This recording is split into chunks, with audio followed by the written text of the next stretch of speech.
There's two. Let's go. 1 and 2. Okay, both streams are online now. Let's connect. Let's connect my phone on the counter over there. You have to connect separate. You have, when you like go live, you have to hit the separate go live button. The younger boy said she's turning 37. The high school age girl was like, there's no way she's that old. She's turning 27. Oh my God. So this isn't that I felt old. You know, yeah, I feel you.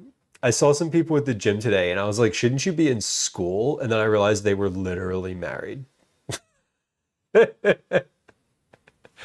I was like, oh, y'all are probably in your 20s. If you're watching on YouTube, welcome. Thank you for being here. I would love it if you would hit the like button. I would appreciate it if you would hit the subscribe button. Both of those things help the stream get to more people. And if you don't, you know, I can't change that. Just enjoy your lurk or enjoy hanging out. If you want to chat, you have to be a subscriber. You have to be a subscriber for more than 5 minutes. And that's about it. Hey, fellas, on Twitch, 320 check-ins. Cool. We love to see it. I have a YouTube announcement. I got accepted to the partner program, YouTube partner program. We hit the metrics for like level 1 of YouTube partner, which means that over the next like 2 weeks, I'm going to work on building out YouTube functionality on the stream. So we have basically a bunch of functionality on Twitch right now, in chat specifically, because that's where, you know, that's where the stream has lived forever. The other piece of that, though, is that now we can start doing more on YouTube, which is cool. So the next like tranche of admin stuff that goes on the stream is going to be related to building some of the existing Twitch chat functionality out for the YouTube stream. So what does that mean? That means that you'll be able to check in on YouTube if you're a YouTube viewer. That means that if you subscribe to the channel on YouTube, that you'll be able to enter Cookie Club that way. It also means that if you are a subscriber on YouTube, that you'll be able to use sound commands.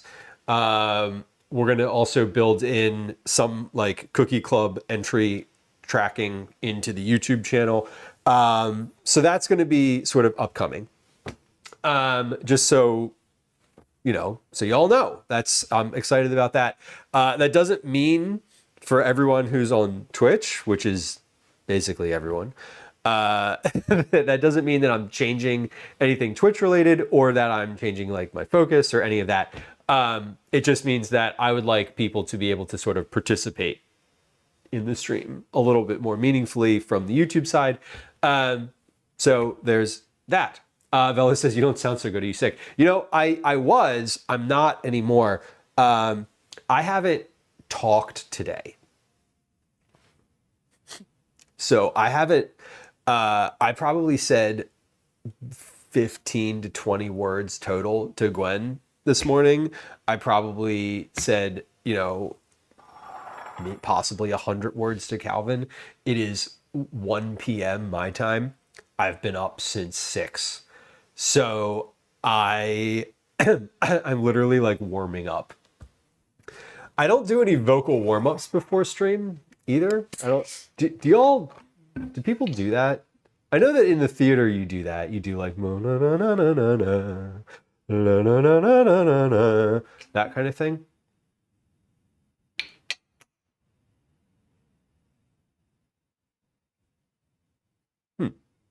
Um, excuse me.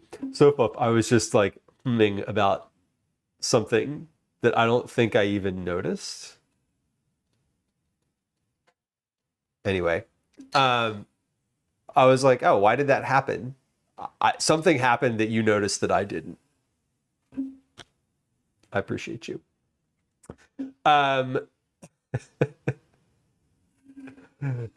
Was it on? Where was it? Was it on? I literally didn't notice anything.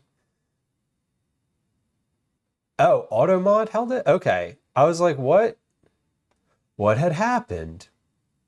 Anyway, cool. Good. Well, I'm thank you. I don't have Automod up, so that's why I don't notice things.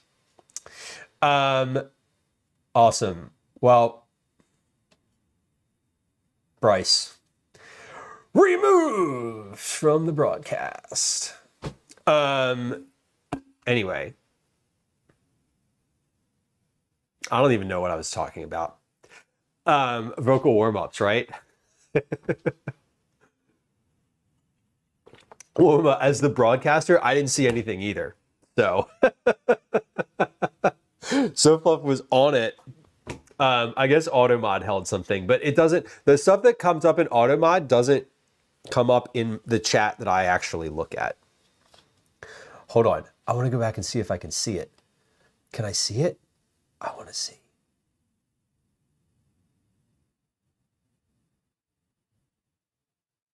Oh, I can't even see it.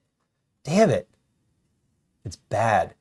Oh, can you put it in the channel that you know I can see on the Discord? Because I want to know.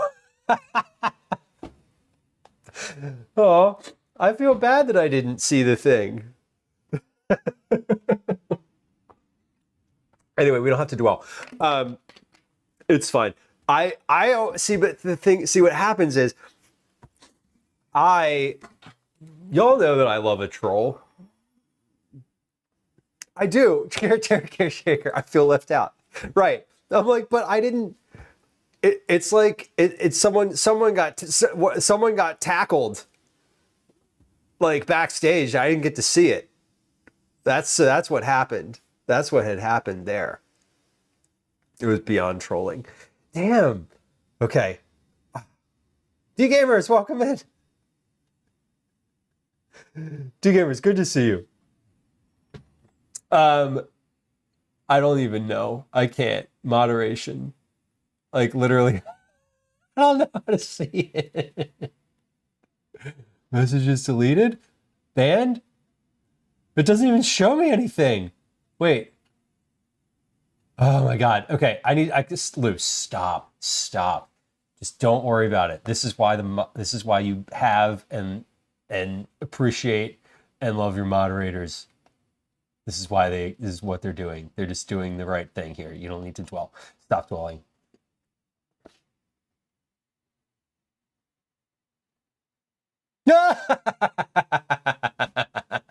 Holy shit.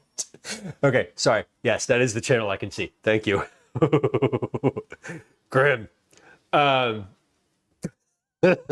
Sorry. Now everyone feels left out, but I'm glad that I feel included. Anyway, cool. Yeah, I wouldn't even have addressed that. You're right. That would have just been like a band. Anyway, for those of y'all who are like, what are you even talking about? We're also, yeah, moderator actions. Yeah, politically edgy in a way that is not creative either. Okay, here's what we're doing today. We are not talking about that, or that. What we are doing is making cookies for Cookie Club. I have the boxes packed. I have the bags ready. I have the cards done. I have little swag packets done. The boxes are addressed. Everything's ready to go. We do need to make cookies. We're making cookies today from this cookbook. This is 108 Asian Cookies by Lieu. It is kind of amazing. D-Gamers, enjoy your lurk. D-Gamers, did you get...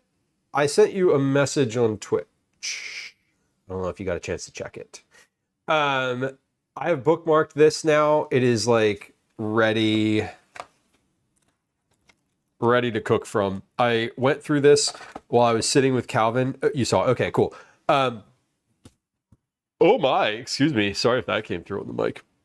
I went through this the other day. I went through this on Tuesday while I was sitting at karate practice with Calvin and flagged, I don't know, conservatively like 15 recipes, 20 recipes from here. A lot of recipes from here. I was thinking of some of these would be pretty good. The ones that were targeted for Cookie Club are spicy ginger chai cookies, faux cookies. That's these, which look pretty amazing. Other Cookie Club potentials are miso pistachio pudding cookies. These were my favorite looking cookies. The black sesame white chocolate cookies. These were also really lovely. And then black forest cookies, which I gravitated to because she said that these are her son's favorite cookies. So these looked good. But the ones that we opted for today are these sweet Sriracha cookies. So I've been on sort of like a spicy cookie kick. Back to binge watching. Binge watching season 2 of Fallout. Love it. I have not yet watched season 2. I feel like I want to watch season 1 first. And I was like, so enjoy your lurk. Thank you. Or enjoy your work. Lurk. Whatever. Enjoy your time. I was going to watch... I feel like I thought about watching season 2 of Fallout because I watched all of season 1. But then I was like, I think I just need to watch season 1 again and then watch season 2. So I think that's going to be my move. Because I did watch season 1, but it was a long time ago, and I didn't play the game, so I don't have a background in it. It was just a show that I watched that I then ignored the lore and all the other information. Kathy, welcome in. Hello. Okay, so sweet Sriracha cookies. We're going to read this recipe in its entirety just to make sure I know what I'm doing and that I'm getting everything, like, I've got everything correct here. So let's get into that. Again, we're cooking from 108 Asian cookies.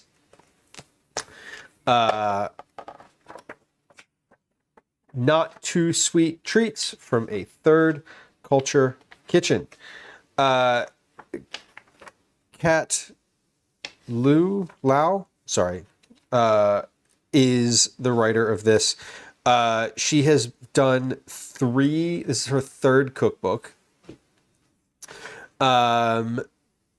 She runs a website called Modern Asian Baking that is really lovely. She runs a collective of Asian cooks called Subtle Asian Baking. That's very good. She has a really wonderful Substack, great Instagram presence. Command CAT, K-A-T, in chat if you want links to all of those things. Kathy asks, is the Sriracha sweet or is it still spicy and hot but with the sweet cookie dough? The latter. So the Sriracha is still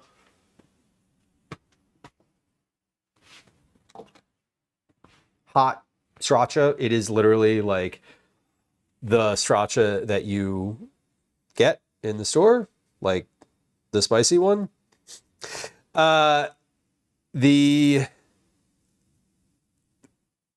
sweetness is because these are also like sugar cookies, and they blend together really well. So, I mean, I assume, I haven't made these. Kathy, I did pick names this month. We did the pick on the last stream, which was Tuesday. I think these will be pretty good. Now, because the other cookies that were very similar to this were gochujang cookies, and they were amazing. I've made most recently the garlic butter sugar cookies, which have a cayenne pepper in them, and those are also very good. So I've just been on like a spicy cookie kick. These, let's read the blurb for these, and then we'll look at the recipe itself. Speaking of gochujang caramel, when Eric Kim published his viral gochujang caramel cookies in the New York Times, the world, including me, fell in love with them. His beautiful cookies motivated me to craft my own sweet and spicy version. I don't have many fond childhood memories of gochujang, unlike Eric, whose grandmother left his family a 10-year-old jar of gochujang.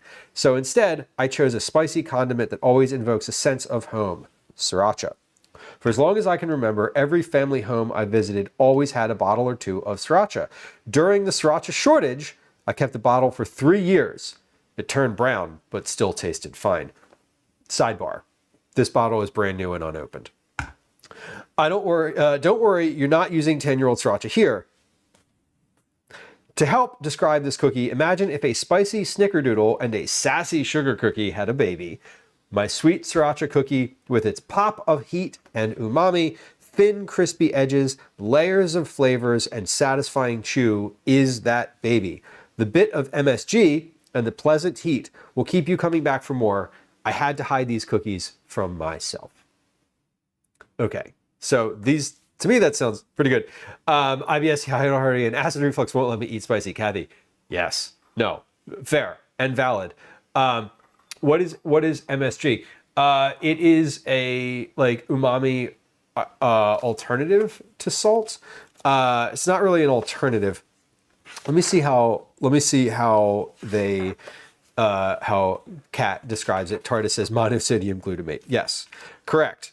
I want to see. She has a bit in the front here about pantry essentials.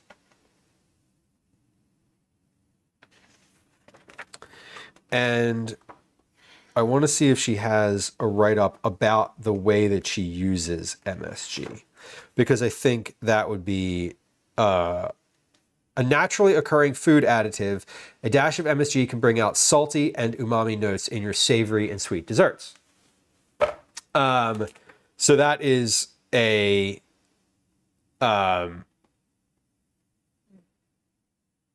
ingredient to bring out saltiness. It's not inherently salty itself. MSG is the ingredient we told all the Chinese food restaurants not to include in our food in the 80s and 90s. This is true. And now we just keep a big jar of it at home. Cinderella says my bottle turned brown during this shortage too. And it's still good though. I mean, like it's, yeah. That's fair. Kathy, that is, so when we talk about like criticism of like flavors in food on the channel, that's the way to say that. By the way, classic like textbook example of how to say something like that. They do not sound good to me at all. See how that's different from that's gross or yuck or any of that, which attributes that statement to everybody. So I want you all to take note that when you say something that's like, hey, that doesn't sound very good, the to me part is super important. So I appreciate that, Kathy. Thank you. I I just want to like call that out because I note that because, you know, because criticism is hard sometimes to take and receive. Super. Coverville, welcome in. Happy Friday, Junior, to you. Happy Friday, Junior, to you. Thanks for bringing friends through. 9, thank you. 9 of 12, friend of the stream. Appreciate you. Beth, hello. Second look, here to lurk. Welcome in. Coverville, welcome in. Thank you for the raid. Warp Forged, hello. Happy Friday, Junior, aka Thursday. Y'all, welcome in. Any friend of Nine's is a friend of the stream. We are happy to have you. I would appreciate y'all who were hanging out here on this stream here on Twitch, going and clicking over to the shout out that is in chat right now. Excuse me. I'm having like pre-spicy digestive issues. Anyway, TMI. Claire, welcome in. If you're a friend of Nine, that means that you're probably a good person. So it's nice to have y'all. Please go, if you were hanging out here, please go click through to Coverville's channel. Drop them a follow. They're free. One of the things that I heard another streamer say the other day is, click the channel. If the heart is empty, fill it up. Isn't that fun? I'm stealing it. Yoink. Friends who just joined us, welcome in. It's nice to have you. My name's Lieu. I am a home cook. I'm a recipe developer. I'm a parent. Dad, it's whatever. I live in Philadelphia. My pronouns are he, they. I appreciate y'all being here. Note number 1, housekeeping note number 1. Follows are silent. So you'll notice if you followed within the past 2 years, if you followed this channel, there's no alerts. There's no sounds. There's no chat messages. And I'm not going to say hi to you and thank you for following. So if you're a lurker, you can hit the follow button. Nothing will happen. Please enjoy your lurk. We love lurkers here. It's a very lurker-friendly channel. I will fill the gaping maw of silence from chat with the sound of my own voice describing what's happening. So if you like to lurk and have a little background noise, welcome in.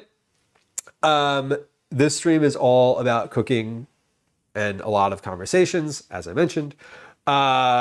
It's mostly like vegetable forward family meals and recipe development. So I do a lot of that, a lot of both of those things. We also do baking, which we're doing today. We make cookies several times a month. We do meal prep. We do snacks. I prep for camping trips pretty frequently. Tent camping trips, and sometimes we do IRL stuff out in the world. So our community is very enthusiastic about the culinary world.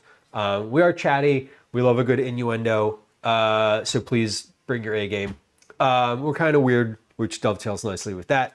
And it is a safe space to lurk.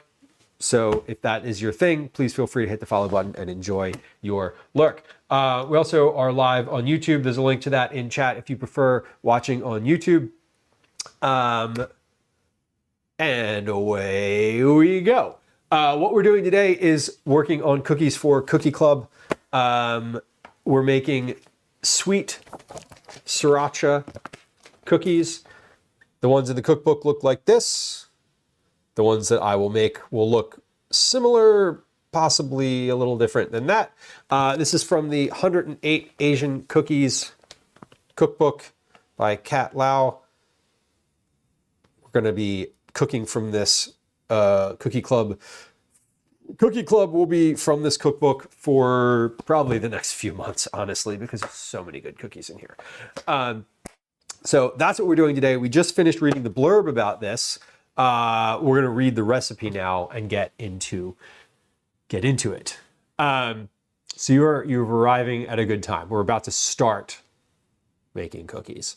Alien Fox Mulder, welcome in. Nine. Thank you for the introduction. We love meeting new friends. Also, hold on. Let me as I am like doing this myself. There we go. Okay. Sorry. Y'all should go follow, and then I want to do the same. Sorry, I like remember to do that. So I just did. Anyway, Nine says Coverville is a great guy with great shows. Changed my view of cover songs. Does charity rides for MS. Cool puzzle subscription thing.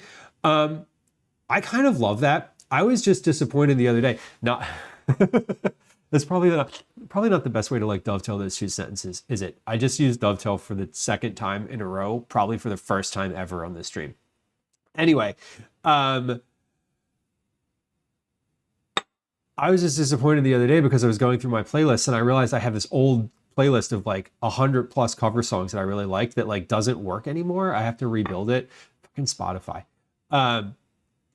Anyway, and I have definitely done a charity ride for MS before. I did the City to Shore ride here in Philadelphia. Puzzles are fun too. Any type of offline activity. And hosted America's Next Top Podcaster, which was a great thing. That's super cool. Well, welcome in, friends. It's nice to have y'all. I always appreciate too folks that do non-gaming things. So I love gamers. Don't get me wrong. We're on Twitch. I have to say that. It's contractually obligated. But I do love folks whose content is not always gaming, because my content is never gaming. So if you're a never gaming type of person, you are also my people. Or if you're a gamer, it's fine too. We like gamers. A lot of gamers here. Can't talk negatively about gaming. We can, but it doesn't go well.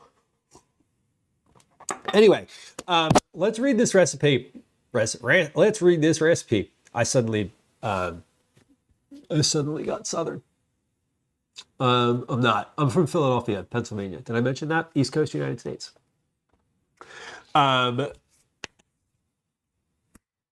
Okay, so these are sweet sriracha cookies. Yes, I said sriracha, like the spicy rooster sauce. This one. You might recognize it. For the sriracha butter, 1 tablespoon of unsalted butter, softened. 1 tablespoon of cream cheese, softened, or Greek yogurt. We're using cream cheese today. 2 tablespoons of light brown sugar, 1.5 tablespoons of sriracha, 1 tablespoon of all-purpose flour, a pinch of MSG, and a tiny drop of red food coloring. Gel. Optional. We're going to put that in because I have it and I can. For the cookie dough, 7 tablespoons of unsalted butter, softened. 3/4 cup of granulated sugar, 1/4 cup of unpacked light brown sugar, 1 large egg, 1 tablespoon of red miso, 1 tablespoon of Japanese whiskey or bourbon. We're using bourbon because I don't drink. So I was like, I'm not going to buy like a $50+ bottle of Japanese whiskey at the liquor store that I need 4 tablespoons of. So we're going to use some Jim Beam bourbon, which has been in the cabinet since the last time I needed it for baking. Actually, no, it hasn't. I bought a new bottle of it because I wasn't sure I had enough. Anyway, 1.5 cups of all-purpose flour and 1/2 teaspoon of baking soda. For topping the cookies, we need sea salt flakes. So let's get those. What does the recipe say? Sounding Southern can be from anywhere in the country. Valid. We could also try to sound Canadian if that's appealing to you. I'm like right on the border where occasionally I'll run into people who sound Southern. Like there's some Marylanders that sound Southern, and I'm like, what happened to you? Who hurt you? And why? Why do you sound Southern? Biology is bigger than binaries. Yes, it is. You like my shirt? Do you like my shirt? Command binary in chat. Command binary T or binary shirt. And you can get your own. You can get your own. It comes in different colors. Uh, Fellow Philadelphian Sarah McAnulty designed it. She runs the Skype a Scientist. I didn't realize that it does. I didn't realize that I already had a command for it. I created a command for it today. Anyway, those links go to the same place. Cool. I didn't legitimately didn't realize that I already had a command for it. Southern People Story. Oh no, Warpforged. Here's the thing about the thing with this stream is that you're gonna get me off track no matter what. We've been live for an hour. You know what I've done? Nothing. I didn't even finish my coffee. It's cold. I love cardamom. It's very lemony. Twinderella, you do need self-control or a larger freezer. But that's a great price for salmon. That sounds like a great, really good price for salmon. Like, I appreciate your deal. Ginger cookies with a bit of bite. Yes. Katsumi, there are some good ginger cookies in here. These ones were the ones that I was considering. These spicy ginger chai cookies, which also looked super good. Also, they had chai tea in them. Anyway, make the sriracha butter using a rubber spatula. Cream the butter, cheese, and brown sugar together in a small bowl. Mix in the sriracha, flour, and MSG until smooth. If you want the sriracha to show up more vibrantly red post-baking, mix in a tiny drop of red food coloring gel. Cover and refrigerate. So we're going to do that first. We're going to make 4 batches of these cookies. We're going to do 2 double batches of the sriracha butter. So we're going to make it, and then I'm going to put it in a container, like a little plastic quart container. Then we're going to get into the dough. So make the dough. Whisk the butter, sugars, egg, miso, and whiskey in a large mixing bowl by hand. Add the flour and baking soda and mix with a flexible spatula just until no dry flour spots remain and a smooth dough forms. Spread the dough evenly in the bowl. This is an Eric Kim trick. Drop the sriracha butter in spaced out dollops onto the dough in the bowl. Using a spoon or butter knife, gently swirl the sriracha butter into the cookie dough in long figure eights or long ovals. You want ribbons of the sriracha butter. Don't fully incorporate the butter into the dough or overmix, as you want to keep distinct streaks of orange visible. When you use a cookie scoop later, it will farther mix the sriracha butter into the cookie dough. Cover the bowl and refrigerate for 30 minutes. About 25 minutes before baking. Okay, preheat the oven. We already did that. Line baking sheets with parchment paper. We'll get to that later. Scoop 19 2-tablespoon portions of dough and space 2 inches apart on the prepared baking sheets. 2 inches apart. That's a good note. Bake all the cookies, switching the sheets between top and bottom racks and rotating front to back once halfway through until the cookies are set and the bottom edges are golden. About 16 minutes. Let the cookies cool for 5 minutes. Transfer to a wire rack to cool completely. Sprinkle sea salt flakes over the cookies. Okay, so the dough needs to cool for about 30 minutes. So here's what we're going to do. We're gonna make a process to this. We're going to make the sriracha butter. We're going to make 2 double batches of sriracha butter. Once that's done, we're going to make a double batch of the cookie dough. We're going to pop that in the fridge. Once that's in the fridge, we're going to make another double batch of the cookie dough, which should take about 20 plus minutes, right? Once we're finished that second batch of cookie dough, we're going to take a quick break probably and do some dishes. But once we're finished the second batch of cookie dough, the first batch of cookie dough should be ready to start baking because it says it needs to rest for about 30 minutes. So that's the agenda. We're going to do, like I said, 2 double batches. We're going to make the butter first, all of the butter. We're going to process all the butter. Then we're going to make all the dough. Then we're going to bake all the cookies. Cool? Cool. All right.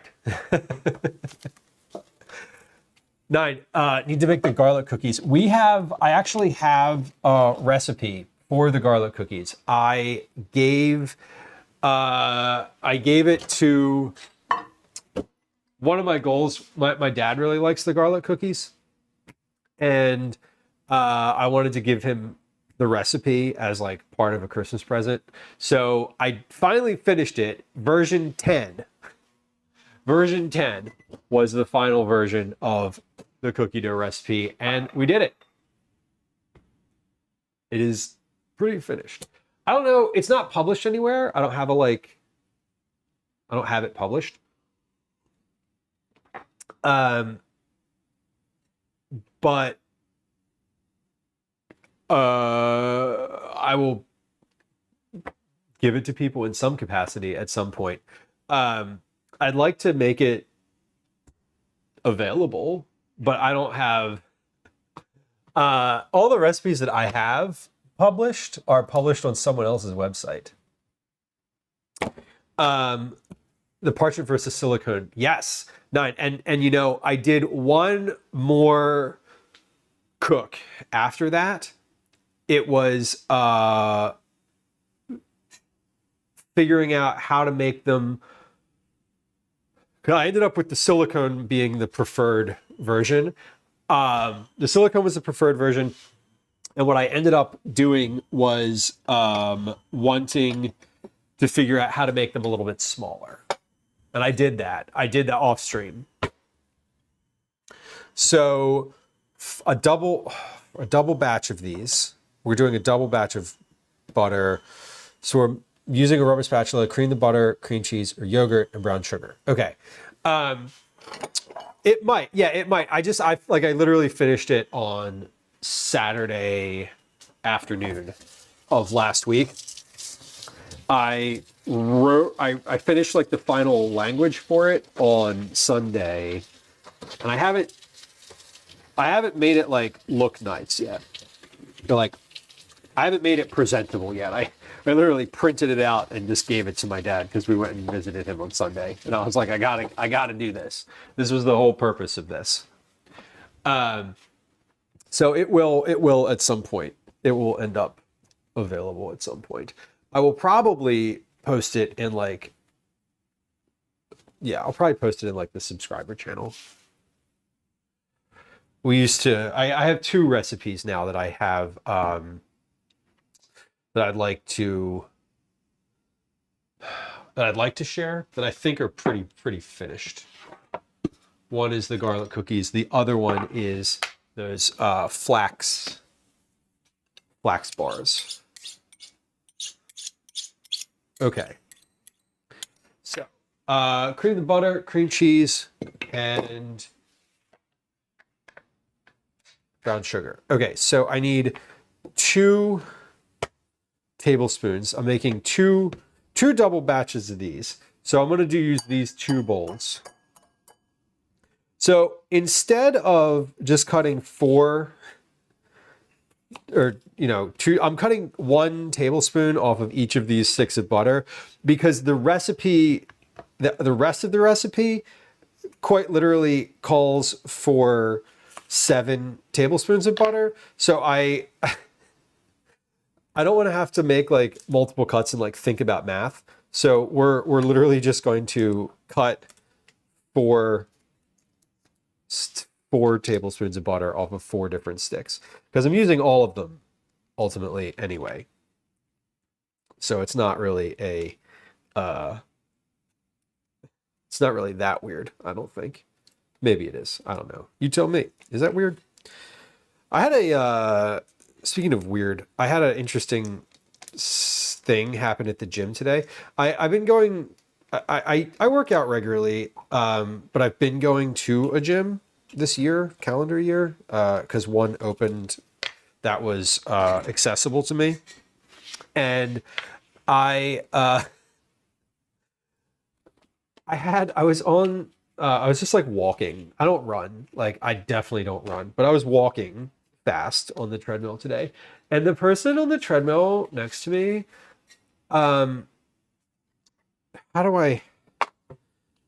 they were eating Tootsie Rolls. And not like 1 or 2. Like a lot.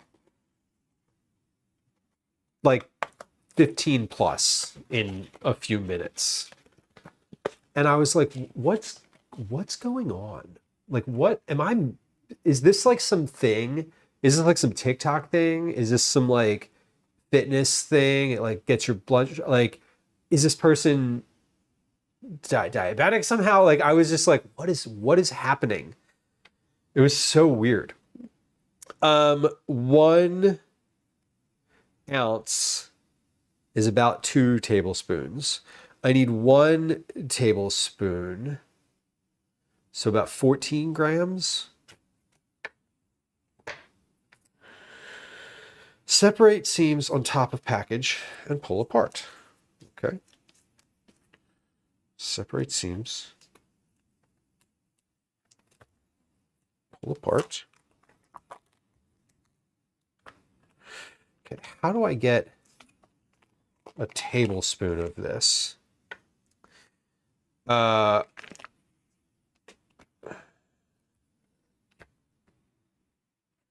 it says 1 ounce. So 14 grams. 14 grams is a tablespoon because 28 grams. Where's my scale? It's over here somewhere. There it is. Trying to cancel out the calories. Yeah, justifying eating in the moment. I have no idea. I was like, what is happening? Why is, I just like, and I didn't want to ask because I don't like to talk to people at the gym. I'm like, you don't want me to talk to you. Like, nobody wants to be talked to. I mean, some people want to be talked to. Someone talked to me the other day and I was like, what? No. All right, okay, I need 2 tablespoons of this. So 2 tablespoons is 28 grams. Okay. Let's see if how many grams this is. 21, 27, 28. Great.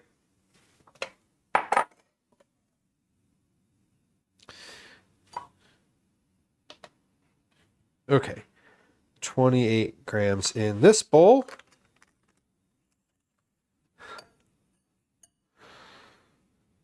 $25. That's going to be more. That's 31.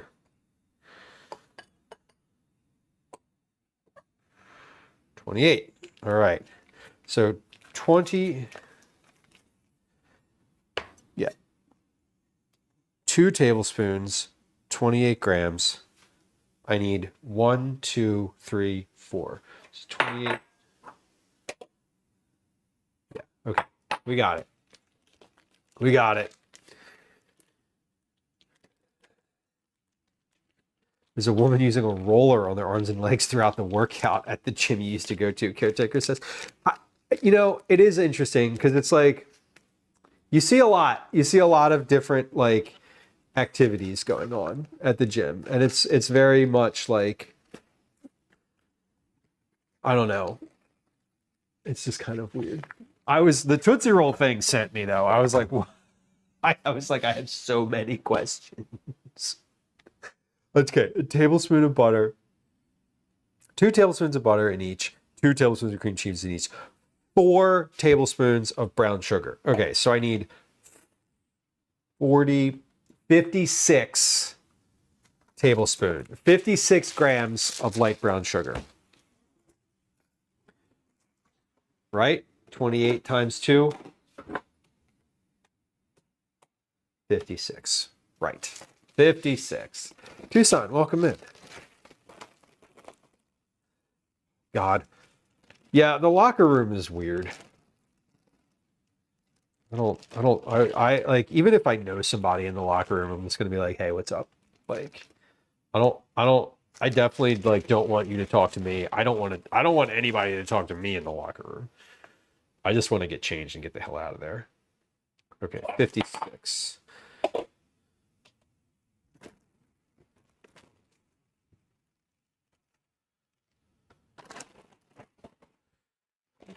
I mean, it's not like some fitness club. It's just a gym, you know what I mean? Like if there was like amenities and like I don't know, a reason to hang out in the locker room, maybe. I just put my shit in the locker. Like that's what I'm doing there. That's literally all I want out of this situation is to have my things be safe. Okay. So we are creaming the butter, cream cheese, and brown sugar in a small bowl using a rubber spatula. All right, we can do that. Rubber spatula. So, small rubber spatula. Nine says the gym I used to work, it belonged to, had Tootsie Rolls in a bowl at the desk. You know what?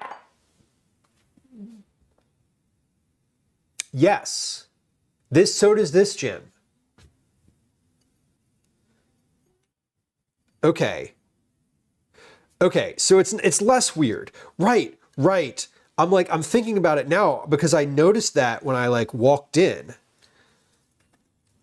I have noticed that when I've walked in before that there were Tootsie Rolls at the desk. Or there was like a bucket of candy. Planet Fitness. Yeah.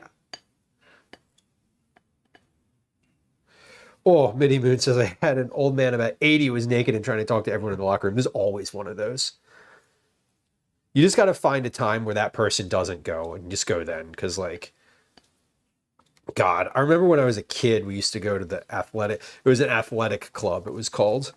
And there was like, I used to go in the locker room like, because I was with my mom and she didn't go in the men's locker room. So like I would go in the locker room and there was just like, yeah, it was like these old lizard men in there who would just like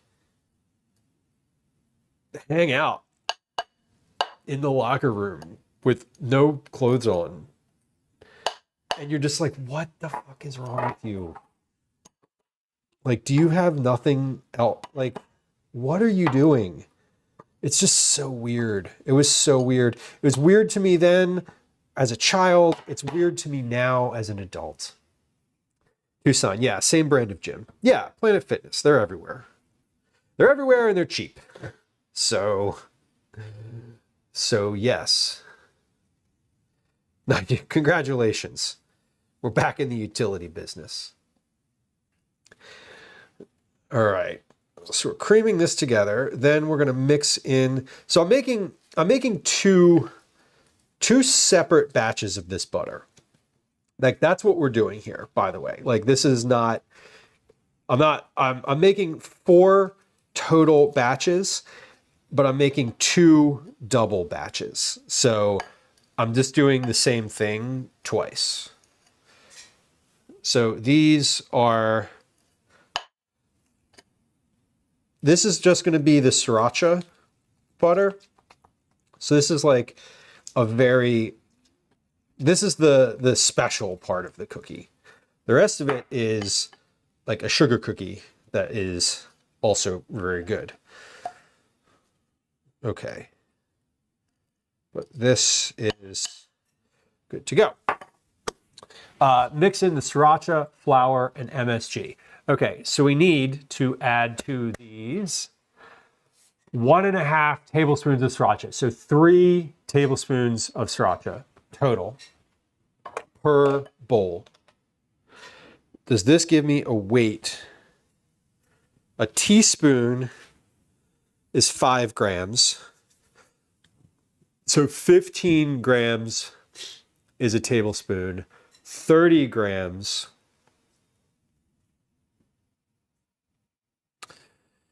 if I need 1.5 tablespoons, I need 3 for a double batch. 15 times 3 is 45. So I need 45 grams of Sriracha. When you get old, are you going to be the weird old guy in the locker room? Tucson, 1. Thank you for not calling me old. I'm 41 years old. To a lot of people, I'm already old. To myself, I'm not. 2, absolutely not. I am not going to be the weird guy in the locker room. I have a lifelong negative association with like the like locker room lizards, the folks that just like the old dudes that just hang out in the locker room. They're weird. They're just straight up weird. And so no, we're not going to be doing that.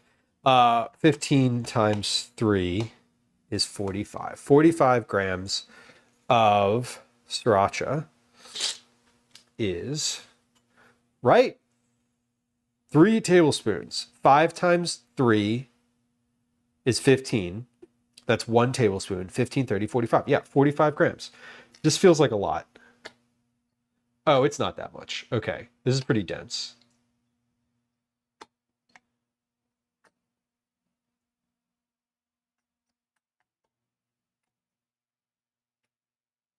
$45. All right. 45.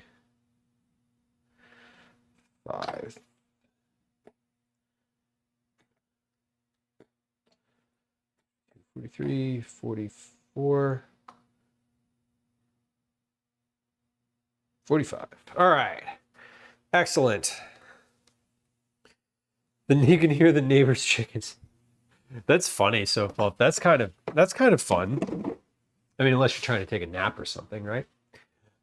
Correct math. Thank you. The math part is usually I don't usually question it, but when I'm like I'm doubling, and when I'm doing what I'm doing here and sort of splitting multiples between different things. Okay, so we're mixing the sriracha flour. Let's do the flour next. 2 tablespoons of all-purpose flour per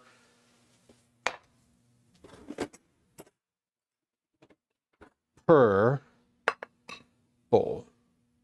So we're going to do 1. Yeah, 1 tablespoon per batch. So 2 per bowl. 1. And we're filling the tablespoon with the scoop.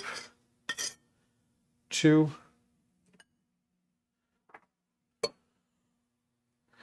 1.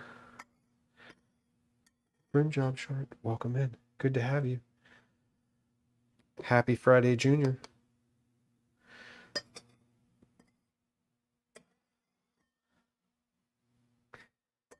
You know, I wasn't sure how to address your box.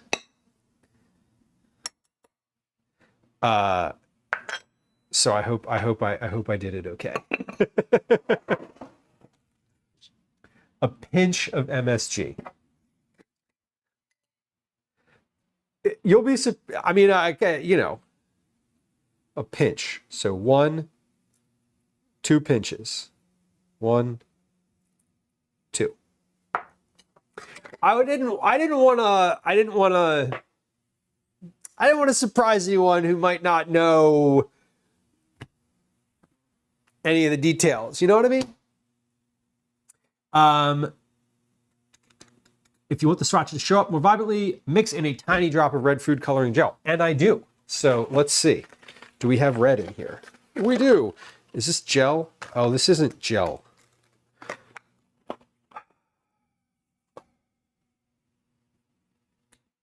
I'm going to do it anyway.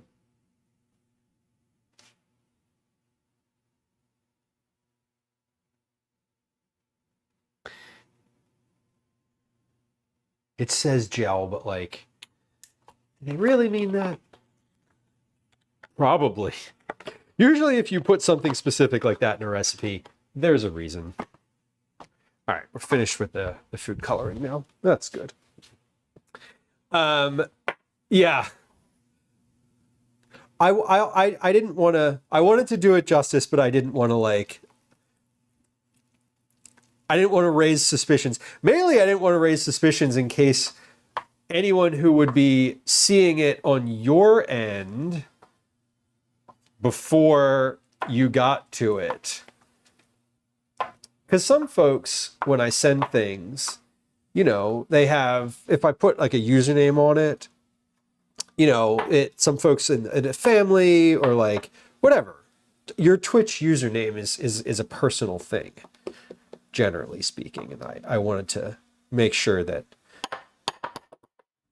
I didn't alert anyone to something that they needn't have been alerted to. Anyway, you'll see. The Lisas certainly would have been like, they probably wouldn't have said anything actually, because they don't even need a name to send something. You don't need to put a name on things, don't you know? Gel food coloring lasts longer. It does. Is that right? I believe you. My partner knows I have crazy usernames. Okay, valid. And since I wasn't sure, I didn't want to be. I like being funny, but I also don't want to like.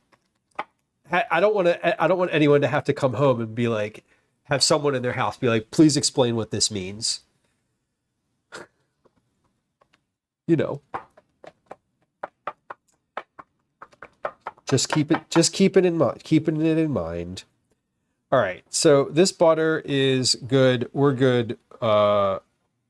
We have 2 batches of gochujang butter ready to go.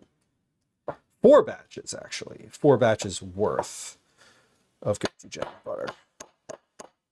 Okay, beautiful. That is looking good.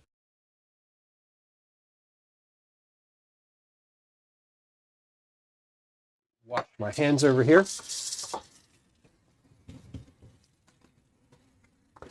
Pop that in the fridge, and then we'll get the dough. Let's start getting the dough together.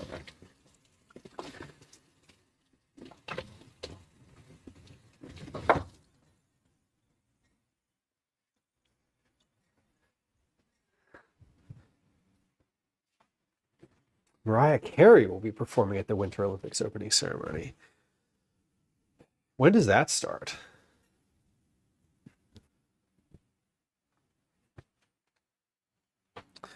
That's is that soon? That's soon, right? I feel like I heard like one thing about the Winter Olympics so far. Although my dad was, I was at my dad's on Sunday and he was like, I can't wait for the Olympics to start. We love watching it.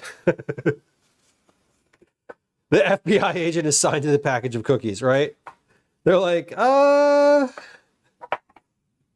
certainly there would be at least a person or two in the chain of command on that was like, yo, come over here. You gotta look at this box. Look at this box. I'm sure they see all sorts of stuff. You know. The time at TTS said October camel. That was definitely a funny one. The camel. Oh my god. That was definitely, yes. Ty, welcome in. Tomorrow, the Olympics start tomorrow. I didn't get my notice. Some well-dressed man knocks on your door. Excuse me, is there a Shart, initials RJ?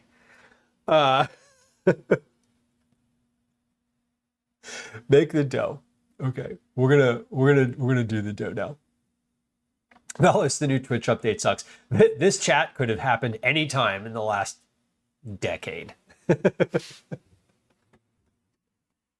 Not RJ Sharp. No, not RJ Sharp. Okay, I think we can do, let's do the cookie dough in, we're gonna do the cookie dough in the big bowl. We're gonna do the cookie dough in the bigger bowl. We're gonna do it in this one to start. Now this one doesn't use the stand mixer, which I have out because I didn't read that far ahead.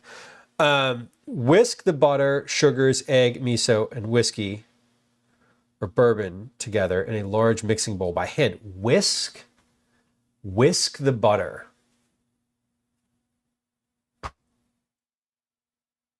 That's a new one for me. Sugars, egg, miso, and whiskey. Okay, so I guess there's a lot of butter. Butter, sugar, egg, miso, whiskey. Add the flour, and then you mix with the spatula. Okay. We'll try it. I guess that'll work. Jordy, welcome in. Hello.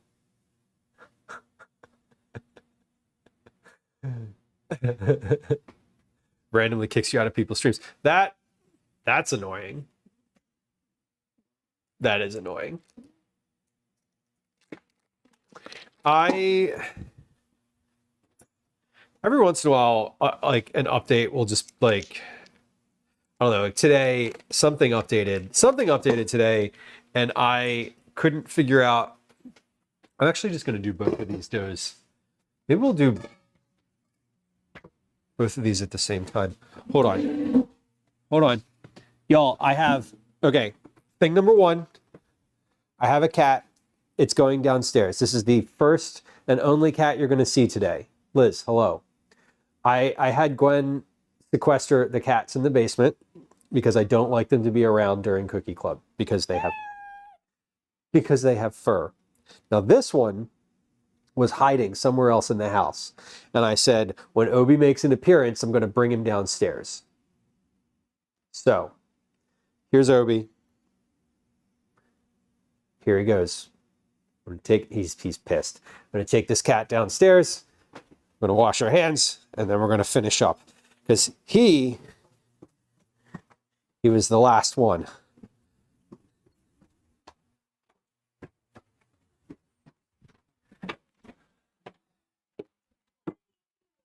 Found him.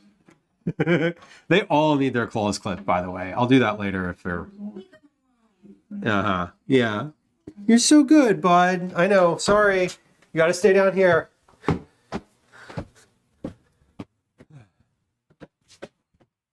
Okay. Well, we have no cats. He is a good boy, and I just for my own preference is that we not have cats hanging around in the kitchen while I'm making food to send to other people.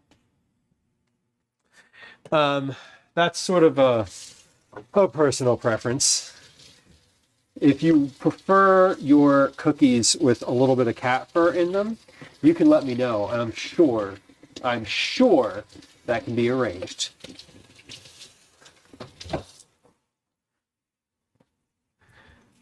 Liz, did I say hi to you? Hi. It's nice to see you. Welcome in. Should say cream the butter unless it's melted. Yeah, I mean, it does. It says whisk the butter, sugar, egg, miso, and Japanese whiskey. It's specific. So I am going to use a whisk, and we'll see what happens. We'll see how we do, because there's enough liquid in there, like there's egg and whiskey. So I don't know. Does this not have vanilla extract in it? I thought it did. I got the vanilla out. Okay. It doesn't. But it does call for 7 tablespoons of butter softened. So we have 2 versions. We have 2 bottles. Liz, I did buy an airplane size bottle. Although that's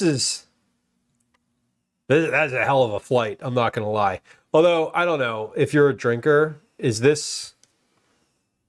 guess this is a lot. I don't know how many, is it 200 milliliters?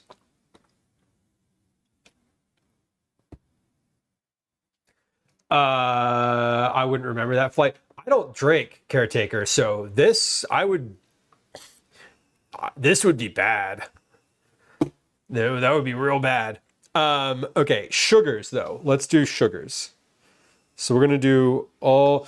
I'm assembling the doughs at the same time because I'm realizing like it wouldn't make sense to make one and then the other because I'm here. Why not? Bella says, when I was an alcoholic, I would probably drink that whole thing and maybe more. As I said that, I was thinking about it. I was like, back when I used to drink like regularly, and I was like, whoa, whiskey, you know, into it, big into the whiskey. I'm a white guy, so all the white guys go through the whiskey phase. Some of us get out of it. Some of us grow beards. Anyway, right?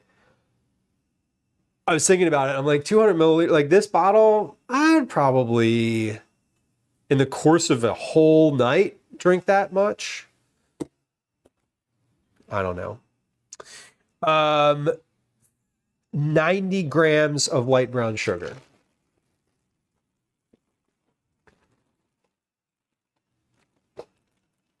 That's 38. 58. 80,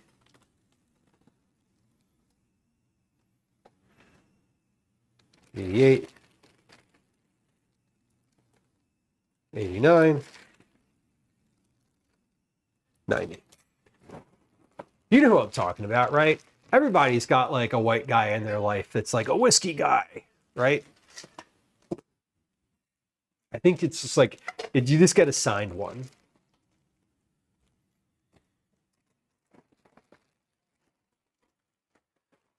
Your buddy who's got opinions about whiskey.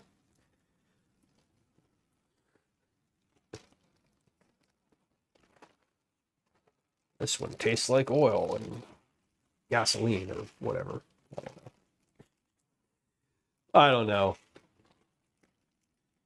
I do know. I am making fun of past me. 88, 89, 90. I did buy a small bottle of Jim Beam because I was also like, I'm not going to buy, it called for Japanese whiskey. And I was like, I'm not buying Japanese whiskey for like 4 tablespoons of Japanese whiskey. Like, it's just not, that's not going to happen. Because that's an incredible waste of my money. No offense. I'm not going to drink the rest of it. Why buy it? 300 grams of granulated sugar. So we're doubling 300 grams of granulated sugar. That's 100, 1, 2, 60, 70, 80, 90, 95, 96, 97, 98, 99, 300. 300 grams of sugar. 100, 200, 40, 50, 60, 70, 80, 297, 98, 99, 300. Great. 2 eggs. Too bad stores don't have the mini bottles. No, I know, caretaker. I did ask. I was like, do you have any tiny bottles of Japanese whiskey? And the guy was like, no, we don't. He was like, we don't have international. We just got domestic. And I was like, give me the Jim Beam. Thank you, sir. Oh my God. You have a wine snob in your circles. The white IPA guys. Oh yeah. They're roughly the same thing. I mean, they're analogous. They're the whiskey guy and the IPA guy are like buddies at the bar. You know what I mean? The IPA hipster friend with the twirly mustache. Y'all, I have had a twirly mustache in my life. I have had a mustache that I waxed. And maybe we should have a community goal for 2 million channel points and bring that back. And you know what? We would hit that community goal in like 5 seconds, because I know that there's some of you out there that have hundreds of thousands of channel points. So we're not going to do that, but we could. 2 large eggs in each of these. Well, it says 1 large egg, but we're going to 1 large egg per recipe, meaning 2 in each. Cyber, welcome in. 1, 2, 3, 4. 4 eggs. All right. Cyber, we had an Obi just a few minutes ago. Obi, there will not be any more cats today. I am sorry to tell you. Okay, mix the butter, sugars, egg. Okay, so 1 egg, 2 eggs in each of these. You know what we're gonna do? These, oh wait, these are grated. Okay, these are grated large eggs. All right. Yeah, he was here. I corralled all the cats earlier today and was like, y'all got to go down and be in the basement during stream today, because otherwise you're just going to be all over everything.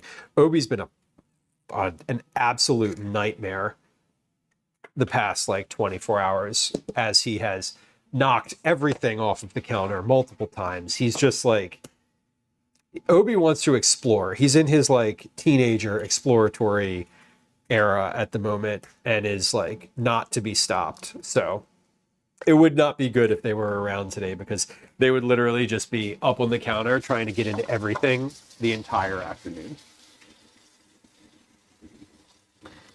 Minnie Moon says the bourbon snob is worse than just a whiskey guy. No, that's valid. That's valid. Are y'all familiar with the Russell Crowe? There's a picture of there's some picture of like Russell Crowe looking unkept, for lack of a better term. And it's just like it's some sort of meme about how like once you hit a certain age, you just get into like bourbon and smoked meats. And it's just like Russell Crowe looking sweaty and bearded. AKA my mom's husband. Y'all, I pulled a fast one on Calvin yesterday. Can I tell you what I did? I thought this was so clever. Because we were in the house and we were listening to Les Mis, right? Les Miserables, you've heard of it, the musical.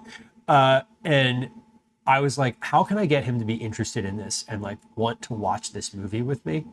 Because I want to like get him to watch Les Mis this weekend. And I was like, hey, Calvin, we should watch Les Mis this weekend. And he was like, I don't know. And I was like, Wolverine's in it.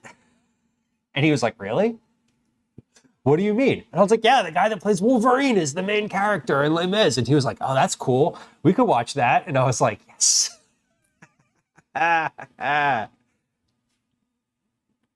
We'll learn you about Revolution just the same, kid. He was like, yeah, Hugh Jackman is hot. Yes, Hugh Jackman is explicitly attractive in all of his forms. And then we looked up pictures of Wolverine. We looked up pictures of Hugh Jackman as Wolverine, and I was like, this is not what a man looks like, Calvin. Like, you don't need to aspire to this. But like, anyway, slow down. Eggs, miso. Add the miso to this bowl. We're gonna get to this dough in a moment. I swear. Miso and whiskey in here. Minnie Moon says I'm straight and Hugh Jackman is hot. Yeah. I mean, yes. He's objectively an attractive male. Like, if you're like, I don't think Hugh Jackman's hot. I'm like, you're literally lying. You're literally lying. I don't care what orientation you are. My favorite thing about this is it says certified plastic neutral under the lid here, which is like, it's as seen through a layer of literal plastic. Like, seriously.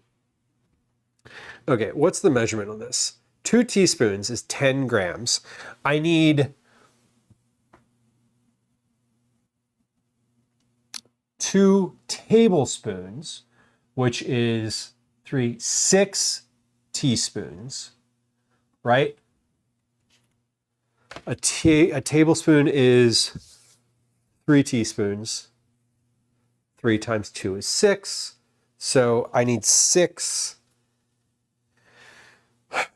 6 teaspoons, so I need to multiply this times 3. So 10, 20, 30 grams of miso.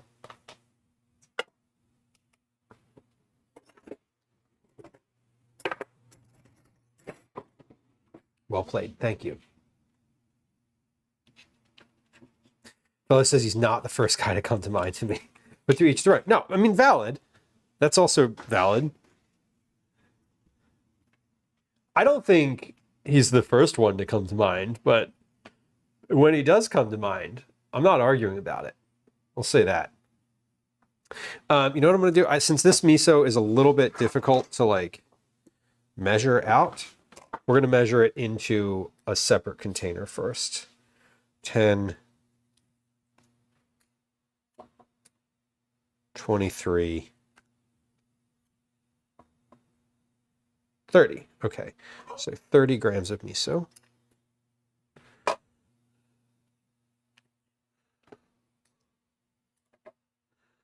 $25, 30. Okay, 30 grams of miso in there. Perfect. And then we have 2 tablespoons of Japanese whiskey or bourbon. So we will just measure that with a tablespoon. Now I have a little bit of bourbon left over. So I don't know if I need, this is from the last time we made, this is from the bourbon sugar cookies that we made, also for Cookie Club. I haven't even used it since then. So 2 tablespoons, 2 tablespoons of whiskey. 1,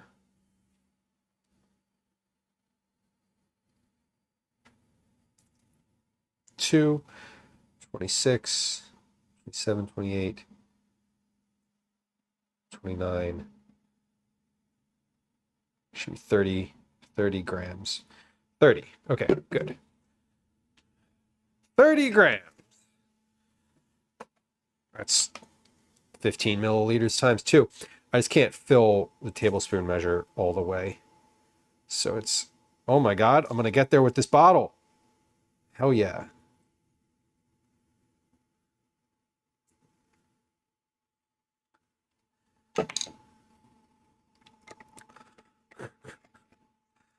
Well, I guess we have a little whiskey for the next time too.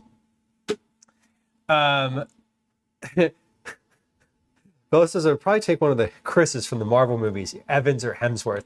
You know, I'm less familiar with them. I'll be very honest. Carol on YouTube, welcome in. I love cooking. Well, I appreciate that. And that's what we're doing today. And that's what this channel is all about. So it's really it's pretty much what we do here. Rimjob says the Chris's don't do it for me, but Jason Momoa does. Jason Momoa is like beefy. He's like a huge human. And it's like too much. There's like too much of him all at once. Like that's not a slight. It's not slight at all. I guess that's the point. Thor or Captain America. Okay, that gives me context, fellas, because I don't know any of those people off the top of my head.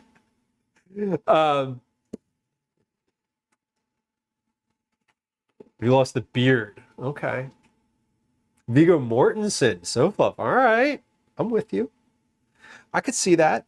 We had to mix these together, but I'm going to measure out the flour first. So I need flour for each of these, flour and baking soda, and that's going to get added in after the fact, but we're going to measure it now so I can just add it in. I need 180 grams of flour per recipe, so I need 360 grams. Right? 180 times 2 is 360. If you've played Tony Hawk's Pro Skater, you know the answer to that.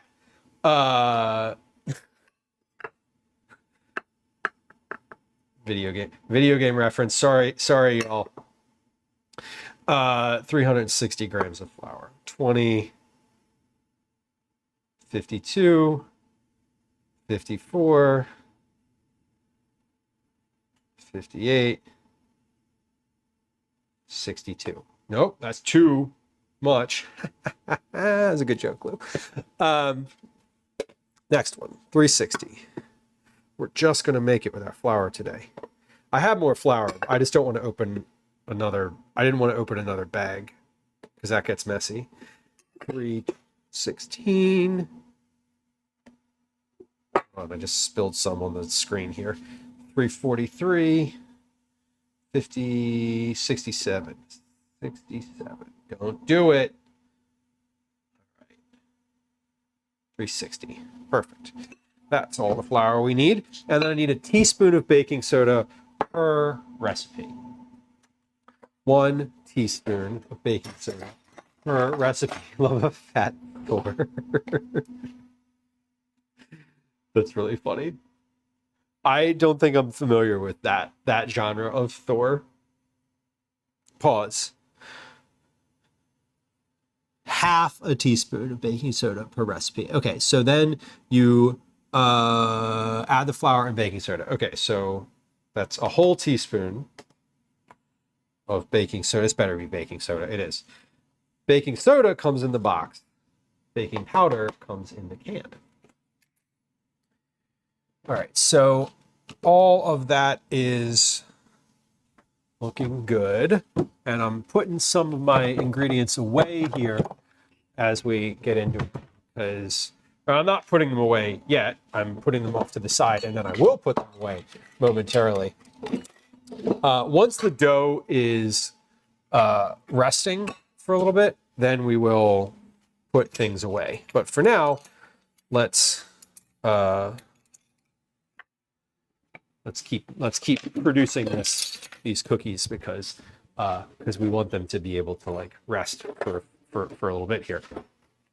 We are going to do the whisking as it said, but first I'm going to whisk together the baking soda and flour here just for a moment. Vanilla says, I can't think of many celebrities I find that attractive. I just can't think of many celebrities, like full stop.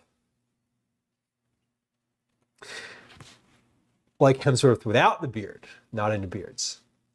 Beards are fine. Just like close cropped. I don't like when it's like scraggly. It's too much. Momoa is the only human being alive that could make the Aquaman comic outfit look badass.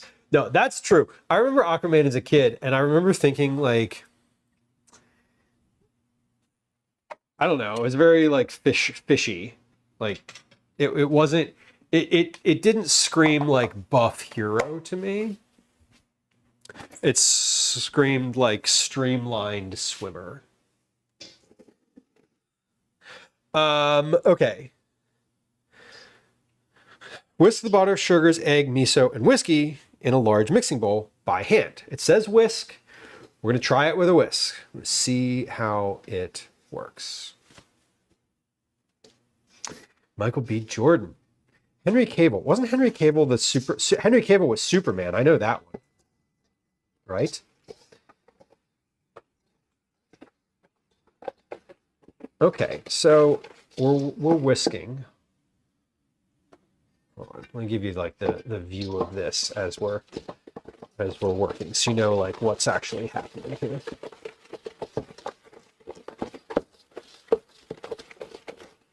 So the butter is like coming apart as I'm whisking.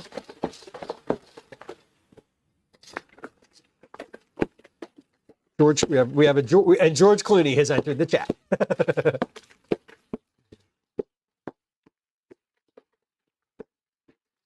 Now I remember Aquaman being like green pants, orange shirt, like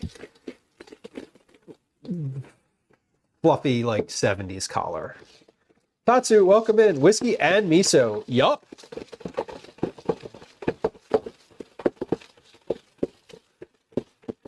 Okay, so we're whisking by hand. Now, I think part of this is that I don't want it to like cream everything together. So I'm guessing that a big reason that you're doing this by hand, we got a little butter ball in the middle here.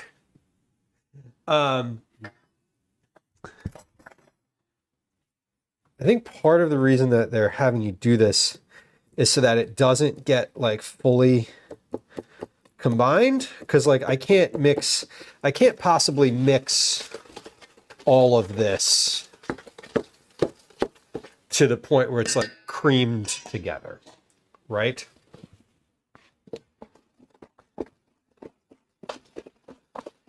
Think I could get my partner to freeze them until I get back. Cyber, I think you could. I think you could. I would certainly, I mean, you could definitely freeze them. Freezing cookies is like, you can really, I think you could freeze any cookies.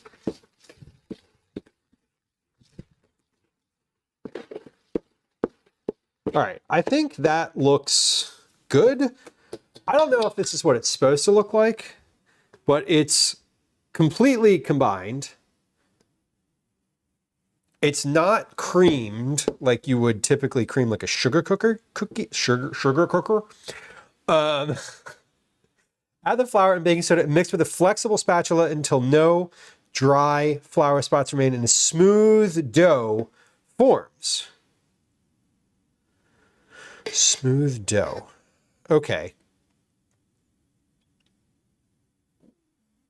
It says by hand. I don't know. I'm wondering if this is supposed to be more mixed, because this isn't smooth. I wouldn't say this is smooth by any stretch.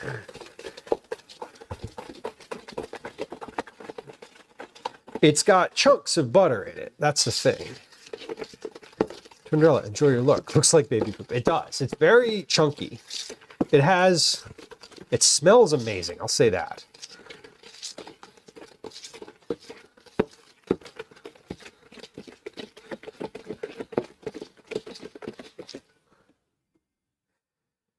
Could do the same with the handheld. Yeah, I feel like I totally could. It says, so here's the next direction. It says, mix with a flexible spatula until no dry flour spots remain and a smooth dough forms. So like, I'm going to mix this a little bit more, and then we're going to mix the flour in, and it should be fine.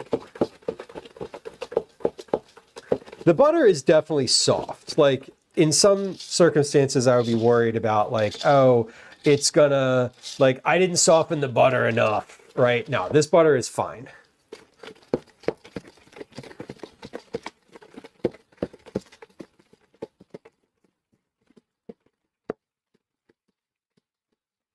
I didn't see Sinners yet. It's on my list of things that I actually want to watch.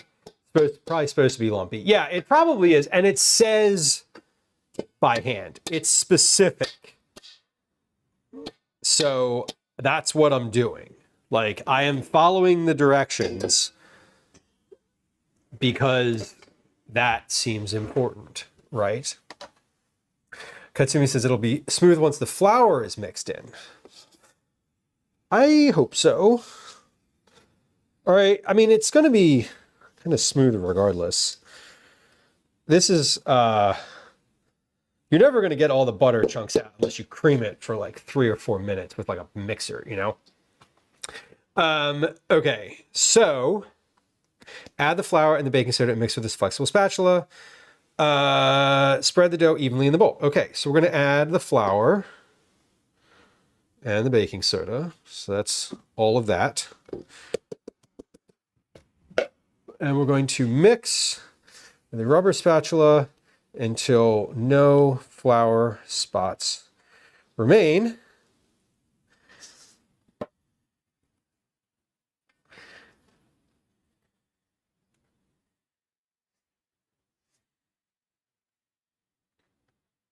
Now, this is a huge bowl also. Like, I should note. I should note that this bowl is massive. So it doesn't look like a lot of dough, but it is.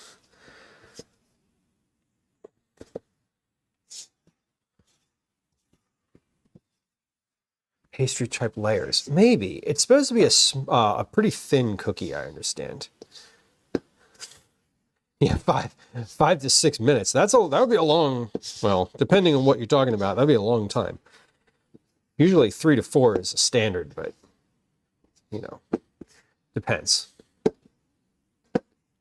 Tatsu, this recipe is from the 108 Asian cookbooks, or 108 Asian cookies cookbook.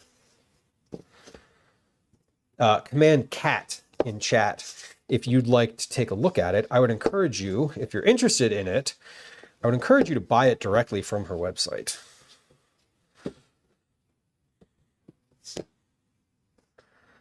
Okay, so this is, we're almost there. It definitely looks smooth. You're right. We've smoothed out completely. There's no little chunks or anything. Mike, welcome in. It doesn't feel like a super long amount of time. For creaming together butter and sugar in a bowl of a stand mixer, it is a long time. Depending on your interpretation of the conversation, it might also not be a long time. Did I mention that we like innuendo here? I'm making one right now. For the folks in chat who are like, what are you talking about?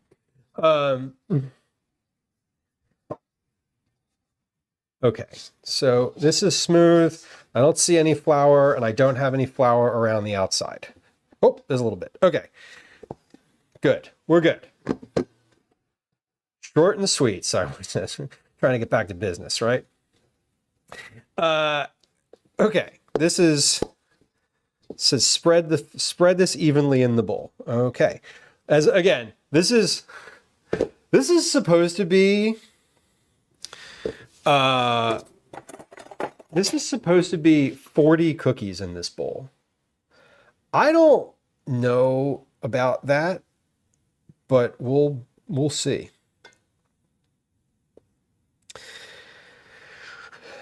I don't believe it. Functionally, I don't believe that this is 40 cookies in here.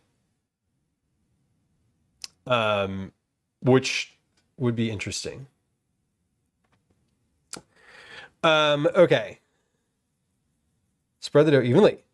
Drop the sriracha butter in spaced out dollops. Using a spoon or butter knife, swirl the sriracha into the cookie dough in long figure eights or ovals. You don't want ribbons of the sriracha butter. Don't fully incorporate or overmix, as you want to keep distinct streaks visible. When you use a cookie scoop later, it will further mix. Okay, we are using a cookie scoop. I got one. You know what I'm gonna do? I'm gonna go ahead and get out some more butter here, honestly. And we'll see how this does. Okay, so we have this, let's get this sriracha butter in. So we have our spicy sriracha butter, and we're gonna pop that in. Let me take the spatula and remove my spatula over to my second bowl, which is ready to be mixed. And then we're gonna put 3 or 4 distinct dollops. 1, 2, 3. Okay. You know, I do this all the time with this big bowl. I look at it and I think that's not all that much in there. I forget how big this bowl is. Like, this is wider than my whole hand, and it's like 2 inches deep. So there's a lot, there is a decent amount of dough in here.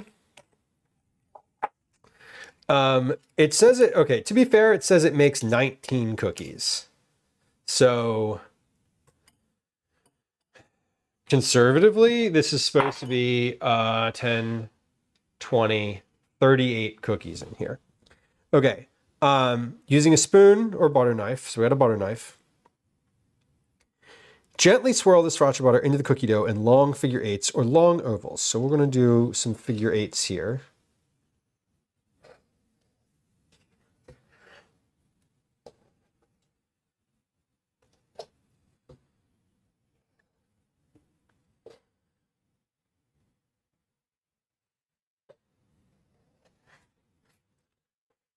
without mixing too much, or long ovals, it says.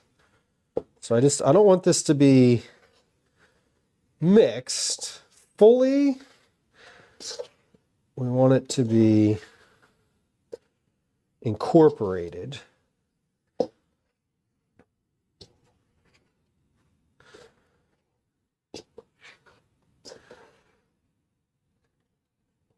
Okay, that's actually looking pretty good.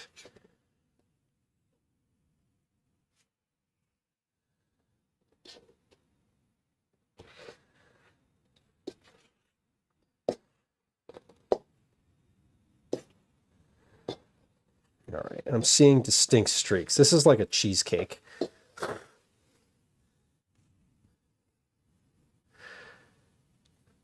There's like half the ingredients recipes are asking for. Yeah, there are. I mean, it is specifically. There's a lot of specific Asian ingredients in here.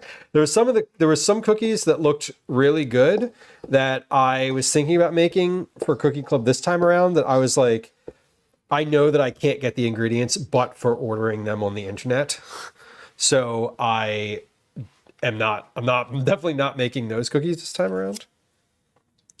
Okay, so this looks pretty good. We're incorporated.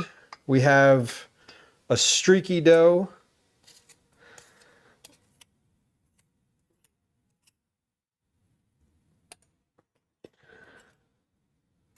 And it's not over mixed because I can still see like distinct streaks of orange in here. Cover the bowl and refrigerate for 30 minutes. Okay. Let's cover this. Let's put a towel over here. We'll put a towel over it, and we're gonna come and just put this in the refrigerator. And we're gonna set a timer. So 30 minutes. I'm going to start these next ones. Okay, so we finished the first round, the first double batch of cookies. This is the next double batch of cookies. Now this is a large bowl. Like this is a standard size large bowl. So let's sort of see how this looks when I mix this up, because this should be, this should appear like quite a bit more dough than what I just did.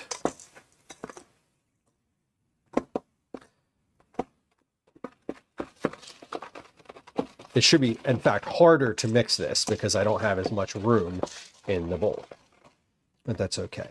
But also, I know a little bit more about mixing it now. I believe that it will become smoother with the addition of the flour.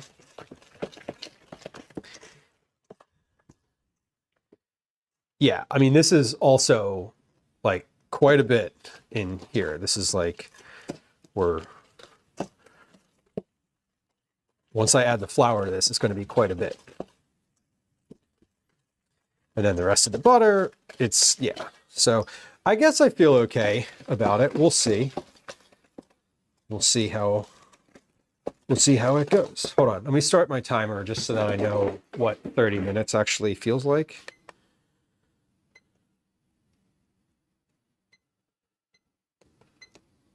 Okay.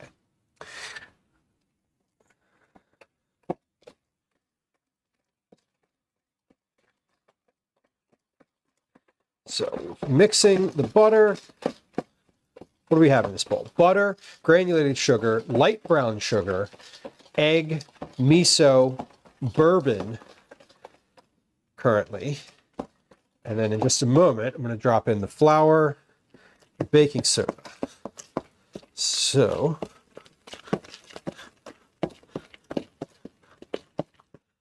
this is looking good. And I'm aware now that I don't need to do too much past getting all of this into like little pieces, making sure that all of the butter is actually not in big chunks and mixed in. That's important.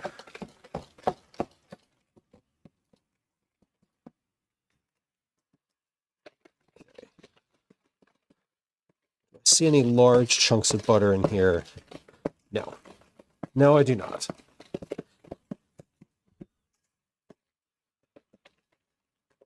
All right.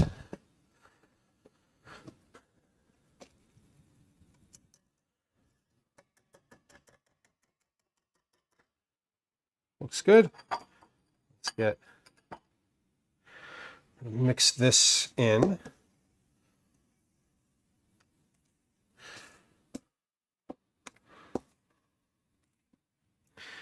$13.50. Nice. Is that at where is that? Where did you find it on sale for that? Is that at on her website? It's that much?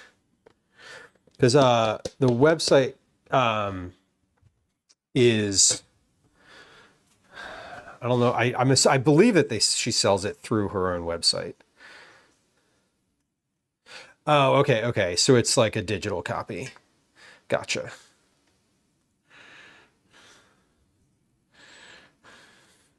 Our digital copies are usually less expensive, I believe, right?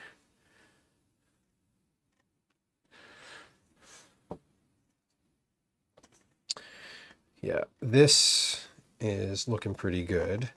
And it looks like a lot more dough in this version. It says 19 cookies.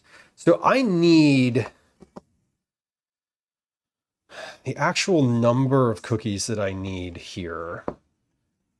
Total all-in number is 60. That includes teachers, that includes the folks that work at the post office, that includes having a few extras for the household. 50 and the ebook is 25 or 15. Okay.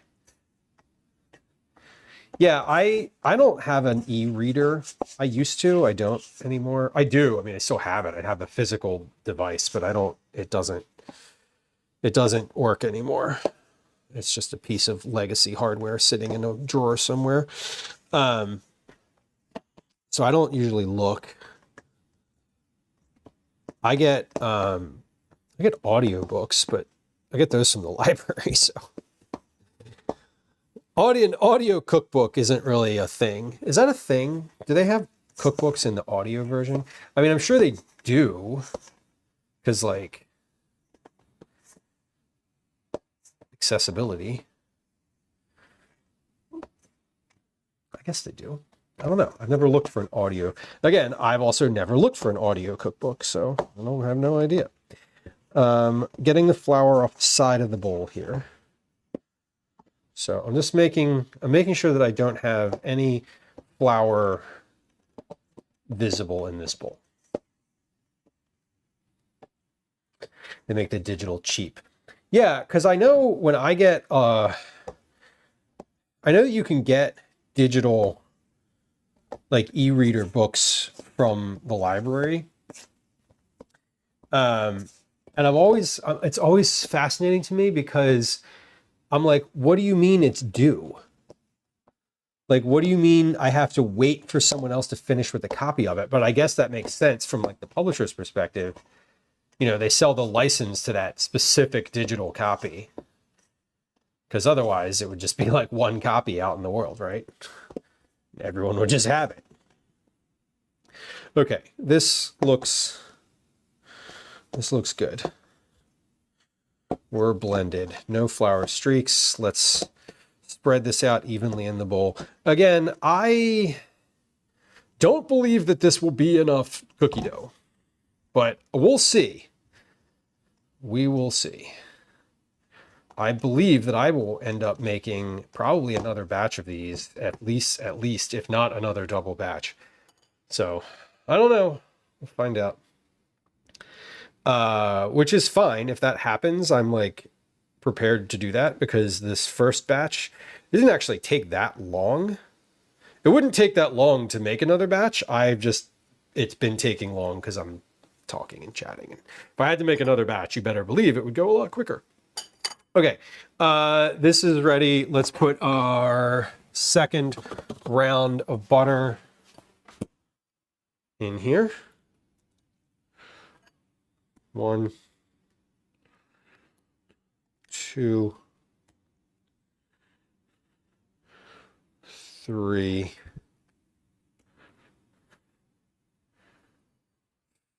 4.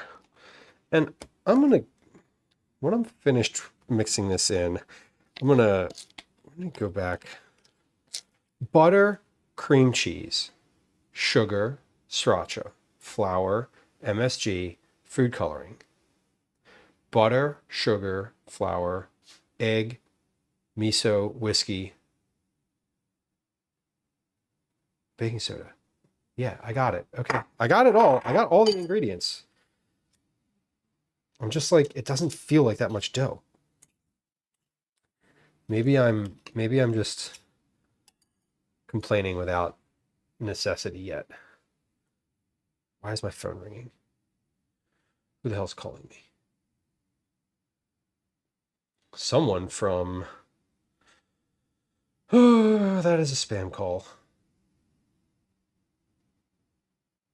Yes, that is a spam call. Correct? Yeah, okay. Okay. I can imagine the reader calling off 15 ingredients and you found the first one. Yeah, you'd probably have to pause that quite a bit. Be like, wait. I was just thinking from like an accessibility standpoint, like, you know, if you had someone reading the recipe out loud to you, I'm sure there are people in the world who want that. I would listen to an audio cookbook. I'm thinking about what context I would listen to an audio cookbook. I probably listen to, I mean, I read cookbooks right now anyway, just the same as I read like a regular book. Like I got this cookbook and I sat on Tuesday at Calvin's karate class and like read it, like read through, you know, every recipe that looked interesting to me. I read the blurb, I read the ingredients, and I read the process to see if it would be a good cookie club thing or just if I wanted to make it in general.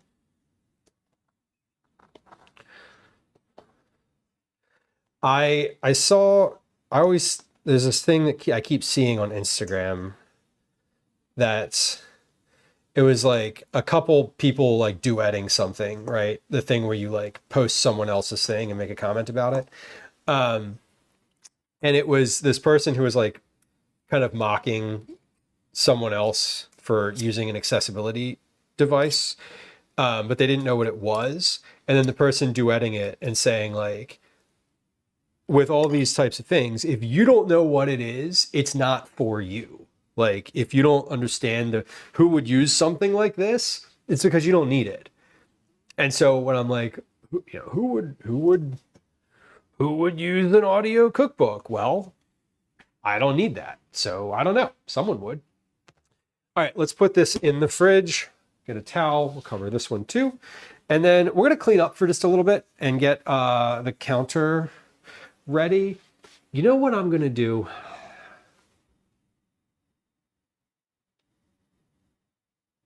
I'm going to make another batch. I'm going to make another double batch of these right now.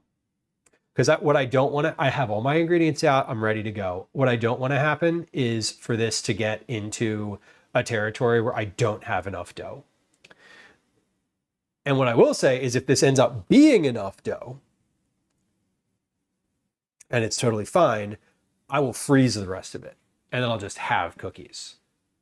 Right? Exactly. I'd rather have too much than not enough. So we're going to do this one more time, except we're going to start at the beginning because I didn't batch all this out, which is totally okay. Now that we know how to do it, it'll go a lot quicker. So bear with me. Bear with me, because I'm worried. My anxiety over not having enough is spiking.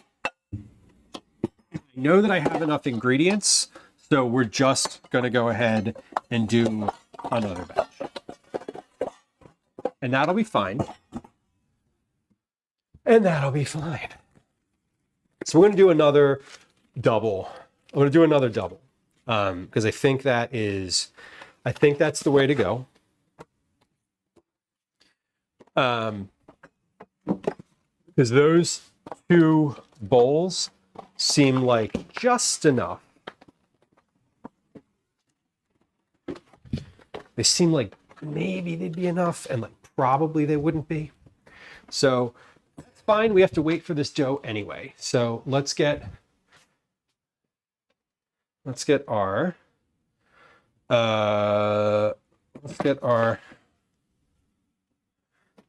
prep station back. We're ready.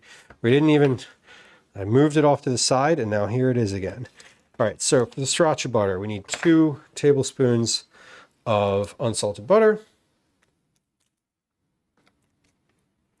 And I am using unsalted butter, by the way. I know that I often say, like, oh, I hate unsalted butter, I don't have it. But I do, when I'm making like a specific, something like this, where there are enough specifics in this recipe that I am like, all right, let's do it completely the right way. So I got unsalted butter for the purpose of making this recipe. So just FYI, we did get the right butter. We got the right kind of everything except the expensive Japanese whiskey, which I did not get because it's expensive Japanese whiskey. And I have no other use for it other than today's recipe. Darlene on YouTube, welcome in. Catastrophe, welcome in.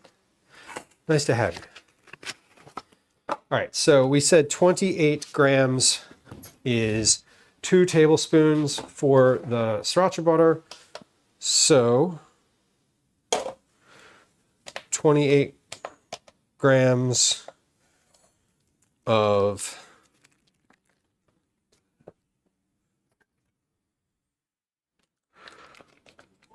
cream cheese, 21, 26, 27, 29. Close. We're going to go with 29, and I think that'll be okay.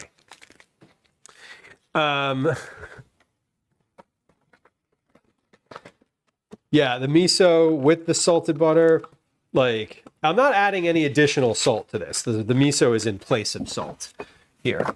So that's definitely part of it. So we have 2 tablespoons of butter, 2 tablespoons of cream cheese. I need 4 tablespoons of light brown sugar. So that's 56. Where's my sugar spoon? 56 grams of light brown sugar in this bowl. 40,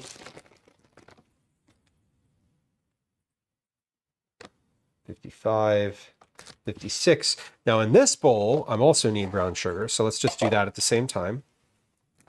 Light brown sugar, that's 90 grams of light brown sugar in this bowl. 1, 2, 60, 70, 80,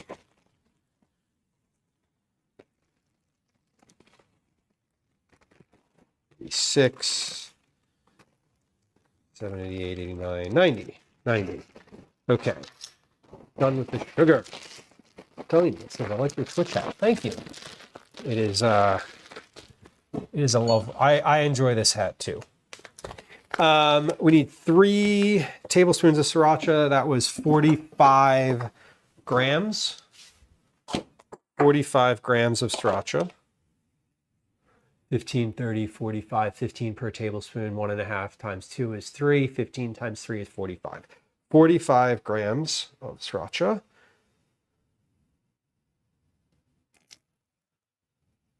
20, 30, 45 grams of sriracha. 2 tablespoons of flour. I am going to have to get out more flour, aren't I? I am. See, I said I wasn't going to earlier, and then I was like, I just jinxed myself. Although, I don't know, I might. We'll see. 2 tablespoons of flour. 1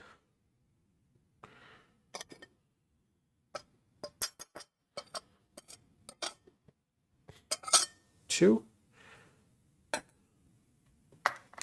Now, I need 3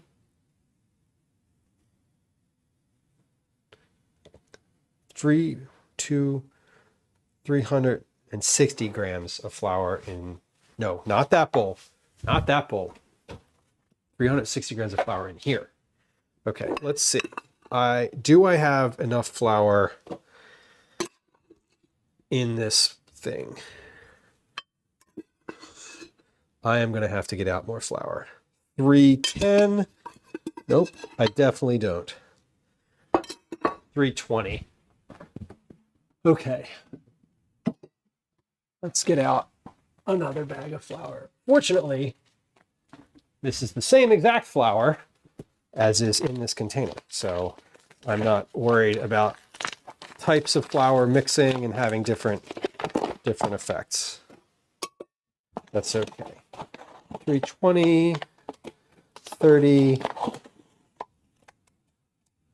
58, 60, 360. Okay, put that to the side. While I'm here,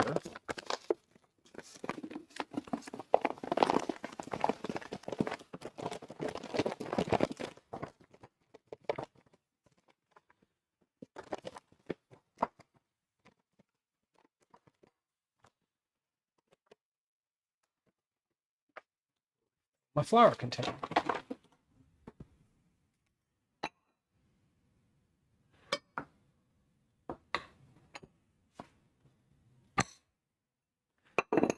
Okay, flour container is refilled. Now baking soda, I need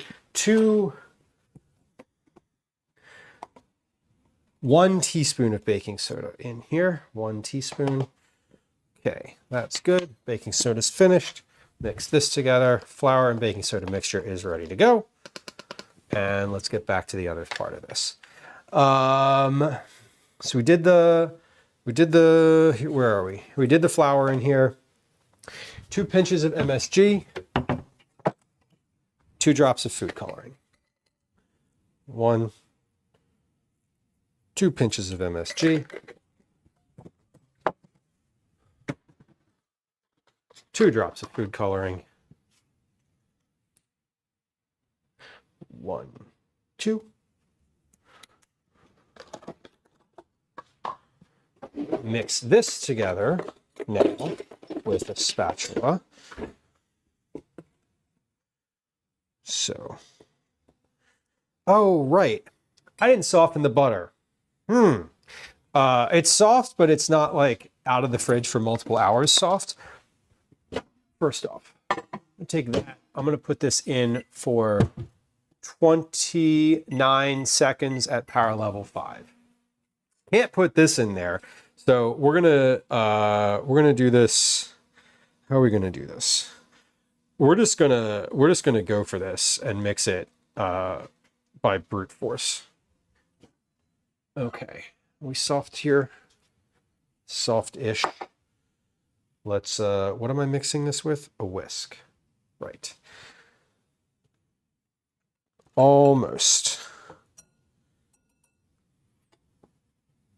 You stay. Almost there.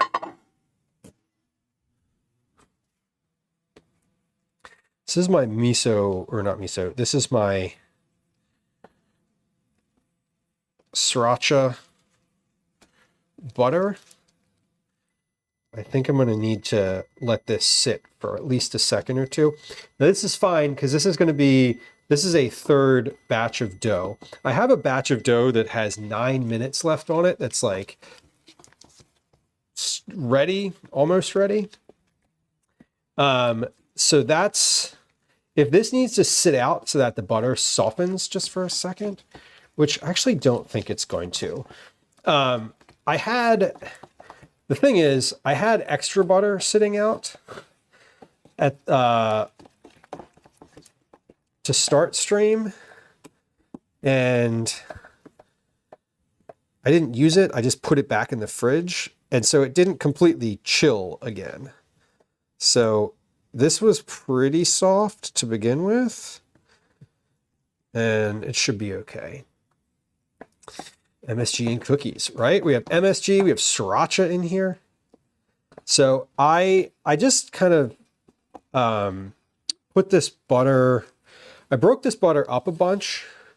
So we're gonna let this sit for a moment here out while I finish the rest of this. Okay, this should be good, and this should be ready to go now.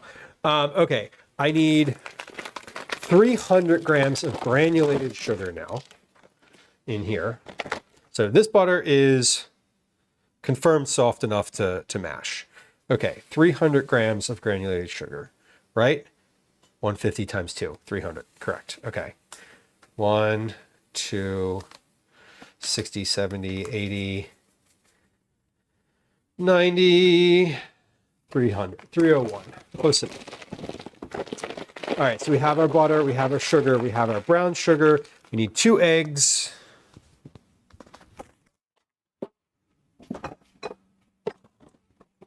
Two eggs. Let me wash my hands before I crack those.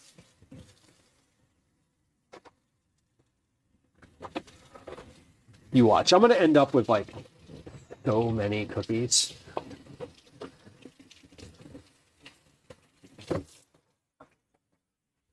And if that's the case, it's okay, totally fine. If I end up needing, if this ends up being like so much cookie dough, I'd rather have that problem than the like, oh shoot, I need to make more after having already baked some.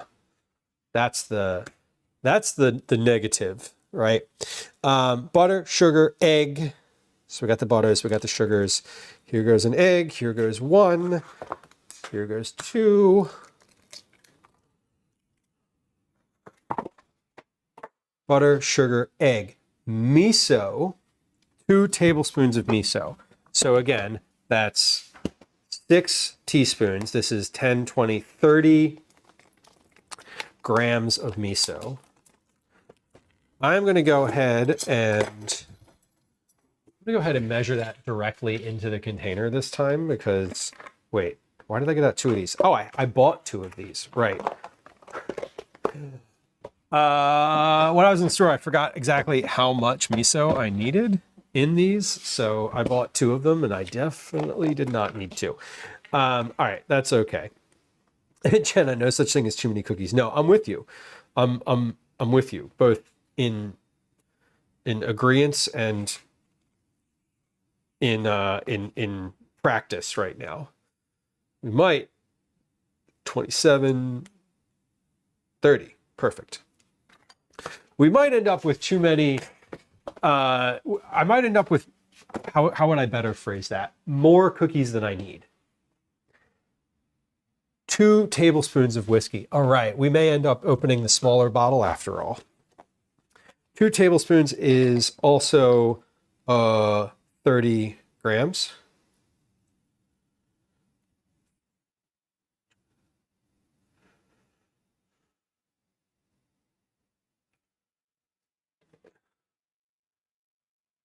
I guess I had enough after all.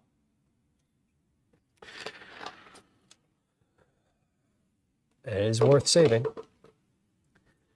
Okay, then we add the baking soda and flour in after that. Okay, so we're good. I added my flour, I added my baking soda. I already mixed those together. I need to whisk this now. Yeah, butter is soft enough. Not as soft as the first round, but that's okay. It'll get soft when I begin to mix the hell out of it. And I thought about this the first time around. I need to put like a towel or something underneath of this because this is, there we go.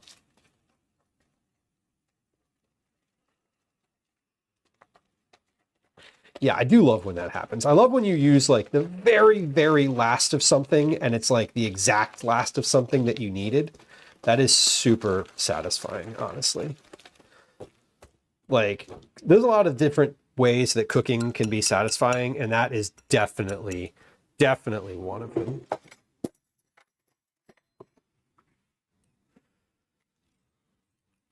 Okay.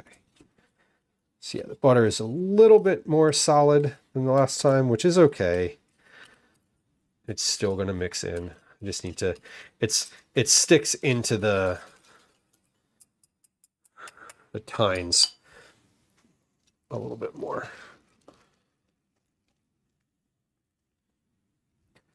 All right.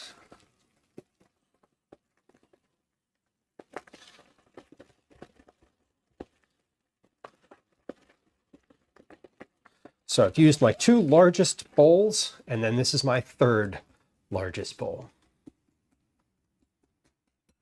Added to a carton of vanilla ice cream. Hell yeah. I don't drink, but I would, you know, if it's like bourbon something and it's like raw bourbon in a thing, I would drink that, or I would eat that. It's I don't avoid alcohol entirely like that. I just don't, I'm not gonna like pour it over ice and drink it, you know, but like,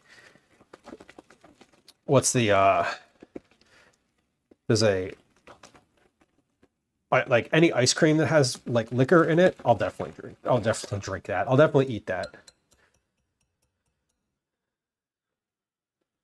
Okay, so this looks just like the last ones.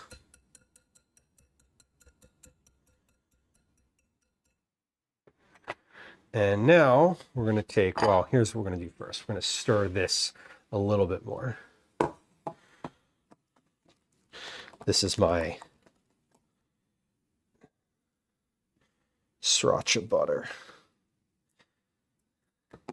If I'd have thought about it before I mixed all the ingredients in, I would have popped the butter and this butter in the microwave first, but it's in a metal bowl and I can't. So I think this should be fine. Because I chopped the butter. I mean, there was just 2 tablespoons of butter in here. It was pretty small. All right, my first round of cookie dough went into the refrigerator just about 30 minutes ago.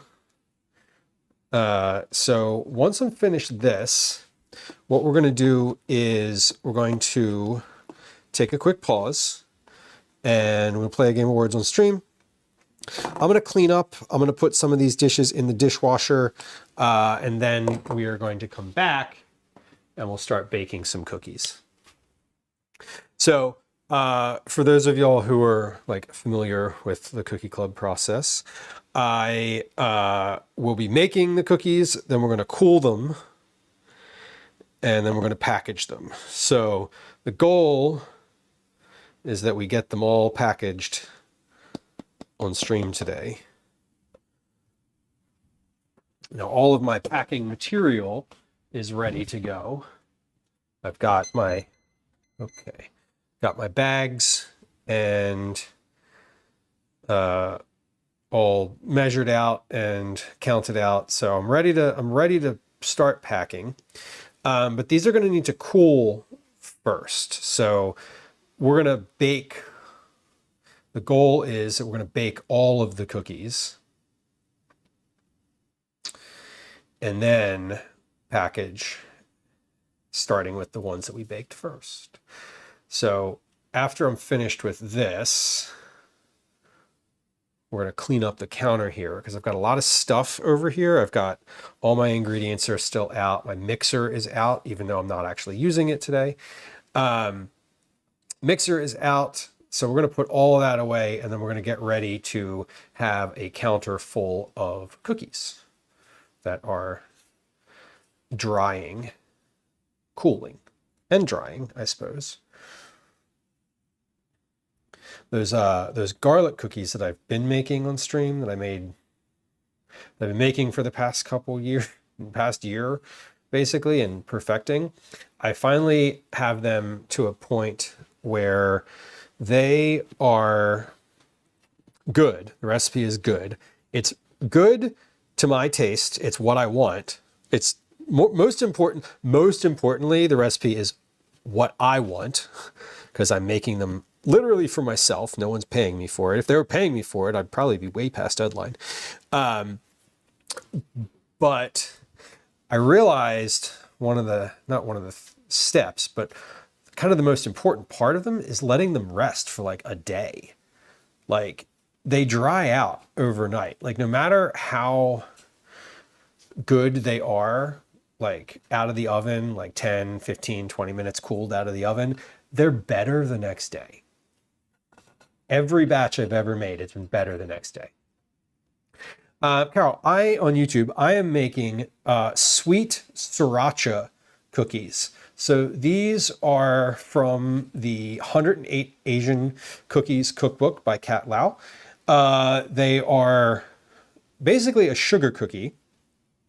The Asian aspect is a couple elements. They use miso instead of salt. They call for Japanese whiskey. I'm using American bourbon, but that's okay. It's Jim Beam, so it's owned by a Japanese company. And they use sriracha, like the rooster sauce, the spicy rooster sauce, for a bit of heat. So we're making those.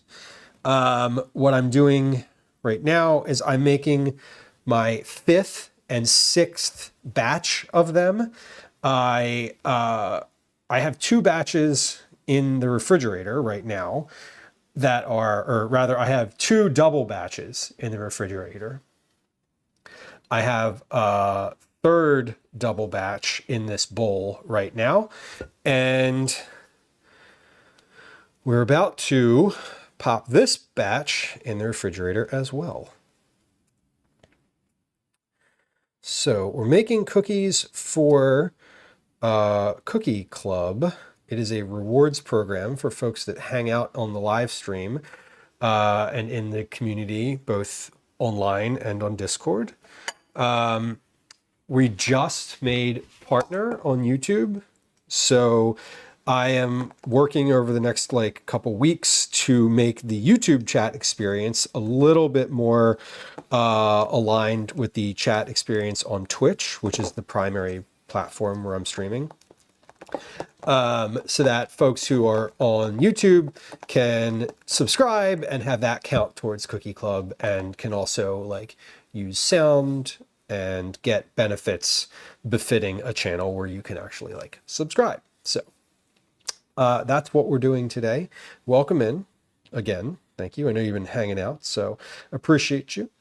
For those of y'all who are watching on YouTube, I would love it if you'd hit the like button. I'd love it if you'd hit the subscribe button too. I am always pleasantly surprised when I look at stream after it's over and I see folks have subscribed on YouTube, during the stream. I currently have the chat set such that if you are watching on YouTube, you do have to be a subscriber for more than 5 minutes in order to chat. The reason for that is I don't have a strong, maybe I shouldn't admit this out loud, but currently I don't have strong moderator tools built into my desktop, my own admin experience here. So I want to kind of keep a tighter lock on that, for lack of a better term. But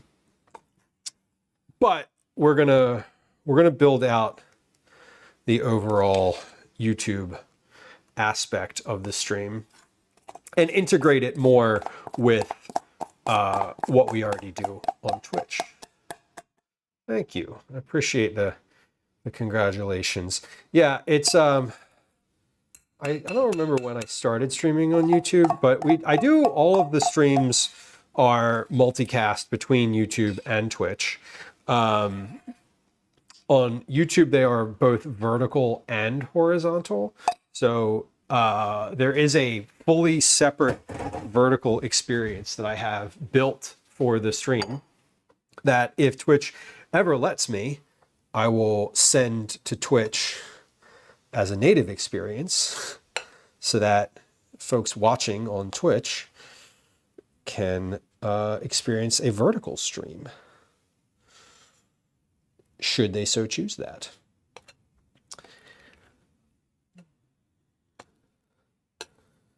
I was just talking to another streamer the other day about multi-streaming. I was talking to Earth Toast specifically. They were asking about it and sort of relaying some of the logistics of setting all of that up.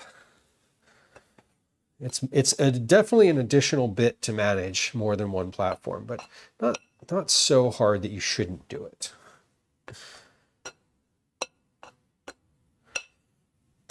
Okay.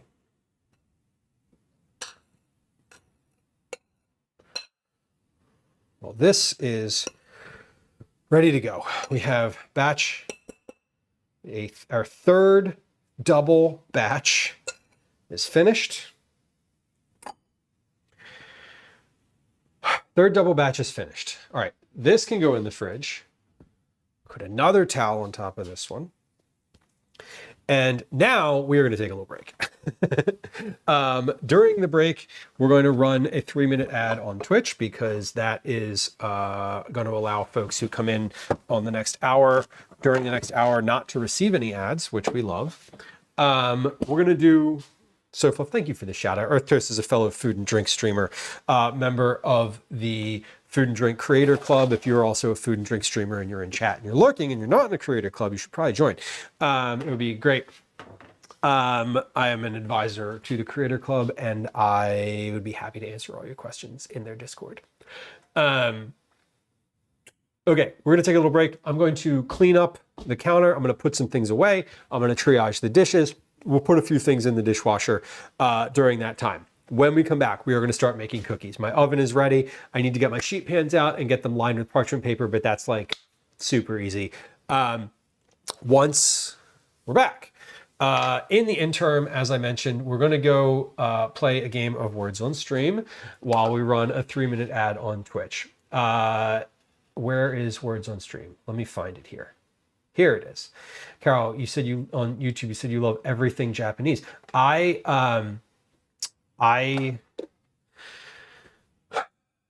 love this cookbook. I'm excited to cook a lot from here. It seems you have 2 lives open. Well, I'm sending 2 different streams. I have one vertical and one horizontal. So if you are on your phone and you click the live stream, you should get the vertical one. And if you are on your horizontal, if you're on your desktop, you should have you should be seeing that. So I assume that you're viewing. I see that you're chatting on the vertical stream, so I'm assuming that you're on that you're watching vertically, which is great. If you were to switch to desktop, you would get a different. You should get a different experience. Okay, if you are on Twitch, you're going to get a 3-minute ad, and you're going to have the option to play Words on Stream. That's coming up. If you want to hear what I have to say during that time, there is a link to YouTube in chat. There are no ads on the YouTube live stream currently. Words on Stream is up. We're going to run a 3-minute ad on Twitch, and we'll be right back. Here that comes. I'm going to do some dishes and clean up during that time. Hi. Welcome to another Actually, not going to do any dishes. I'm going to just manage the dishes, meaning I'm going to put them in the dishwasher. Doing the dishes would require probably more time than I have. So we're not going to do that. We are going to put them in the dishwasher and put things away. Put things away. Mainly I'm going to put things away. That's my goal. Which I should do that first, but I'm not.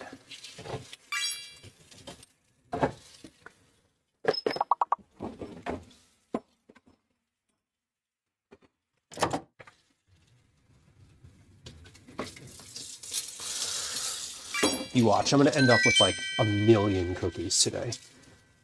Not a problem, not a bad problem.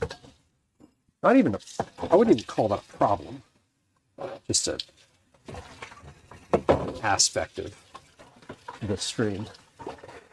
Wow, was that a board? That was a board. That was a board. Good job, y'all.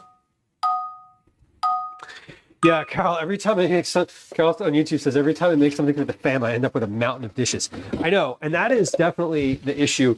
I realized a while ago from the live streaming perspective that I wasn't like pausing to do the dishes.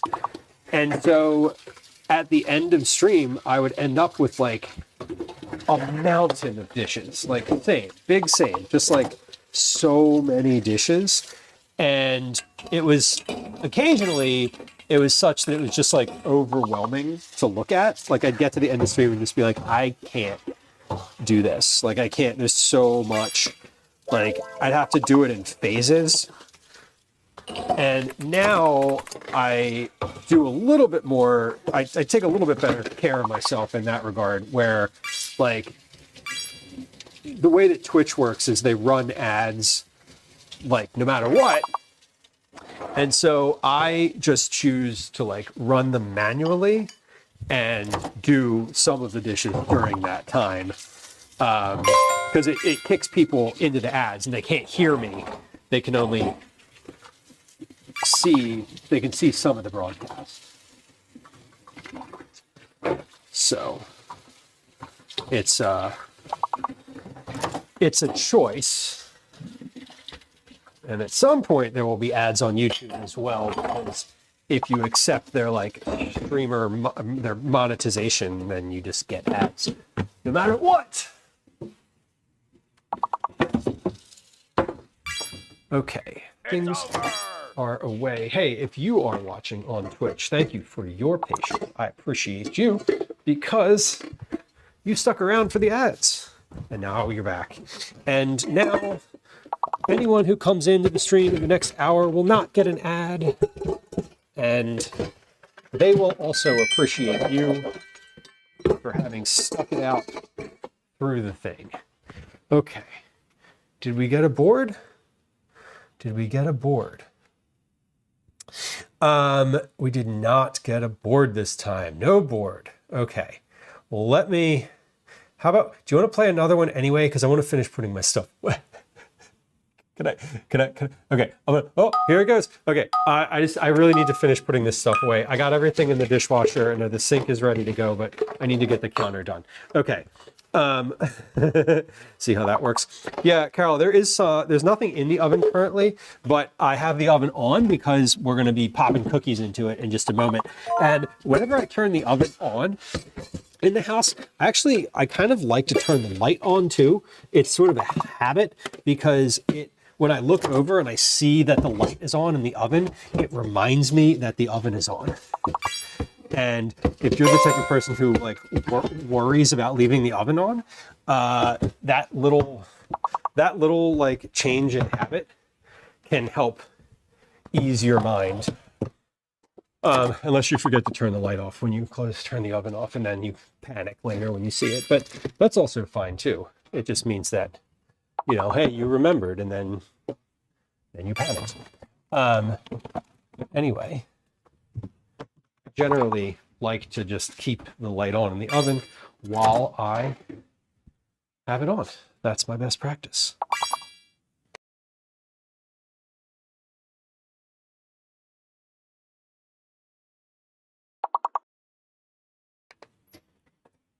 Okay, let's get remove that, remove these, got our salt. I'm going to put that away. Was that a board? See, what have I done? See, this is where y'all started again. So we have a rule. We do have a rule that if there is a board, that we play another one. So that's one of the things that I want to include when I do an update for. Okay, so when I update things for YouTube, I want to see. I want to be able to commands, sounds, Cookie Club entries, words. What else do I want to be able to do? Let me scroll up and say hi, because I definitely see some folks who popped into chat during words on stream. Excuse me, at the beginning here. Advice guy, welcome in. Happy Thursday. Michael Bublé, happy Thursday. I have something to say to you after we're out of the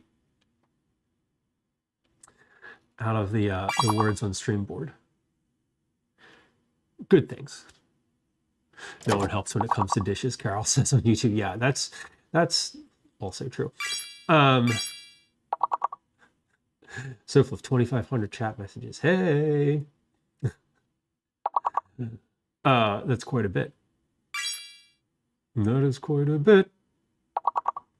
I wish all the success getting monetized soon. Thank you. I appreciate that, Carol. We're I just hit phase 1 of the YouTube partner thing, which I think means I don't know what that means exactly, because I didn't look into it. But I did hit phase 1 literally on Tuesday of this week, after Tuesday's stream. Or not after Tuesday. It wasn't because of Tuesday's stream. I hit it previously to that, but I got the email today, in fact. Today. So I haven't even activated it yet. I just I know I got the email. All right, y'all. Good work on the words today so far. We're doing good. Valiant effort indeed. Do y'all remember the Prince Valiant comic? Was that a thing? Did y'all have that in your newspaper growing up? Did you also not read it? I had that comic in the paper, and I just remember being like, what is this even all about? This is silly. Okay, we are wiping the counter. I'm sanitizing the counter here, because we're gonna put. We're not putting the cookies on the counter. We are, however, putting them, adjacent to the counter. Okay. Let me wash my hands again, and then we're gonna get started. My oven is on. My oven has been on since before stream started, so it's very much preheated. I hope it's at the right temperature. It's at 350. I actually didn't look at what temperature these cookies bake at. If this is preheat your oven to 425, I'm gonna be like, fuck. But that's okay. And if that's the case, just turn it up. No problem. Okay, so we did all of this. Don't fully incorporate the sriracha batter or overmix. Cover the bowl, refrigerate for 30 minutes. Adjust racks in the upper and lower middle positions of the oven. Preheat the oven. Line baking sheets with parchment paper. Scoop 19 2-tablespoon portions of dough and space 2 inches apart on the prepared baking sheets. All right, so these bake for 16 minutes, it says. Yikes, that is a long baking time. Okay, we're gonna do one baking sheet first. We're just gonna start with one and then move forward. We're going to start with one. We're going to see how long that takes, truly, how many cookies I can fit on a tray, truly. And if I need to, I will adjust so that I can do,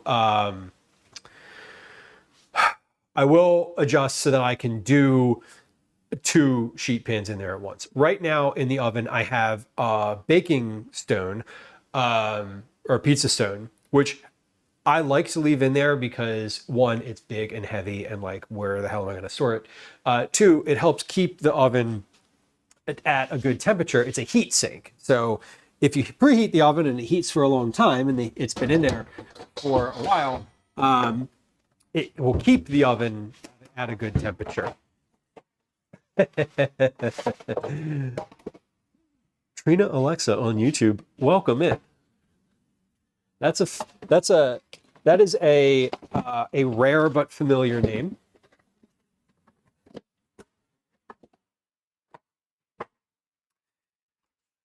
It took me a second. I was like, is this someone I know in real life? And then I saw the wrench and I was like, right.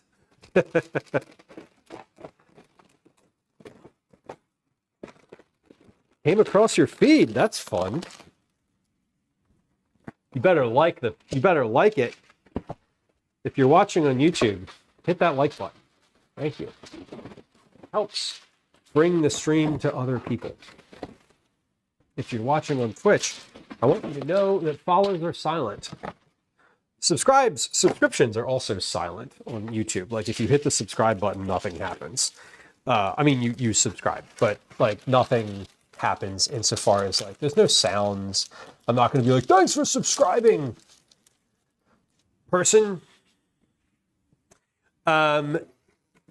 So yeah, there's that. I had a thought though. What was I saying? I said something. Oh, during that last game of words, I said to Michael Bublé that I had something to say to them.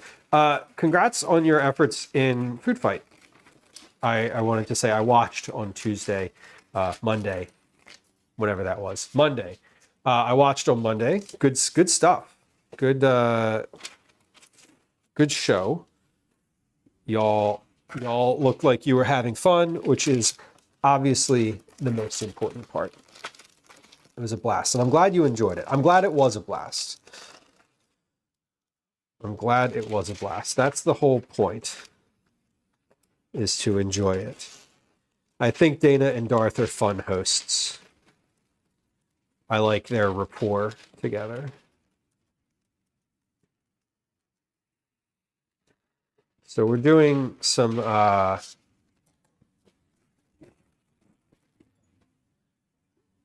parchment paper here. I'm not crumbling it. It lays flat. I'm using my like large sheet pan, so it lays pretty flat to begin with. I might, depending on how these cookies turn out and how everything goes, I might cut a second separate pieces of parchment for this. Okay, so we are into the baking aspect. Scoop 19 2-tablespoon portions of dough and space 2 inches apart. Okay, so this says 2 tablespoon portions of dough. Now, y'all, I have to admit something. I bought a kitchen gadget. I bought a 2 tablespoon cookie scoop. So we're gonna do that. So this is a 2 tablespoon portion of dough, and we're gonna portion them 2 inches apart.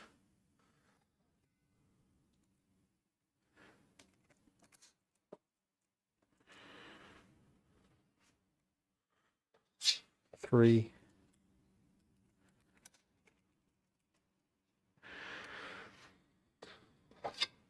4.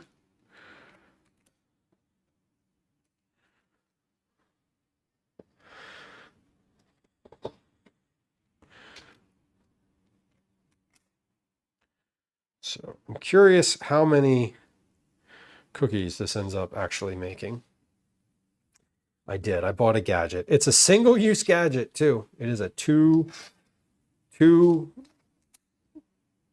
tablespoon scoop, which is functionally pretty useless for everything else except cookies. But I had the thought, I probably will use this again for cookies, right? Like, I feel like there's, in my head, I was like, there's been at least one other time where I've been like, you know, I could use a 2 tablespoon scoop today, and that would make this easier. And I haven't had one, so I bought one.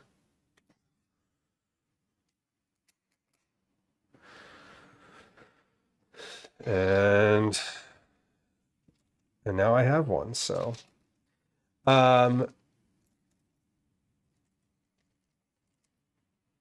so we're gonna use it. And I'm trying to make these roughly the same size. I'm not actually sure. I think there's a way to use a cookie scoop. There's like, I've worked in a bakery. I've used one of these before. I just don't remember. There's like an exact sort of science on how to do this. Because it's like, it's 2 tablespoons exactly, like filled up to the top. But like, these aren't all the same size. See, I can see that just looking at them. And this is what I'm saying. There's definitely a way to do this where it is, where it comes out exactly the same.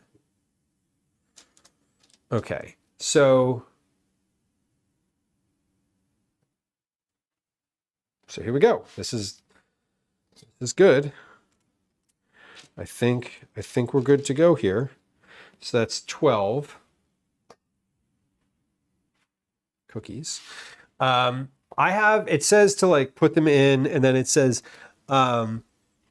switching the sheets between top and bottom and rotating front to back. I'm going to put these in for 16 minutes. And I'm going to scoop one more tray because I know that these will all fit here. So this is 12 cookies going in the oven. Hope they work. I'm going to end up using 4 sheet pans today. Start the timer. Important, very important. I think I'm going to end up using 4 sheet pans. The reason I say that is because you do have to rest these for a couple minutes on the sheet pan. And I think I'm going to want to move a little faster than this. So I think what we'll probably end up doing is scooping all of these like at once, like scooping as many of these as possible, and like staging them on a sheet pan.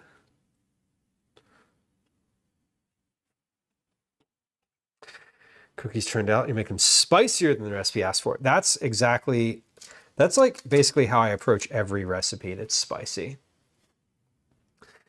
Carol says, I'll know they'll turn out amazing. I hope so. I mean, I'm following the recipe. I know they'll turn out well. I'm not specifically worried about whether they'll turn out necessarily.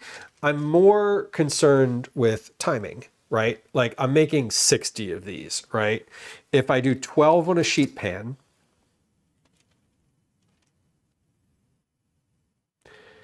12, 24,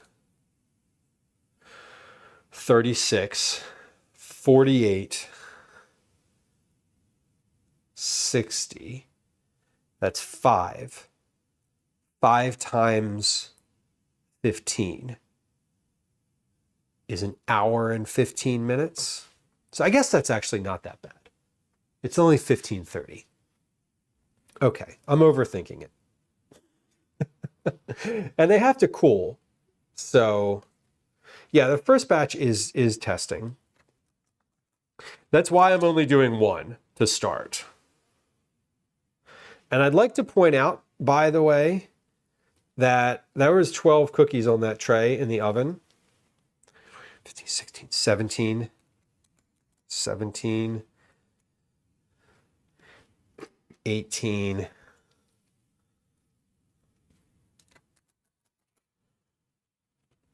19. Okay. So I just scooped 1 batch of cookies. And that's quite a lot left in this bowl.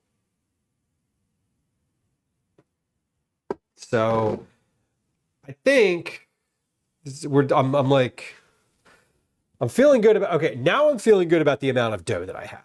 Like just to be super clear. Now I know that I have extra dough. I am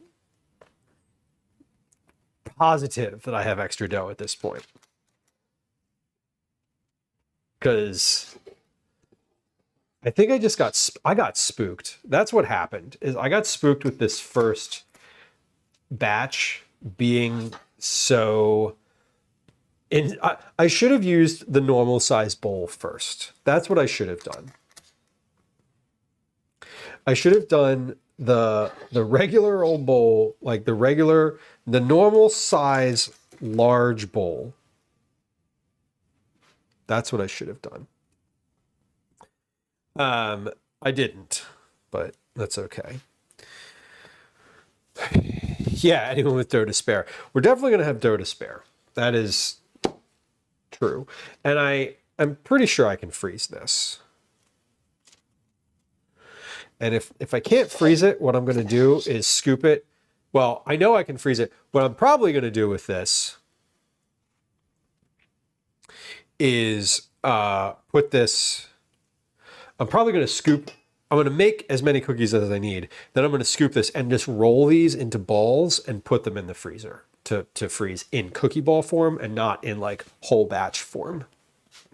So, D Gamers, what did you find in one of your storage boxes? I bet that it was your old CD case with all of your like old CDs from like the 90s and early aughts.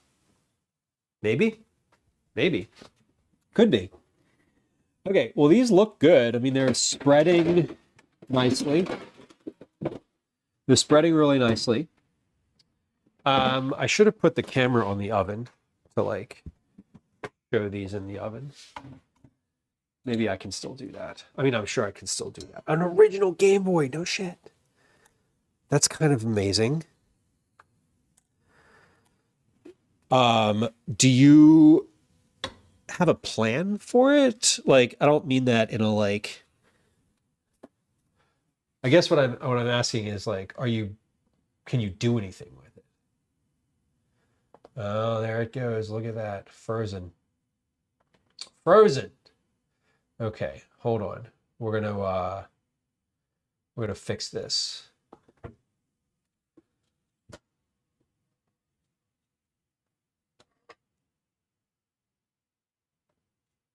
We're going to do that, and then we're going to do that and that. Okay. And then take that off. And there we have our cookies in the oven.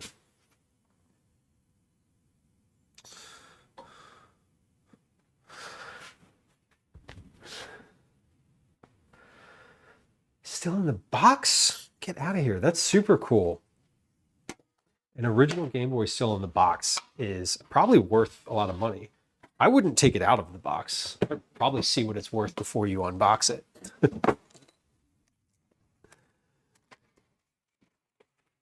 Is my oven an option? What do you mean, Carol, on YouTube? What is that? I'm not sure what your question is. Does it include the air? No, it's not a convection. Sorry, I was processing what that question actually meant. No, it's not a convection oven, so it doesn't do. It doesn't have the option for that. Unfortunately, not.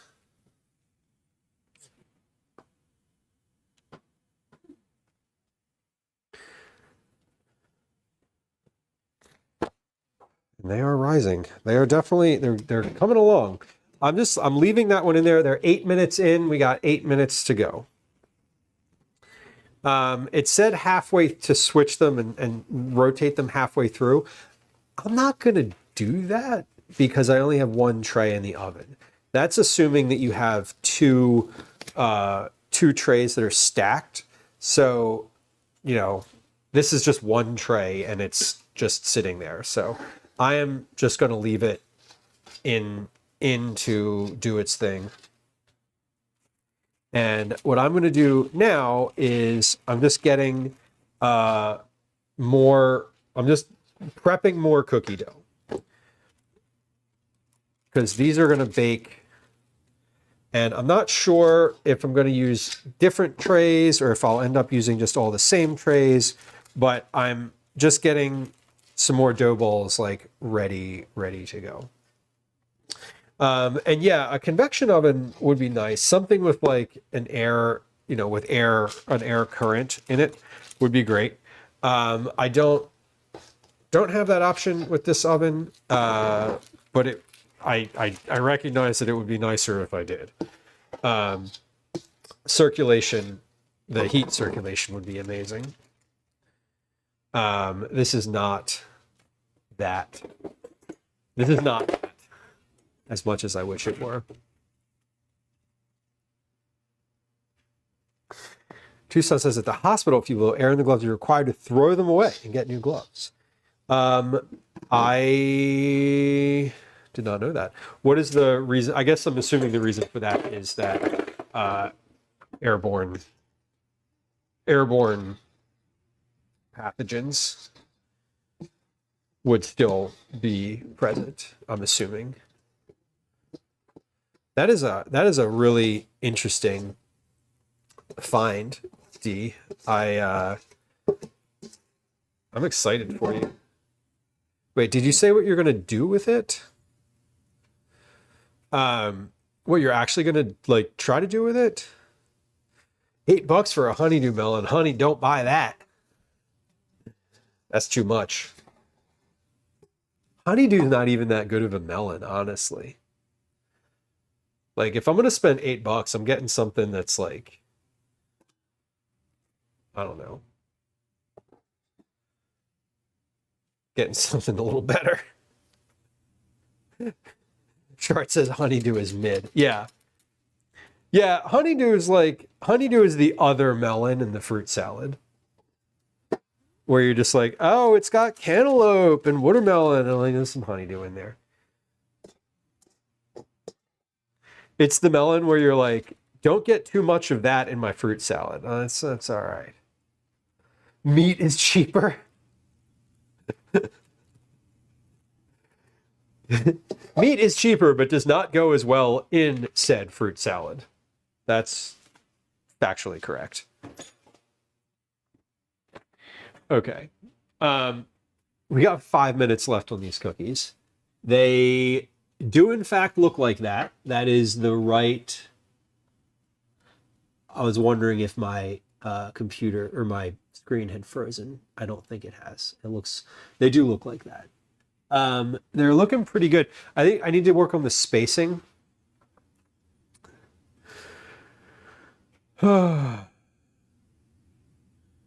Okay, Calvin is texting. He's updating. Hold on, what is he updating on? He's updating on his journey home.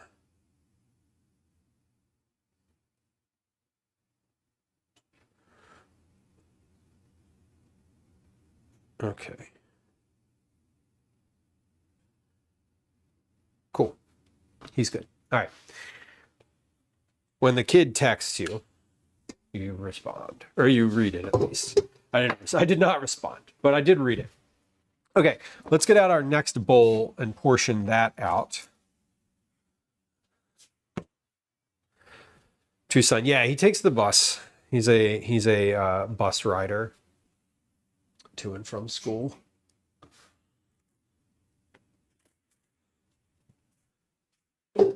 Which is kind of terrifying as a parent, if I'm being honest, but you know, it's how we do.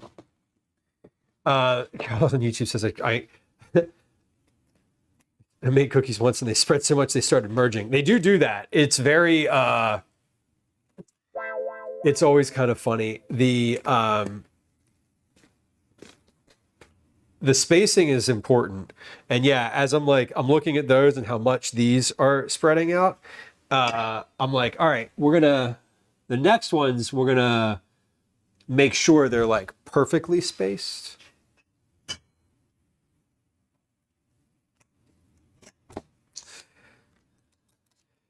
Yeah, Michael, Michael says, I'm glad there wasn't text when I was a kid, right? Parents would have been up my ass every 2 seconds. Yes. And I, as a parent, I try not to do that. I try to make sure that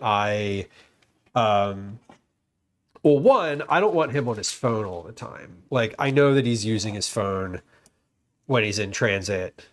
You know, I'm aware that he's on it more than I actually want him to be on it. But like, you know, we have location enabled. He has like an air tag. It's all, you know, there's all the Big Brother stuff going on. And I don't like look at it though. That's the thing. I don't want to, it's like too much anxiety for me to have to think about that all the time.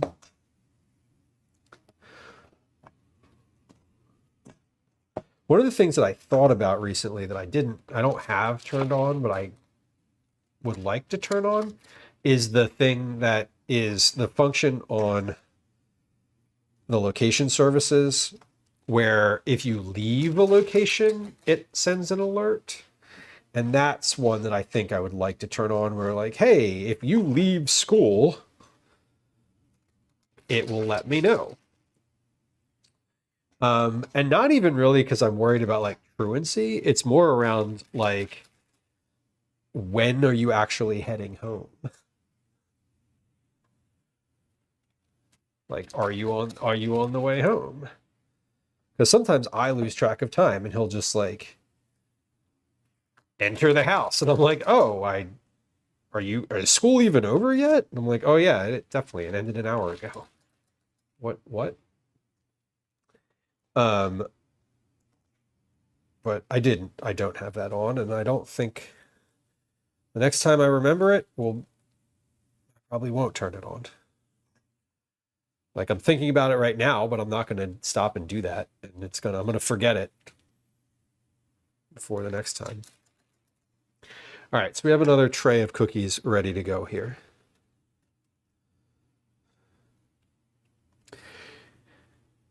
Sounds like he has real physical friends, which is, he definitely does. Yeah. And he takes the bus with friends, like with other kids, his peers. So it's fine. Druggies and crazy people. I mean, hey, Tucson, we live in a city. Like, you're also riding the bus with everyone. Like, literally everyone. It's not just, you know, there's definitely people on the bus who are unsavory individuals, but I couch that with the fact that like he and I have ridden the bus together since he was a literal like baby, and he has seen it all. I mean, he's seen all of it that I've seen with me for the past 10 years. So, you know, he's seen the reactions to it. He knows kind of what the best practice is. So I was on a field trip, right? If he was on a field trip, I'm probably there. I've been on all the field trips so far. I will continue to go on all the field trips that he wants me to go on. Okay, timer just went off. Let's get these out of the oven. We're going to see how they look. We're going to open the oven. We're going to pop these out, and I'm going to pop the next ones in. They look well spaced. Okay. Here come these. I'll show you those in a second. And then we're going to pop these in and close it up and start the timer. Okay. That is the right amount of time for these cookies. And these look to be a good size. So if you want to see the cookies, they're on screen right now. I can't tilt them too much because they will they will slide off this tray. So if I tilt them too much, but there they are. They're looking pretty good. I'm excited about them too. I'm going to leave those on the tray just for a few minutes. And it says 5 minutes, so I'm going to set a timer for 5 minutes. And we'll get those ready. Muffin trays, Carol on YouTube says. That's a good one. The muffin tray cookies are great. So Plus says, we upgraded my kid to a Garmin Bounce watch this Christmas. Okay. I like the idea of a watch because it stays on you. I also don't like it for the same reason. Because it's like, I've seen some of his friends that have like the Apple Watch and they're just like tapping it all the time. I want something that I can be like, put that away and it's gone. I had other parents who were like, my kid would lose that watch. My kid would lose that phone. If they had a phone, they would literally lose it. And so like they have to have a watch. And that kid is one of Calvin's friends. And that kid was like, oh yeah, I would lose it. And I'm like, I believe you. I know you. I know that you would lose it. I've met you before. Katsumi says, I rode public transit on 30 years. It was fine. There's a lot of other people around. Valid. Yeah. The thing is, it also says sprinkle sea salt flakes over the cookies. I'm going to do that now so that they kind of settle in a little bit. These look great. You can see the streaks of red in them, which is amazing. Love that. Okay, sea salt is sprinkled. Timer's going, other timer's going. We're good. Let's work on another tray of cookies here. So what I'm going to do also, by the way, I'm just going to scoop all of these cookies and like, we're going to scoop all of them. If it ends up being, you know, anything over 60 cookies, I am just going to put in a bag in the freezer, or I'm going to put it on a tray in the freezer. And then freeze them. Great parental controls, which is important. Yeah, the parental controls are sort of the thing. When I gave Calvin his phone, I spent a good month with the phone myself, sort of figuring out all of the ins and outs of it, and like what you can control, what you can see, what he has access to, kind of looking at it, you know. 9 says, I love that my sons have maintained friendships from school after they graduated because they also hung out online. And that's the thing, you know, I tell Calvin now, like he'll be playing Roblox with his friends and I'm like, ask your friends questions. Like literally you're talking to your friends on Roblox. Talk about something. Like ask them how they feel about not having had recess because of the snow. Like, ask them what they're doing this weekend. Like, literally fucking talk. Use it as a conversation. I'm like, just because you're playing a video game, like, and I think about this when I was a kid, like I sat around with my friends and watch them play like PlayStation and all, and we didn't really talk. And it's not even, you're not even physically next to the person anymore. You're just like online. Like I listen to these kids, I listen to him with his friends online, and like they don't even say hello or goodbye to each other. They just like drop off. And I'm like just a little tiny change in the way that you engage can mean a much more meaningful interaction. It's not that hard. You just have to like practice.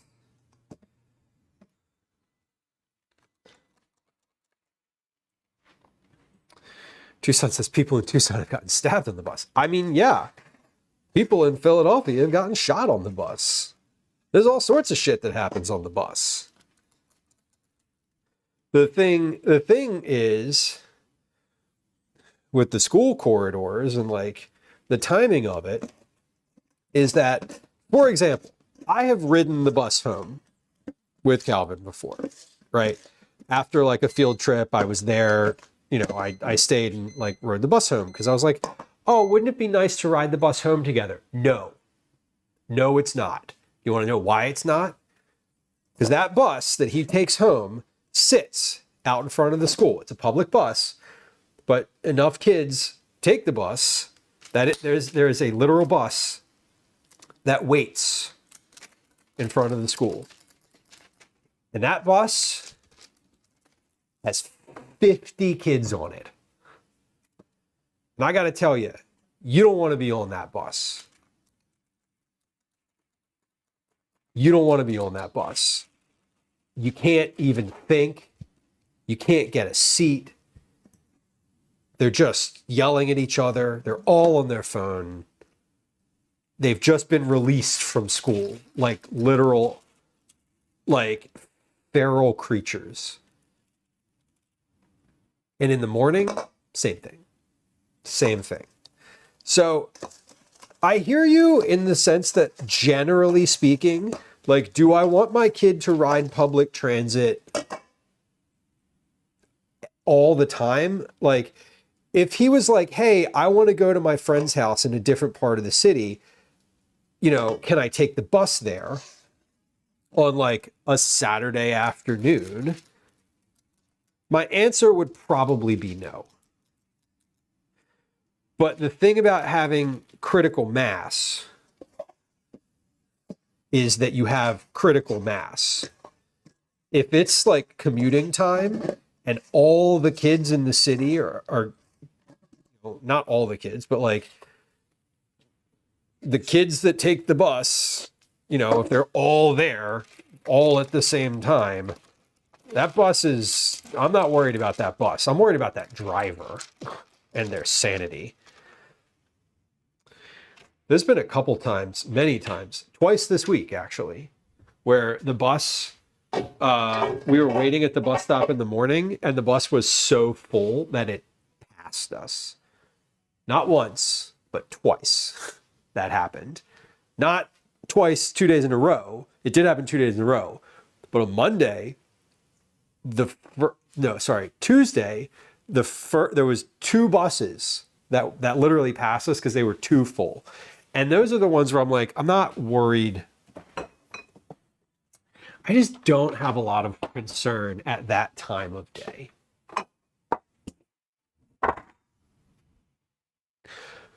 Nine, you did school bus as a kid? Same. For elementary school, I did too. Buffalo isn't Philly. No, but I mean, again, as I said, he has been riding the bus with me for 10 years now.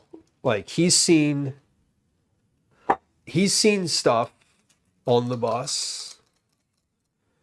And I trust enough that if he felt like there was an unsafe person on the bus, that he would get off. Because we've done that before. Like he and I have done that where I've said, like, I don't feel safe right now. This person is, and you know, and then explained why, you know, after we got off. So I think his judgment is a little different. I'm confident in his judgment. It's always other people that I don't trust, but I know that there will be other people on the bus when he is on there. Other peers. He doesn't ride the bus alone. Not to or from school. They send the bus if the main bus is full. No, I mean, just the next bus. I mean, it's the city, so, you know, they come every 7 to 8 minutes. I think it's every 7 to 10 minutes. Different lines have different timings, and different times of day have different timings. But no, they don't like send another one. There's going to be another one. It's very, it's not, it's a concern because, like, you know, after the second bus passed us on Tuesday, I was like, well, we might be in trouble. Carol on YouTube, there's a lot of dough. This is my second full tray of these. So we're getting to the point we're getting to the point. Let's see, how many are on that tray? You know, it really doesn't matter because I'm going to portion all of them out anyway, but I really only need 60 cookies. Nine says I miss public transit. It is nice to have, I will say. I appreciate, one of the things I love about the city and living in the city in general is the fact that I don't drive. I do. I mean, I have a license. We have a car. Like, we drive regularly enough, but it's not like when I go to the store, for example, I don't usually drive to the store. I was out yesterday for a little bit. I took the yesterday was above freezing, so I took the little moped out, which I realized was a bad idea after I was already out because there's still slush on all the roads, and it doesn't really handle slush that well. So it was dicey, but we made it work. I made it work. Okay, so I'm taking these off of the tray now. We're going to try one of these in a little bit here once they're once they're cooler. These are still warm. And I don't want to try them just yet. I want them to be more fully what they're supposed to be, which is cool and room temperature. So we're gonna wait, but we're putting these on cooling racks. They're cool enough that I can take them off the tray. They're coming off well. They're not bending on the edges. They're just like they're ready to come off the tray. So it said 5 minutes, so we're giving them 5 minutes. Just scraping the excess salt and dough off of here. We have 2 minutes left until these are finished in the oven. I want to cycle these. So what I want to do, I do want to make sure that I know which racks are which. Because the ones that came out of the oven first, I'm going to be able to package first. So we're going to put those kind of up there. I'm going to take this cookbook and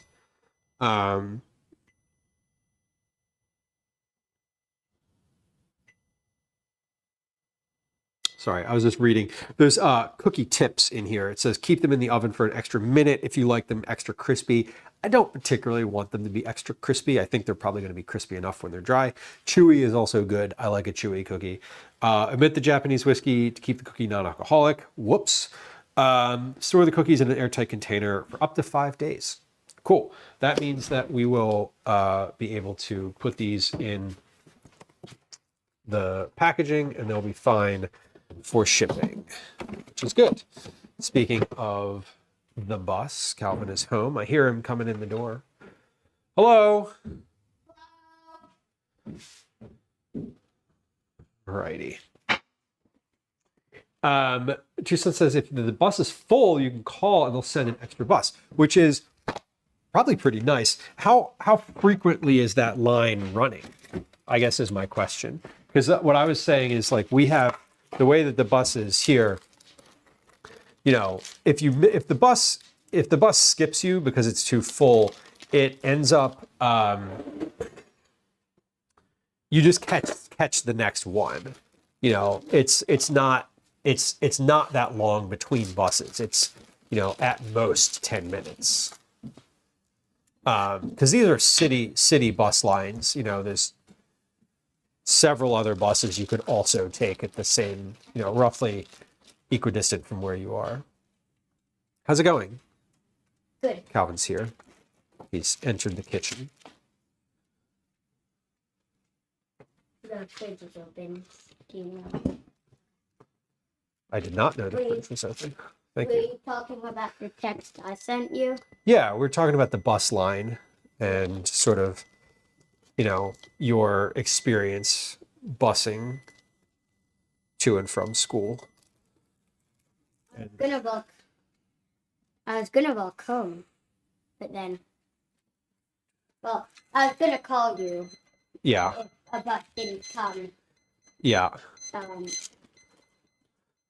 If a bus didn't come within, like, I don't know, 10 minutes of me getting to where I got when the bus came. Yeah. Yeah, well, I'm glad you decided not to walk home. I don't really want you to walk home. Yeah, I don't really want you to walk home. Not that I don't think you would make it, but Hello. it's less preferred. Okay, every hour and somewhere every 10 minutes. Yeah, I mean, these are, whoa, oops. Oh, that's These are definitely done. Good. Okay. These are sweet Oh, these are Sriracha cookies. Sriracha cookies. Watch out. Hot, hot, hot, hot, hot, hot, hot, hot, hot, hot. Excuse me. Okay, I'm gonna start the timer. Start the 5-minute timer. Out of a couple cookies, he asked me which one do I think looks the best, and I chose the sweet Sriracha. Yeah, so Calvin actually, yeah, you're right. You're right. He picked these. These were his not favorite per se, but of the ones that I Of the ones that you had given. yeah, of the options that I gave. Have I ever made caffeinated cookies? I have made cookies with coffee before. I've made cookies with espresso. I've made cookies with chai. I've made tiramisu, that's true.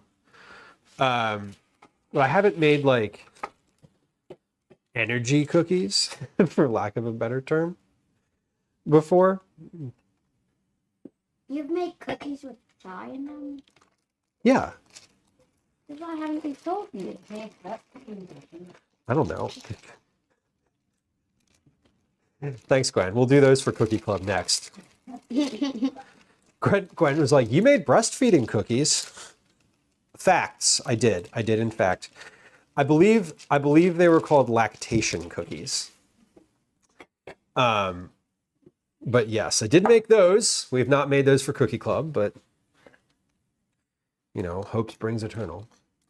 Espresso chai sounds good. The espresso ones, I think the ones that I made, they weren't espresso chai. It was like a chocolate coffee. Oh yeah, dirty chai cookies. Yes. There's definitely a recipe out there for that. I'm positive. There's a recipe for chai cookies in this cookbook that I'm currently using. High protein cookies. Those are popular nowadays, right? Isn't everybody into protein? Isn't that a thing? But high protein cookies? Is that a thing? Yeah, I mean, high protein cookies would be a thing. You just put protein powder in them, right? Like, shouldn't be that hard. You just make them with protein powder. Sprinkle a little protein powder on the top. Oh, speaking of sprinkling, we'll put some salt on the top of this. Love a good bit of salt. Okay, get yourself some blackberries in addition to all the chips and such that you're consuming, please. I said in addition to, not instead of. Okay. Well, I think oh, never mind. Mom's already on it. I was gonna say his karate uniform's in the dryer, but yeah, you look, you're like 6 laundry loads different from where I was last time I thought about the laundry. So, never mind. Mom knows where your karate uniform is. hello. Do I see berries or something? What do I see? Okay.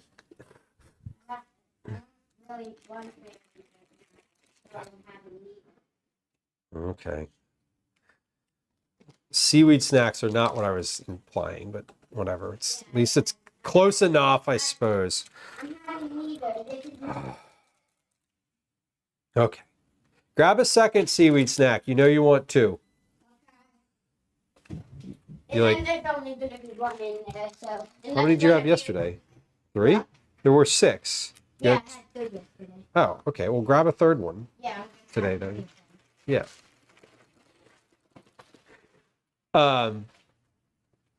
Sorry, I'm a little distracted. Whenever Calvin comes in, it's always like a little... Hey! I'm not saying negatively, Calvin. I appreciate being able to catch up with you just a little bit when you walk in the door. It's important to me. And so I pay slightly less attention to chat, even though I'm still live. Good.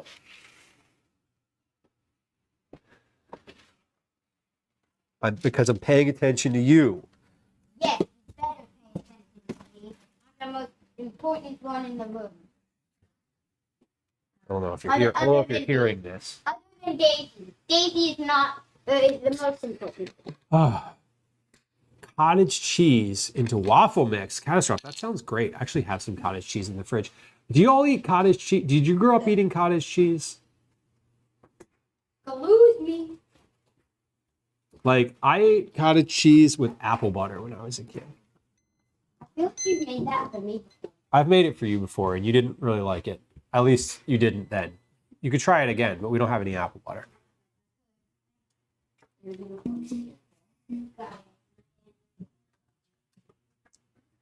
Carol on YouTube says orange oatmeal cookies. I love oatmeal anything. Oatmeal cookies are great. There's a recipe for oatmeal cookies in this cookbook as well. Have one healthy item with the junk food. Mainly it's just like, I don't know what else he's had today. I'm like, can you just eat a fruit? Just like one.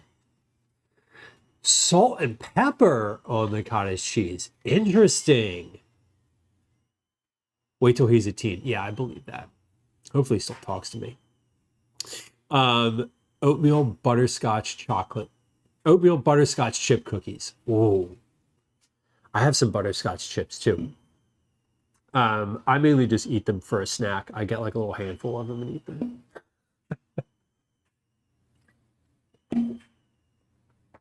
Which is fun. Now, I remember when I was a kid, I used to eat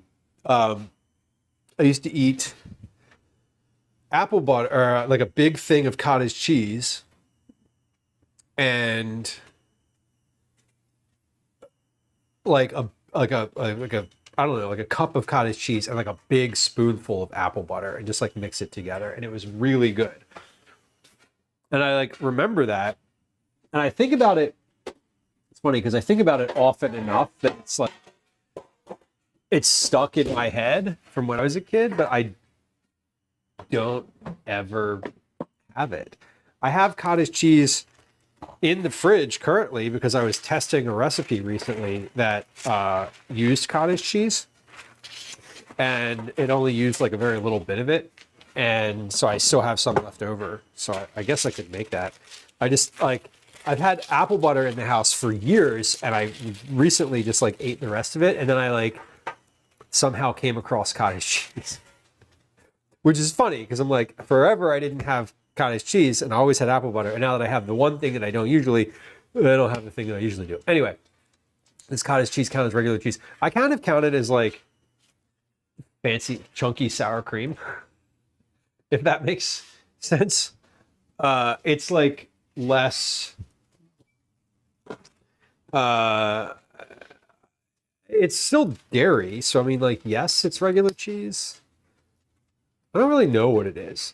Catastrophe, you have apple butter. I like it's so good. It was a snack when I remember eating it as a literal like, oh, I'm gonna have a snack. I'm gonna have some cottage cheese and apple butter, like, you know,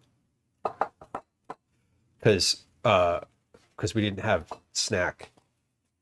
have like proper snacks in the house.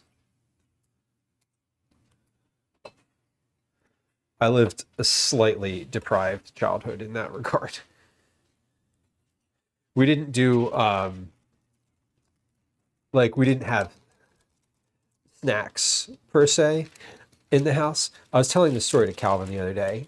I was like, when I was a kid, my mom used to give me string cheese in my lunch every day. and I didn't really want the string cheese. And there was another kid at school whose parents packed him basically like a Lunchable, which I think he actually had a Lunchable. Like he had like a Lunchable and a bag of Doritos, and like my mom would never pack a Lunchable, right? Like it wouldn't even be a thing. And I mean, same. As an adult now, I probably wouldn't pack a Lunchable for Calvin. But this other kid, like, always had Doritos, and he like had full access to Doritos at home, and I didn't. And he had a bag of Doritos in his lunch every day, and I had a string cheese in my lunch every day, which he didn't have at home because that was like a thing. His parents didn't buy string cheese. So we literally traded at lunchtime. It was like cheese for Doritos. And I remember I made that trade. The kid's name was Ryan. I remember him. Like, I remember what he looked like. It was funny. This was literally 5th grade.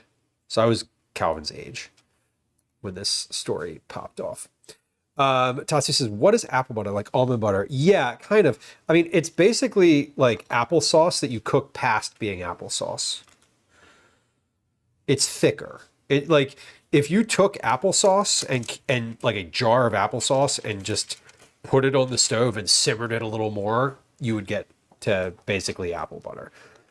It's a little different than that, but it's roughly it's roughly equivalent. It's just thicker, kind of like a spread. Exactly, Katsumi. Cottage cheese on potatoes. Hell yeah. Like sour cream. Yeah, it's kind of where I was saying. In my head, it's like a sour cream equivalent. Tatsu says cottage cheese is more healthy than regular cheese, seeing as how it's higher in protein, lower in fat, and technically not cheese. Yeah, I don't actually know what cottage cheese is, if I'm being honest. I know that it's... I know that it comes in a container and they sell it directly next to the sour cream, so that's why I That's why I equate them in my head. Sounds easy to make, but time consuming. Is it a curd? It's definitely a curd. I mean, cottage cheese has it's got a liquid consistency, like it's a chunky liquid, or a liquidy chunk. It's like if sour cream had chunks in it. Am I making it sound good? No. Okay, that's it for the dough. We just portioned all of the dough into balls. So wonderful. I'm gonna fill these. I have all these bowls in the sink. I'm gonna heat the water up and get some hot water in those bowls so that they don't completely stick together, or that they can be clean, rather. And then we're going to take these cookies off the tray, and then we're going to portion the next batch, because the next batch needs to go into the oven in 3 minutes and 36 seconds. So pop these off and just start. Dad, do you want any seaweed? Do I want any seaweed? I do not. Thank you. Okay. Did you like the teriyaki seaweed? Yeah. Yeah? Okay. I was at the store yesterday. I made an impulse purchase. Turned out to be a good one. Making it sound like somebody puked. I mean, it's honestly, if you have like textural issues around food, cottage cheese might not be a good fit for you. Just putting it out there. It is multi-textured. Cottage cheese and buffalo chicken and stuffed shells with it. Hell yeah, that sounds good. So I have a story about the other day. I was doing the recipe with the shells and the potatoes, the shells and potatoes, the bacon, the stuffed shells with potato and bacon and cheese. And I made those, and they were really good. Calvin and I ate them for dinner last night. He loved them. He enjoyed them when he had them the first time. And Gwen was out last night. She came back super, super late. I think she got back sometime after midnight, maybe. But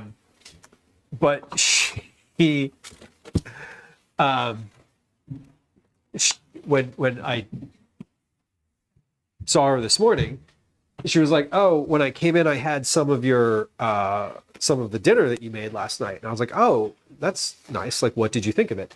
You know, because it's a new recipe and I was working on it. And she was like, "Oh, it was really good." She was like, "It really reminded me of," and she was like grasping for it. She's like, "You know, when you like have a baked like potato and you put like stuff on top of it." And she's like, "There's a word for that." Like she was like, she was not, because we don't eat these at the house. Like I don't make them, generally speaking. She was trying to come up with the words loaded baked potato. And it was just funny because she was like describing the flavor that I was trying to get out of this dish.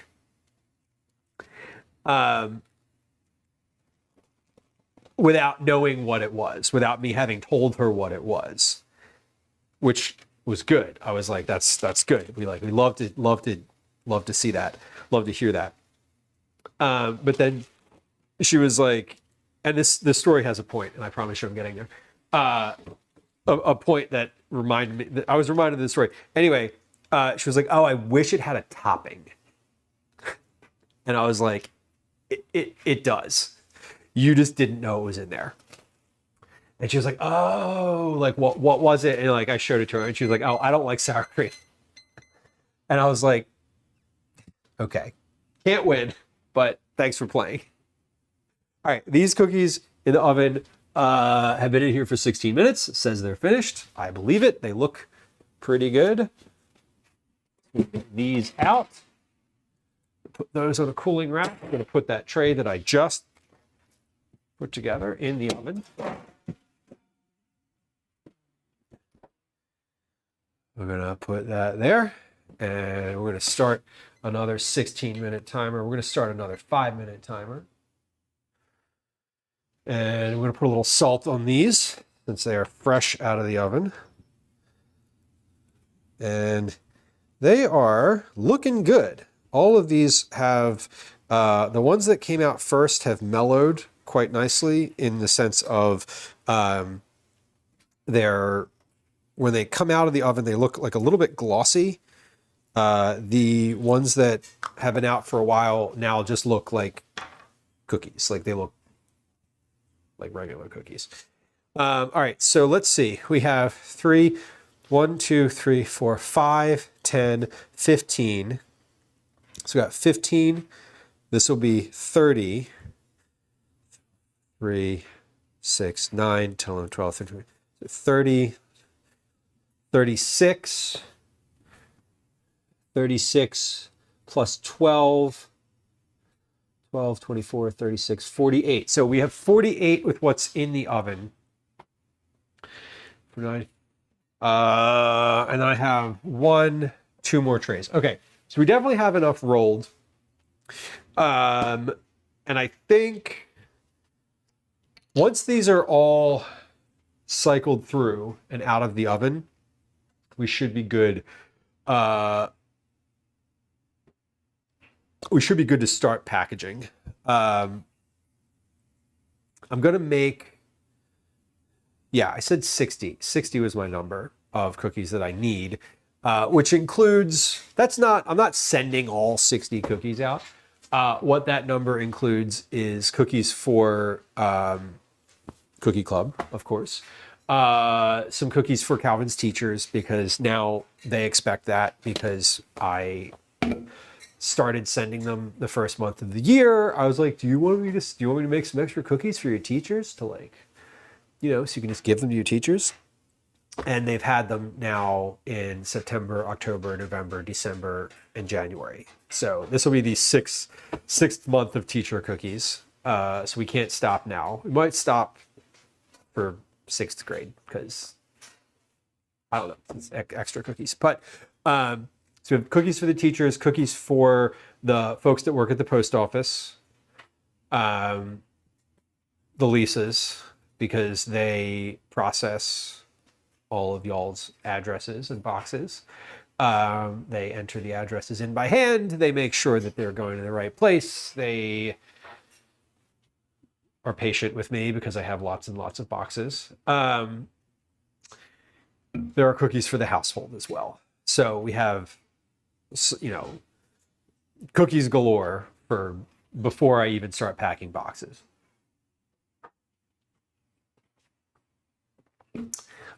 We have our regular winners. We have our tier 3 subscribers get cookies. So that's why the number keeps going up. The number of cookies keeps going up. And I finally also made sure to allocate cookies for the house, because there's been at least a couple months where I've like only made the number of cookies that I was sending out, and that was not popular.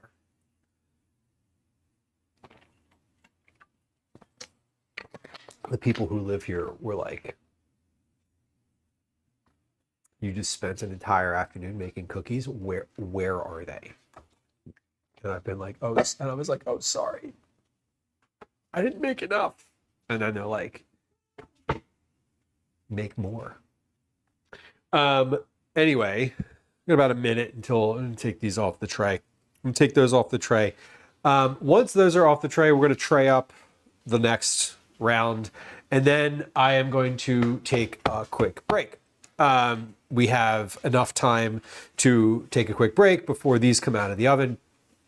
During the break, I'm gonna put away the dishes that I washed earlier and are dry over here on the rack now. I'm going to do the couple dishes that I have in the sink, mainly all of the cookie bowls and things that I made the cookies with. During that time, we'll play a game of words on stream, and then we'll be back. We're going to continue cooking cookies because we have a few more trays to go here.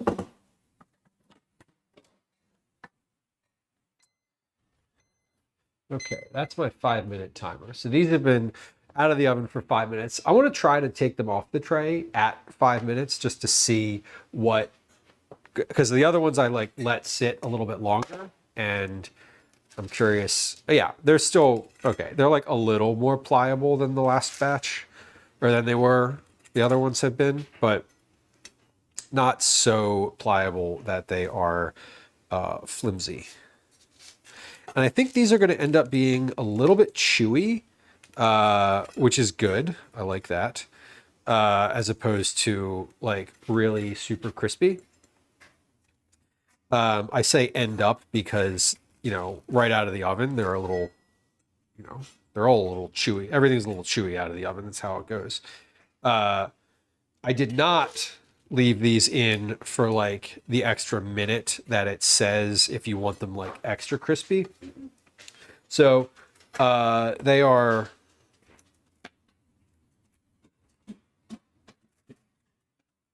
ooh, there we go. So they are just on the edge of able to stand up under the spatula. Move those to the side, get these next ones out. Yeah, Nine, I'll show you. I'm going to try one of these in just a moment here. Probably when I come back from the break. I'm just like, I'm giving them, I was letting them cool. Because I like, you know, cookies that are fresh out of the oven obviously are really good.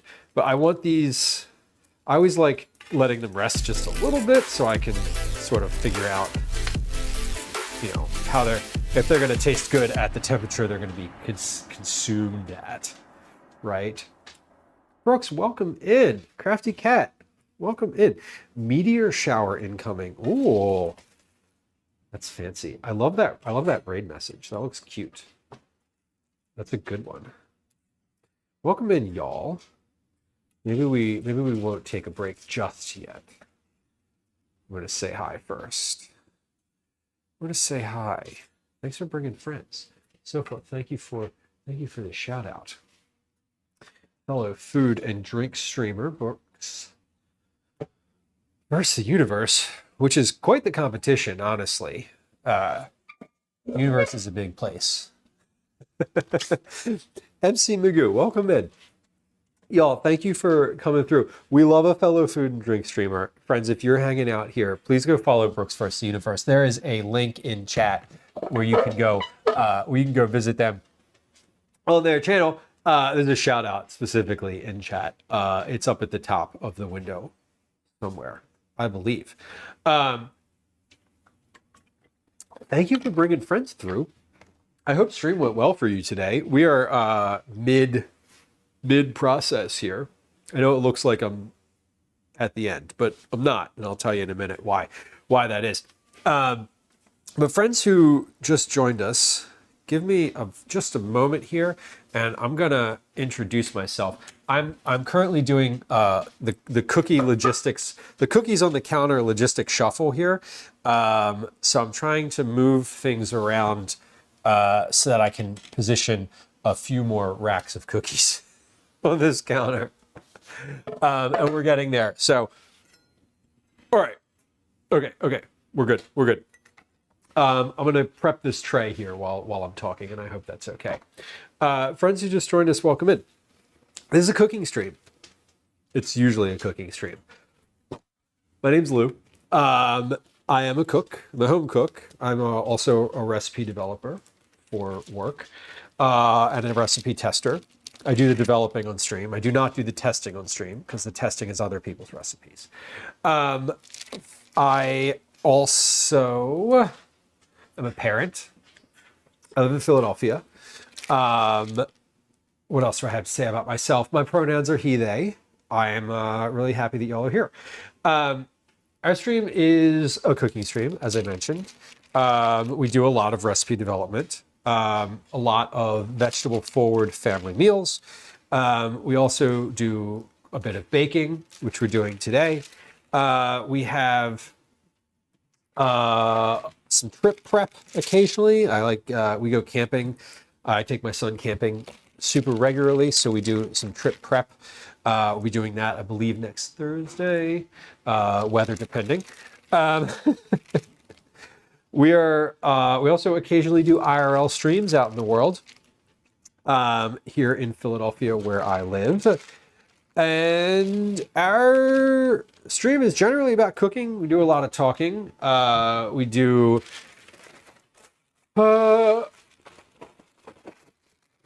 a lot of chatting, and you can get me off topic pretty easily. We love innuendo. Folks here are kind of weird. Note number one, I guess, or subtopic, whatever. Housekeeping note. There we go. That's what I was searching for. Follows are silent, so if you are a lurker and you hit the follow button, nothing happens. There's no sounds, there's no alerts, there's no chat messages. I'm not going to be like, hey, thank you for the follow, welcome in, blah, blah, blah. Like, where are you from? Answer all these questions. Like, I'm not going to do that to you. I like being able to hang out in a stream and just lurk. So it's important to me that if you are like me and you just want to enjoy your and be not recognized, that you can do that. So just so you know. And if you do like to chat, you want to say hi, I'm happy to say hi to you. So there we go. Average PC parts. Hi, welcome in. So that is the vibe here. Now that I've sort of introduced myself and what the stream is all about, we try to stream twice a week, usually Tuesday and Thursday. Sometimes a Wednesday is included instead of one of those days, but we keep a pretty regular schedule, and I'm usually live for about somewhere between 6 and 8 hours when I am live. Today we are cooking, like most days on stream. We're cooking from the 108 Asian Cookies cookbook. It looks like this. You can find that for yourself. Command cat in chat. Thank you, SoFluff. I appreciate it. This is Kat's third cookbook. It is chock full of really wonderful sounding cookies. Such things as faux cookies. If you like soup, maybe these look familiar to you. Actually, no. If you like faux, these are ones that you might enjoy. If you like soup, these are not gonna, whatever. They're cookies. They should not look familiar to you in the association of soup. Anyway, not the point. The point is that this cookbook has a ton of really lovely cookies in it, including these that have matcha and pistachio.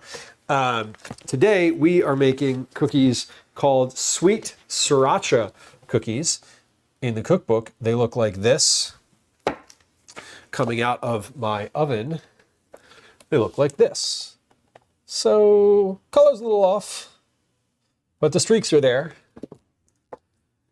Color's not a little off. The lighting is different, I'll tell you that. But these are what they look like currently.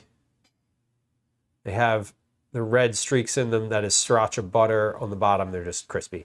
But that is a sweet sriracha cookie. It has sea salt on the top of it.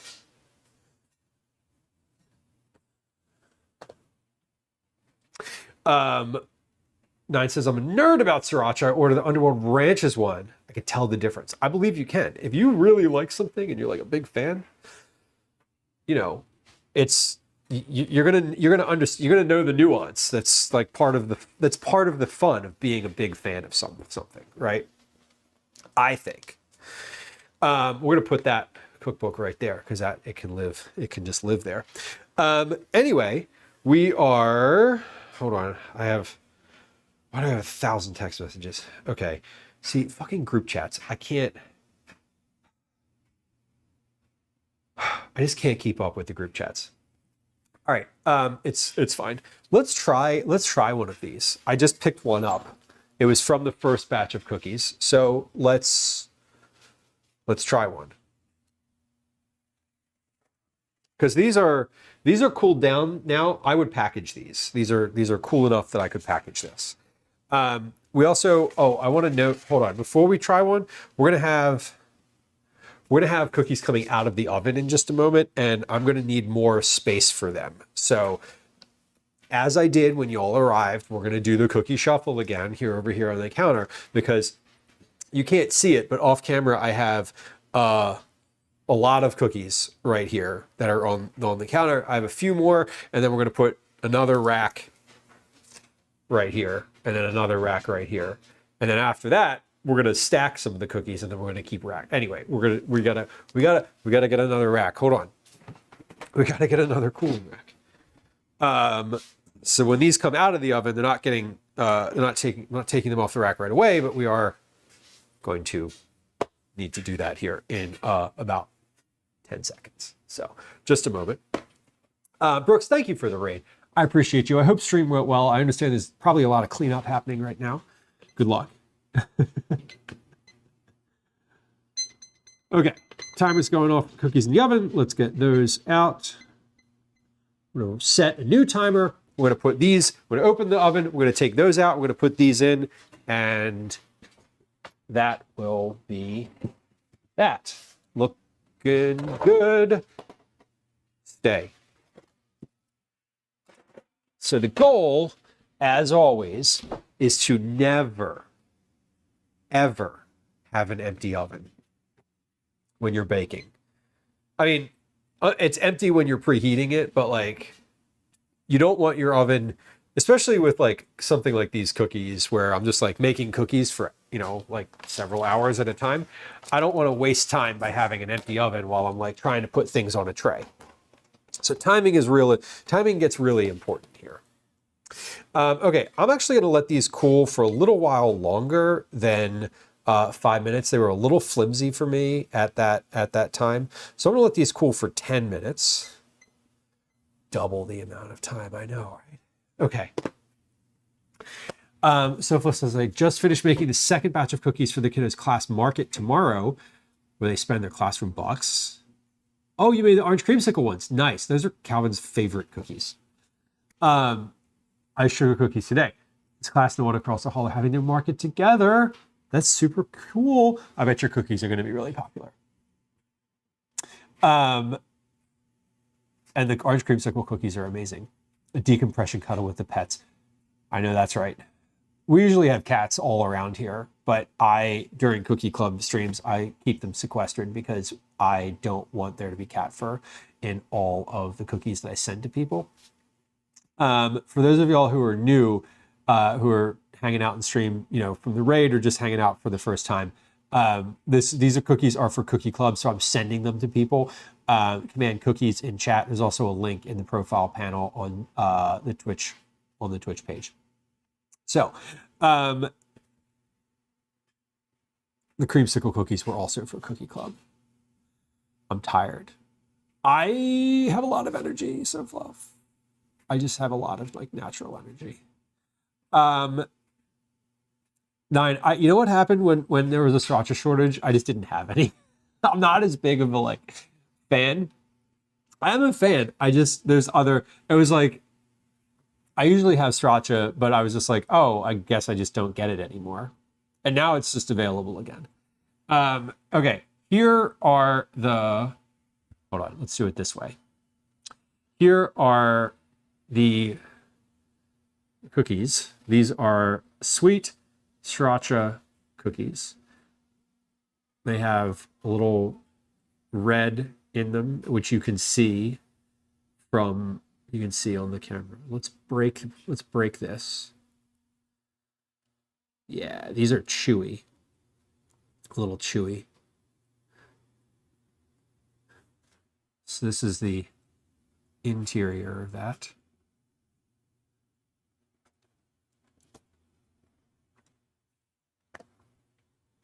Let's try it. Crunchy on the outside.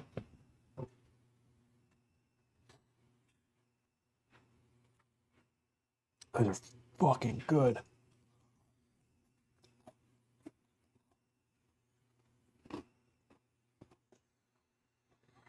Oh my God. And says, does it have heat? Yeah. But it's not appreciable. The cookies that I make with the cayenne and the garlic are far spicier than this. I think cayenne is also spicier than Sriracha, so we'll go with that. What I'm getting mostly out of this is the flavor of the Sriracha. It's got a peppery taste, and it was not bad at all. These are excellent. These are chewy. They're chewy. They are sweet. Mostly what I'm getting is this is a really good sugar cookie, and it has a little bit of heat to it. It is interesting because it's not because there's miso in it too. You can taste a little bit of that umami flavor. It comes in afterward. It's a little bit more subtle. These are really, really good.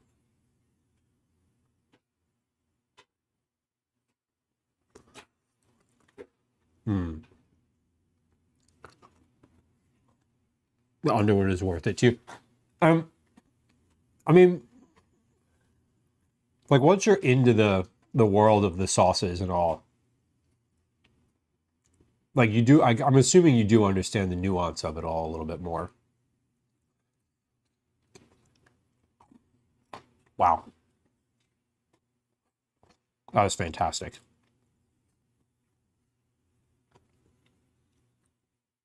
Calvin, you want to try one of these cookies? Okay. Guppy, welcome in. welcome in. Nice to have you. I had a fun time lurking. I was like kind of chatting, maybe a little bit. I think I was chatting more than usual on your stream the other night, but I had a fun time. I had a fun time hanging out. What did I want to say? I wanted to say something in chat, but I forgot. I didn't forget. I just didn't say it. Oh, right. I did forget. If you mentioned doing a cooking stream, if you have any questions about anything, feel free to hit me up. Did I like the food combo? No. Yes, I enjoyed watching you eat. What are those called? Benches?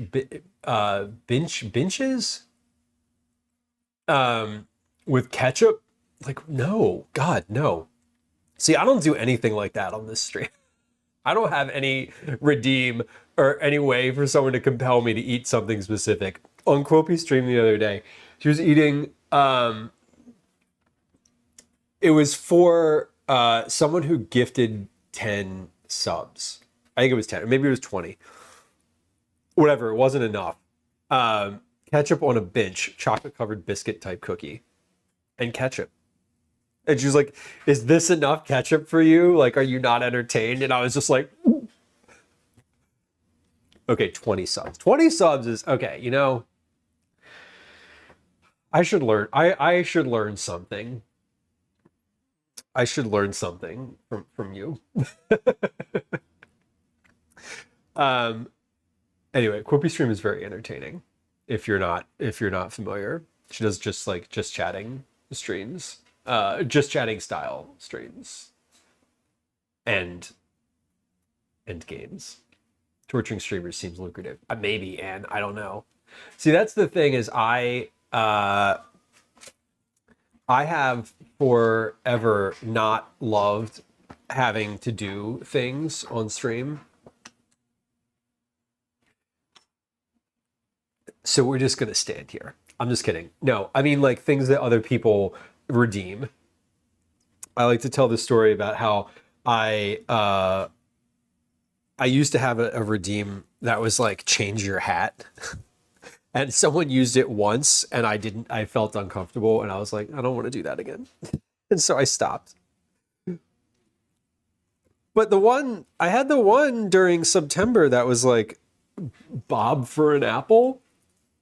And 2 people got it on the same day, and I had to do it twice. And it was fun, and I don't think it made me any worse emotionally.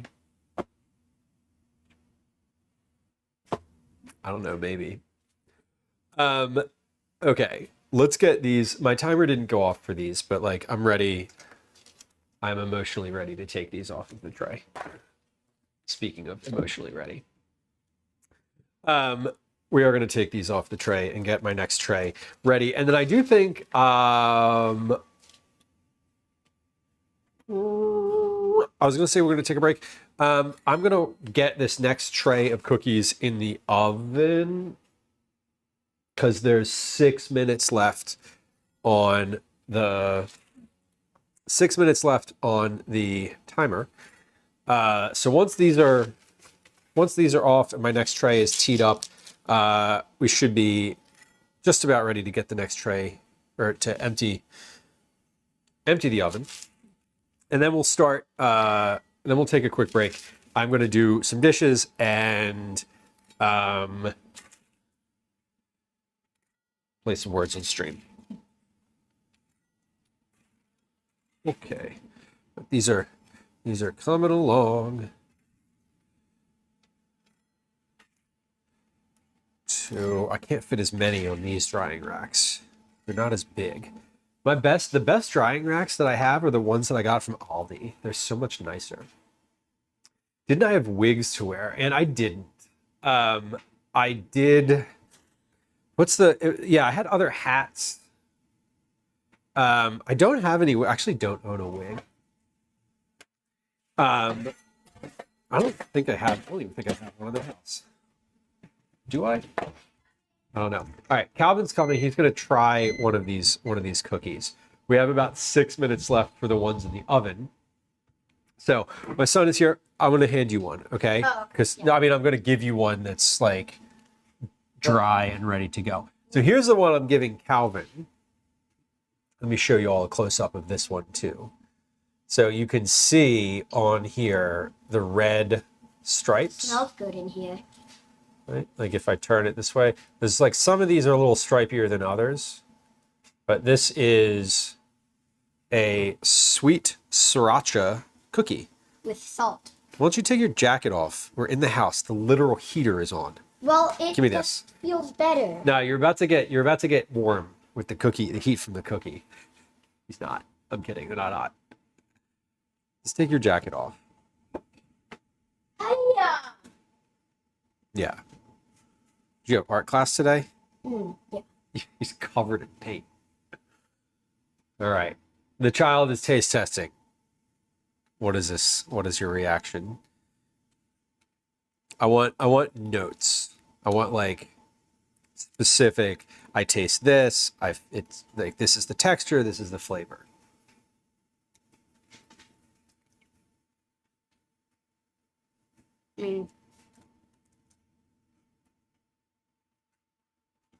I don't know. Doesn't taste like the Sriracha Doritos.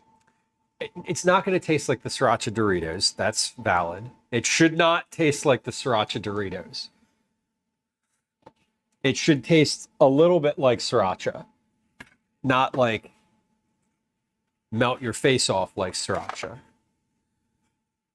It's a cookie after all. What do you think? Do you like it? Yeah? Okay. That's okay. That's fair. Do you think it tastes at all like soup?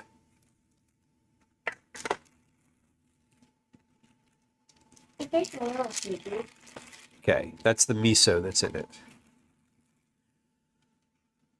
Okay. All right.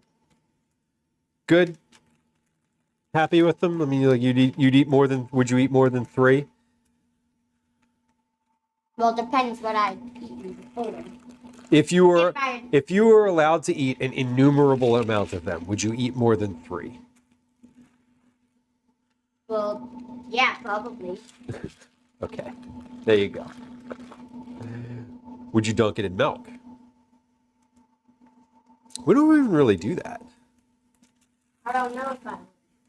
Let me try it. Of course, now he's going to try it. Kobe says, my kid does that too. He wears his jacket when he gets home. Yeah, I don't know. I don't know what it is. I don't know. Feels good. It just feels good, he says. I don't know what that's all about. When I get home, I take my jacket off because I'm home and it's warm in the house. That's why we have the heater.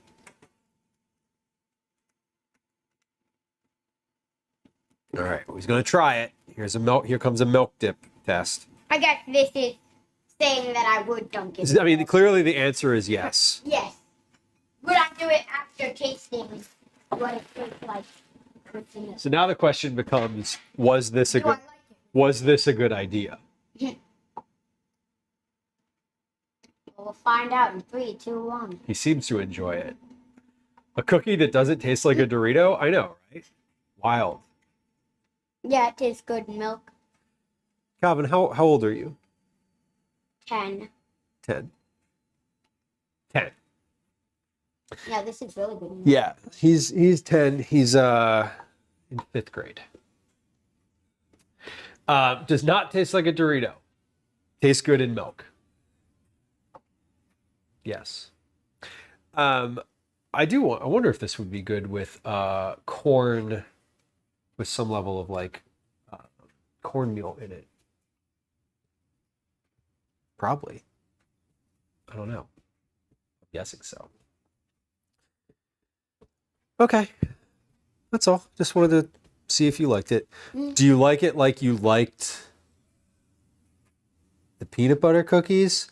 Like you liked the peanut butter cookies and then didn't like No, them, I but didn't actually, want to tell me that you didn't like them? No, I do like these. Okay.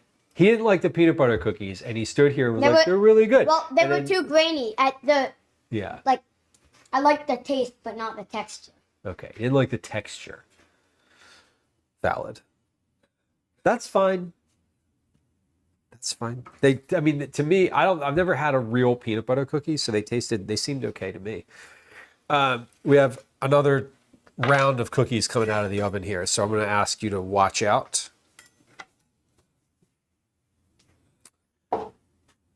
Yeah, texture is important. We were talking about texture earlier with regard to the cottage cheese. Well, back up I go. I have this in the pocket. Okay. All right, he's off again. Bye, Chad. You're going to karate, or not quite yet. Okay. No, not yet. Okay. Cookies are out. Cookies are in.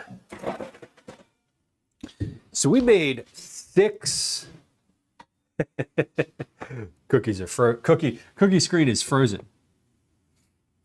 Let's unfreeze that. That froze at some point in the past few minutes here. I don't know when. Okay. We're back. Hold on. We're back. There we go. Marianne, welcome in. Happy Friday, Junior. Okay, so these are going. Start the timer on those. Start the timer for cool down period for these. We're going to move this off to the side. Not off to the side, but like we're going to move this in off the edge of the counter here. We are going to take a quick break now. During our break, we're going to play a game of Words on Stream. I'm going to triage the dishes over in the sink. I'm going to put some of them away, and then I'm going to do the few dishes that are over there. We will be back in about 3 minutes. We'll leave you with the main camera on instead of the oven camera. Okay, we're going to start a game of Words on Stream. So if you're not familiar with Words on Stream, take a look at the screen. There's going to be letters on the top. You put the letters in chat in words, and that's it. If you see somebody typing, if you see a little lock next to someone's name, see how Shart here has a lock next to their name? If they type another word in chat, like cores, for example, you could type cores and take that word because it's a team element. It's a team game. So that's how it works. We're going to do a 3-minute ad on Twitch. If you don't want to hear the ad, you can pop over to YouTube. There's a horizontal and a vertical stream there. Link to that is in chat, and we'll be right back. Okay, BRB, seriously. Hi, welcome to another edition of Commercials Okay, we're going to put some of these dishes away. Then we're going to do a few dishes, maybe. 3 minutes. We're going to get done what we can get done in 3 minutes. That's the goal. That is definitely the goal.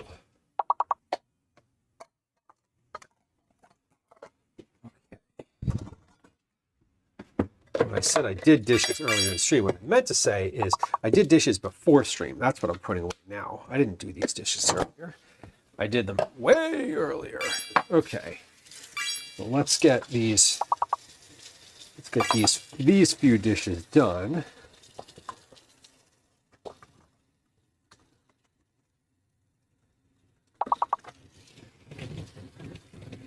And a bunch of bowls here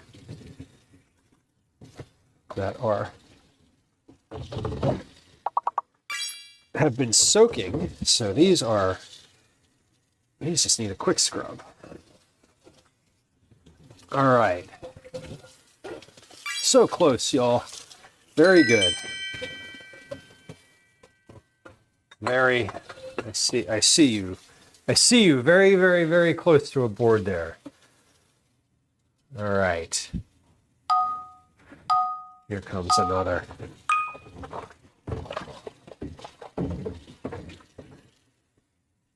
I guess I could have put these bowls right straight away in the dishwasher, but I didn't.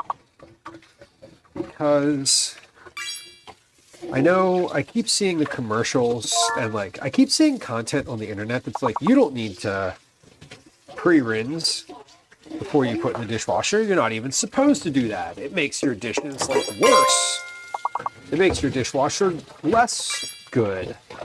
And I'm like, I don't know about that. I'm like, this thing's covered in food. Are we sure that we want to put all that in the dishwasher? I'm like, I don't fundamentally believe that. I don't know. Maybe it's just me.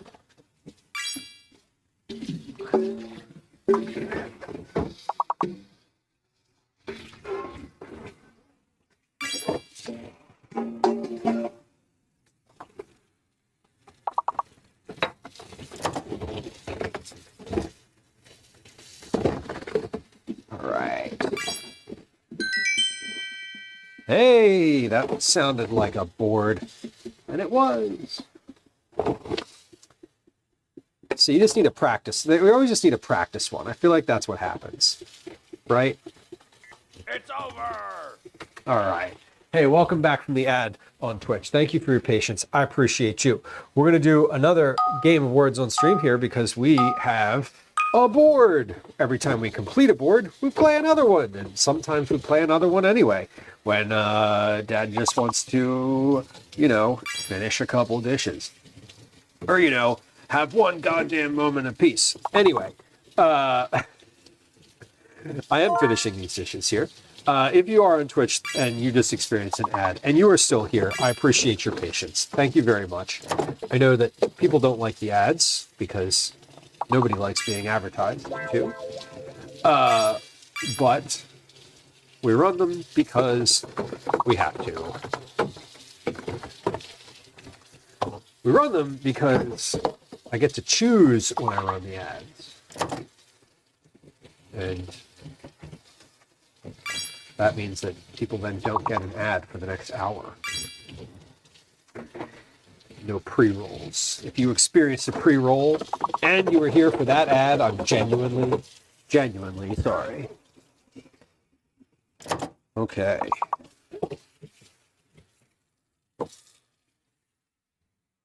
But we're almost there. As I said, just finishing a couple dishes here. Finish this last board. Maybe we'll do another one. I don't know. We'll see. But things are looking good.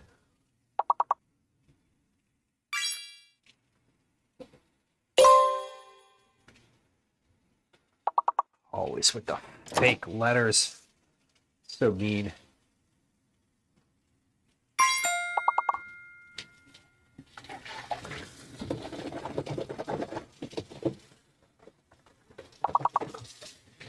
Okay. Well, I did it. I did all the dishes. I love it. Alrighty. Good work, y'all. Excellent. Excellent. All right. 8 minutes left on the cookies in the oven. Let me scroll up here for just a second. Okay. Okay.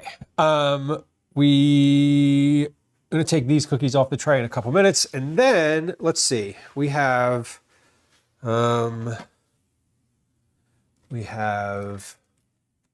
one. So this is 1, 2, 3, 5, 5, 10, 15, 20, 25, 30, 35, 40, 45, 46, 47, 48, 49, 50, 51, 58. We have 58 cookies out on the tray. So with what's in the oven, that's all the cookies that we need. Total. Now, I have enough that I should be able to start packing some of these now for Cookie Club folks. I think the ones that are in the oven still are going to need obviously more time to cool down. But I have a couple trays that have been out for a while that I think should be ready to package.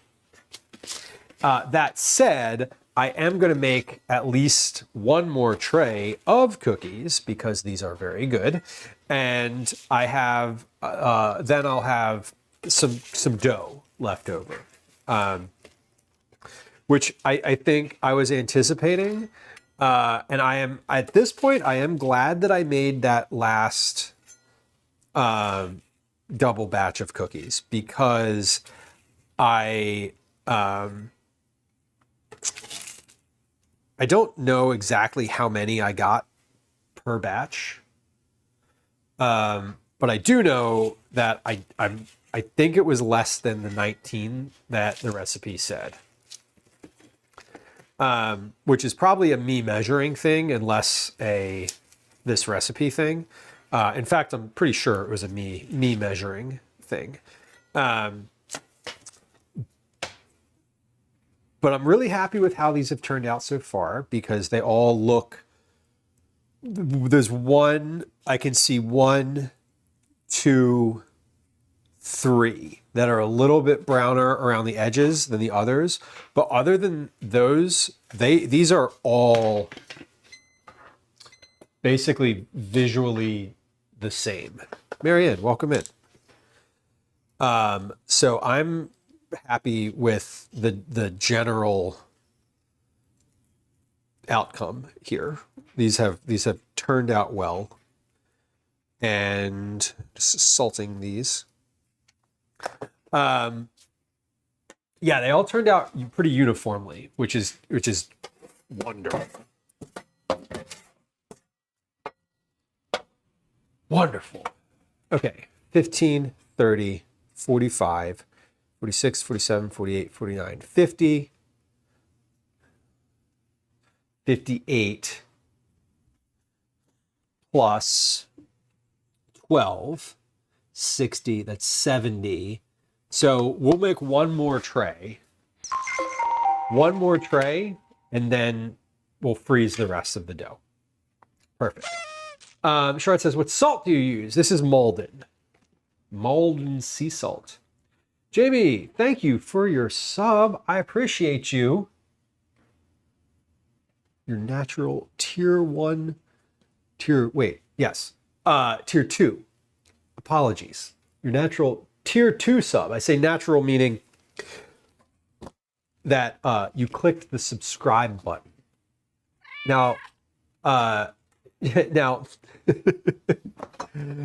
cat. I love the cat. Jamie is a tier 2 subscriber, meaning Jamie's entries get doubled. Did you know that tier 2 subscribers get double entries? They do.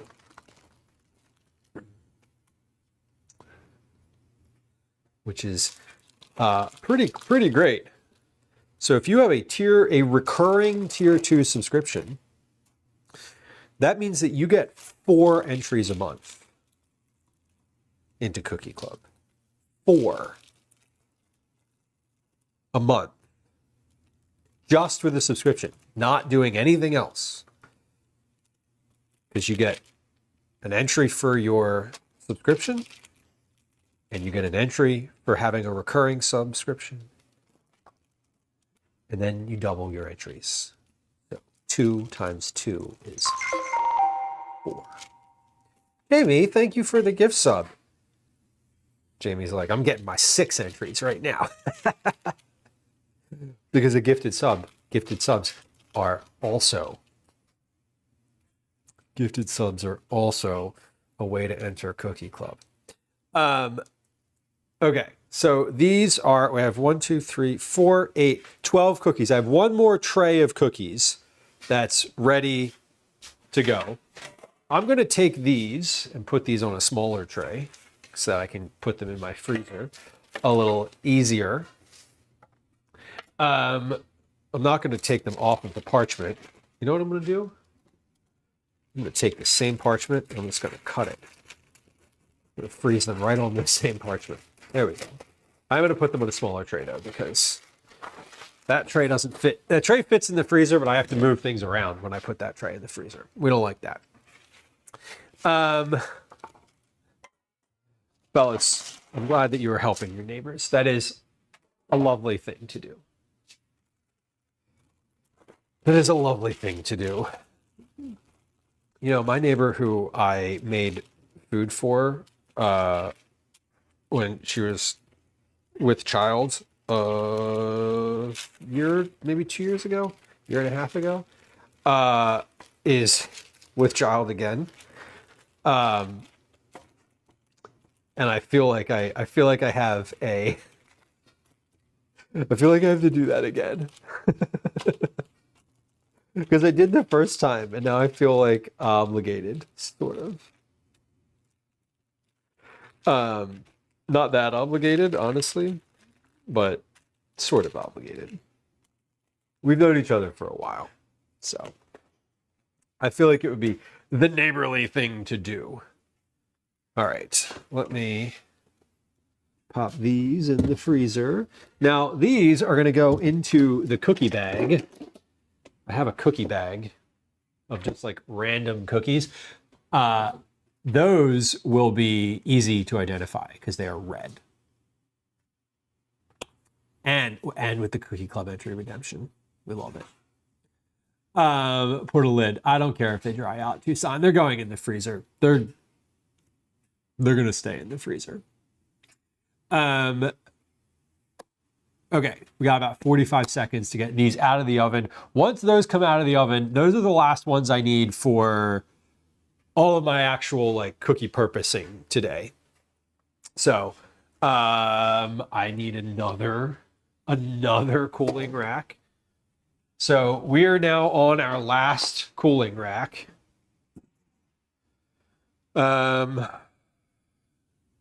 So when this next tray comes out of the oven, I don't have anywhere to put it, which is fine because they can just stay on the tray and we'll be empty. The racks will be empty by that point. So pretty much now everything that's out, the ones that came out of the oven first are definitely room temperature. I'm fine.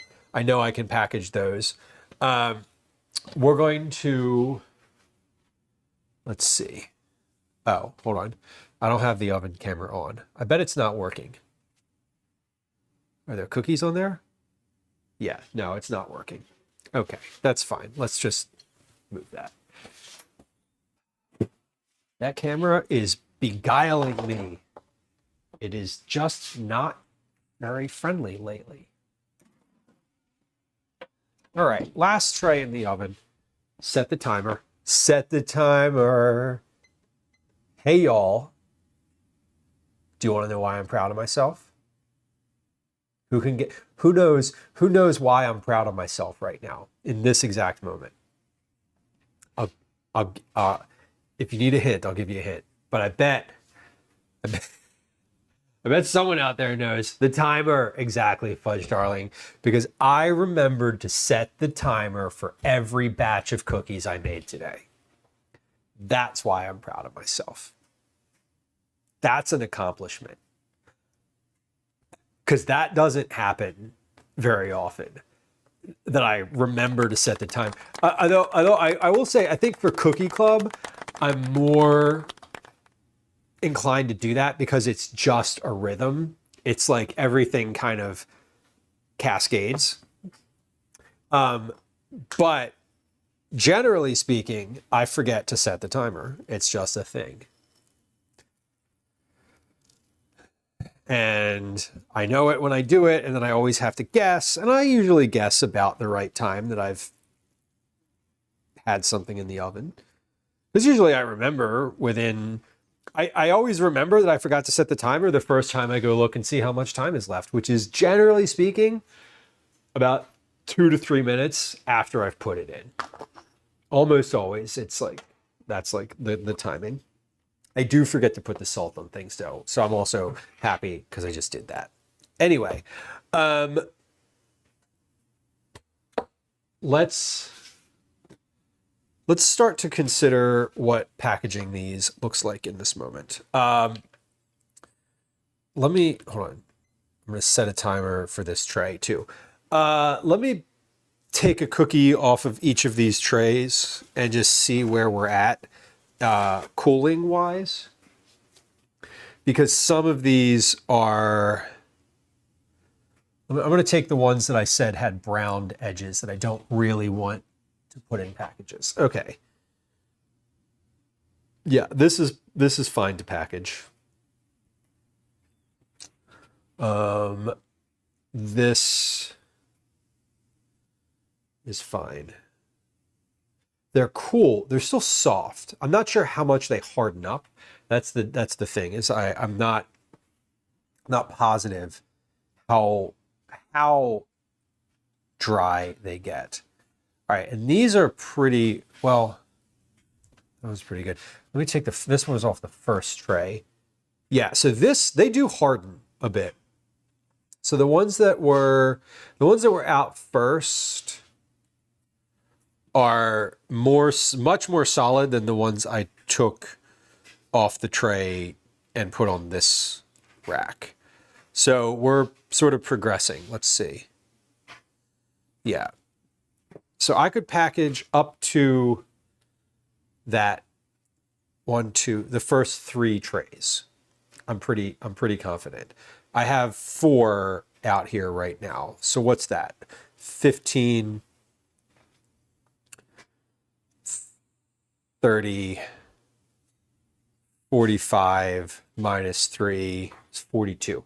I packaged 42 cookies, which is 21 bags of cookies. And I need up to 25 bags of cookies total. So that's good. I can package all the cookies I need for Cookie Club right now. And if I have to, by the time I get to those last ones, will be a few minutes. So I think we're in a good spot. What are we having for dinner tonight?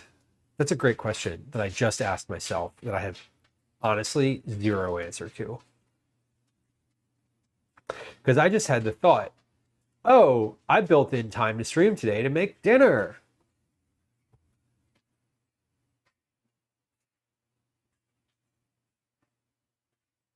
What the fuck is dinner? What is dinner going to be? We'll figure it out in a few minutes. We'll figure it out. We'll figure it out once I'm finished packaging the cookies. As I quickly glance in the refrigerator right now. Dip dinner, so fluff. I'm inclined to agree with you. I'm inclined to agree with you, 1, because the oven is already on. 2, because I know I have the things for it. Kind of. I think I do. See, I don't even know if I have all the things I would need for dip dinner.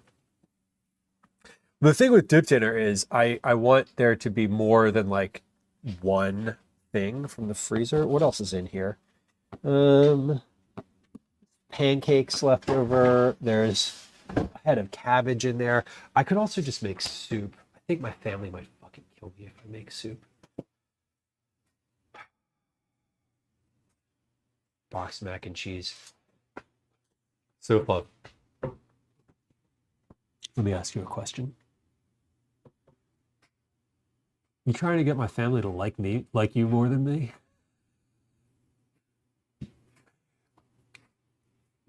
Because that's a good suggestion. And they would be into that.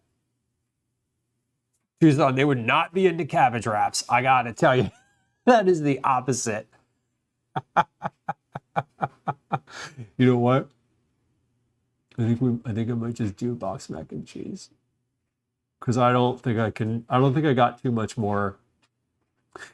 I've been creative this week already, and I don't think I got too much more. We'll see. I'm gonna open the freezer and see what's there for dip dinner, because if the other thing is that the oven's already on, and dip dinner would be super easy, and I know they like that too. So just don't put peas in it. Well, I can't promise to not do that.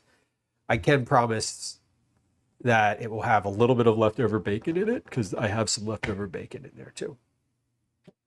Let me wash my hands, and then we're going to get started with the packaging process here.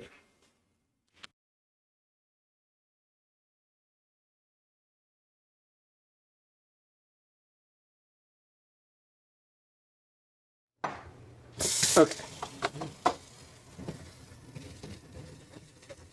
Peas on the side. No. Peas in the mix. Nah, my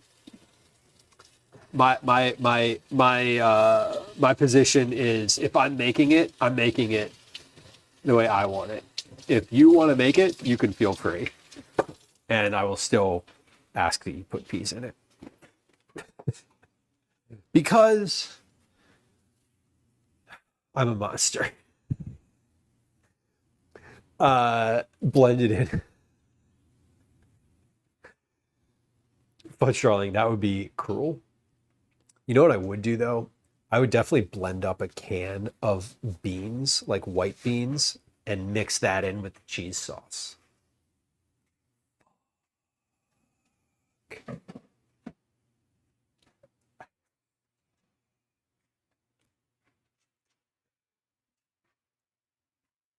Y'all, I think I know how we're getting. I think I know how we're getting protein into the mac and cheese tonight.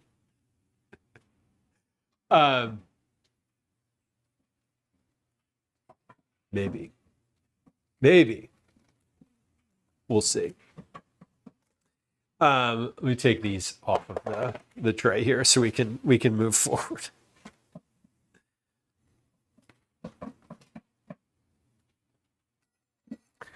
Okay, let's. I am going to make dinner. Like once we finish packaging here, because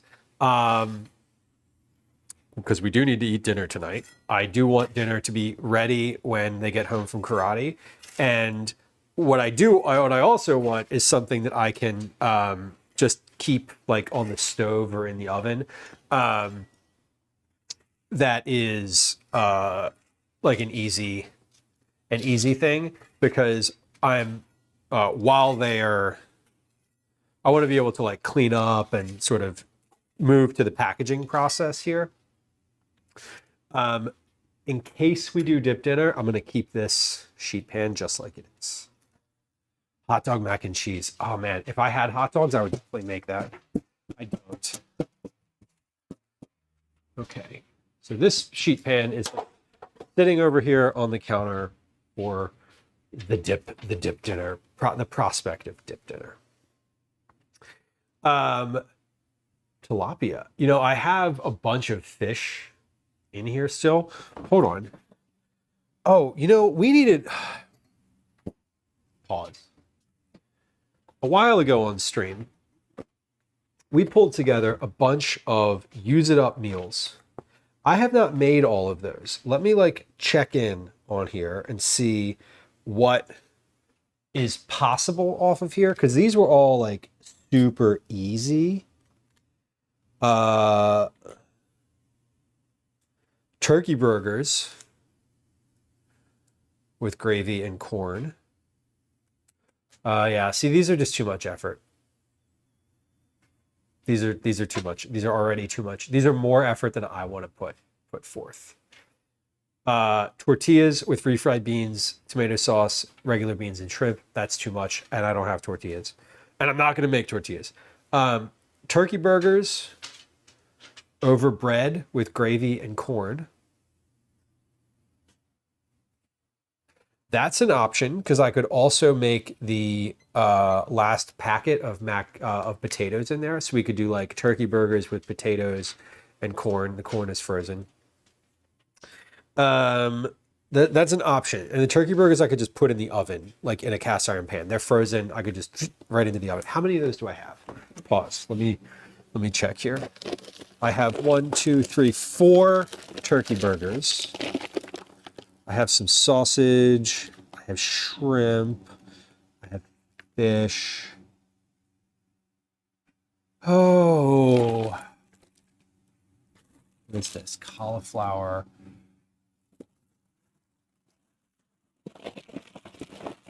All right. Do I have a packet of gravy? This is really going to seal it for me if I have a gravy pack. I do. Do I just want to do turkey burgers with like mashed potato, like mashed cauliflower and potatoes and corn? I don't know.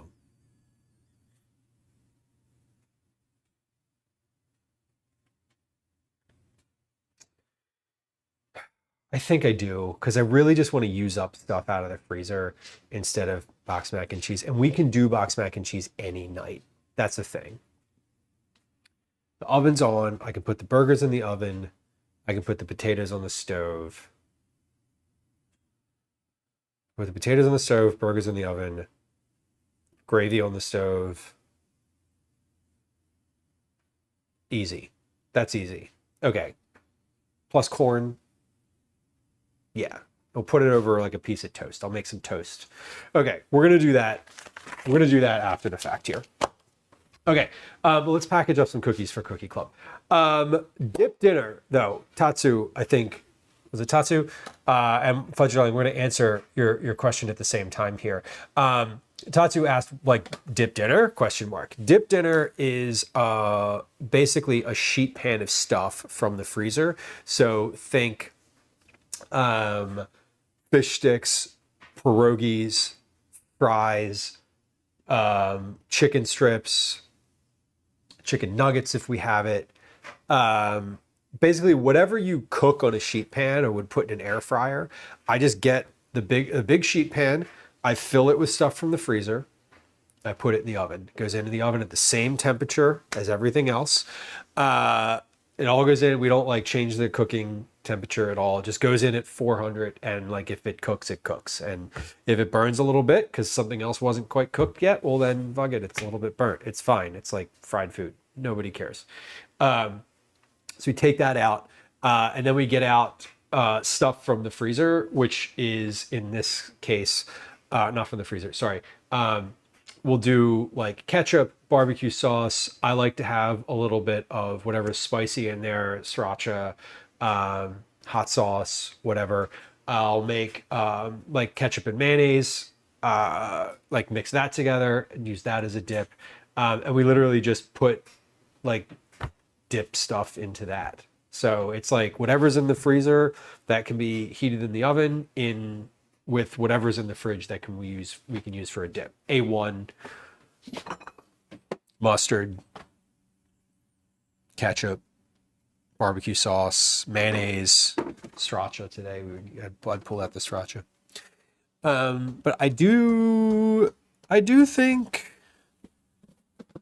yeah, I do think that we're going to do the burgers because I have had those forever. They're old. They're very old. So I'm just going to put those in the cast iron pan in the oven. We'll let them cook in the oven. They'll be fine. Once they're done, I'll put those in the oven. We'll make the potatoes, we'll make the corn, and we'll make gravy, and that'll be dinner. So Ty says I'm making a chicken salad melt with rye and Swiss cheese with some curly fries. Hell yeah, that sounds really good. I love curly fries. Mom Noms, welcome in. I do love me some curly fries. My favorite cookbook right now. It's so good. This is the first thing I'm making from it. I'm very happy with how they turned out. I will show you one in just a second here. We're going to take these cookies out of the oven. I'm not going to turn the oven off though, because as established, we're going to use it to cook dinner. But they look good coming right out of the oven. You made the gochujang cookies for it. Okay, these are, I'm making the sriracha ones right now. Are you talking about the Eric Kim, like the gochujang ones from the Times from a while ago? Because these are not, I would say they're similar in the spirit to those, but these are more of a sugar cookie than they are, those gochujang ones were caramelized around the edges, which I thought was really good. These are good and different. Okay, we're just salting these right out of the oven. Okay. Okay. You're doing karate, right? Okay. Just checking. Cool. But yeah. You want a cookie? Sweet gochujang or sweet sriracha cookies? Are they spicy? I really don't like spicy or hot things. They're not spicy. Like they're not going to make you feel spicy. You might experience a momentary awareness that sriracha has heat to it. I'm thinking about it. Just thinking about it.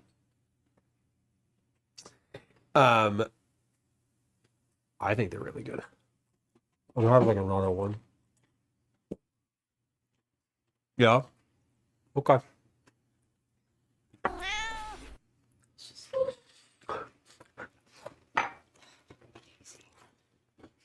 Can you do that?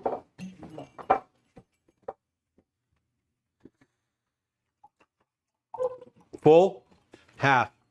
For science! Room.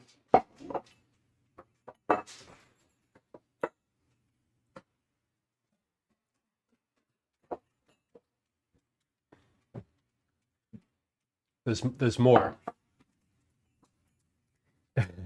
The cat. Gwen, you didn't hear the. I don't think Gwen realized that the cat sounds were I did hear it. specific. She heard it. There's that one's cute. What I about, did appreciate it. what about the dog sounds? Do you appreciate the dog sounds? She's awful. Oh my god. Okay, I like these for someone that doesn't like sriracha. She likes them, she says. That's good. I think fudge I think it has to be at the beginning. I don't think it works if it's in the middle of the chat. That's just something I could change that. Science is cool. There's a bunch of them in there too. It's fine.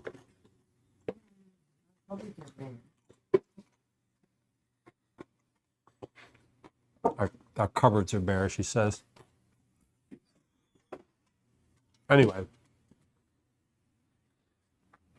I'm sure that Let's package some cookies. Can be explained by science.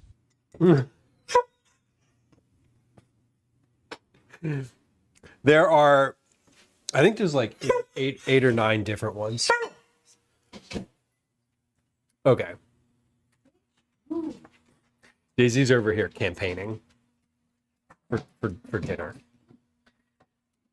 Okay. Packaging.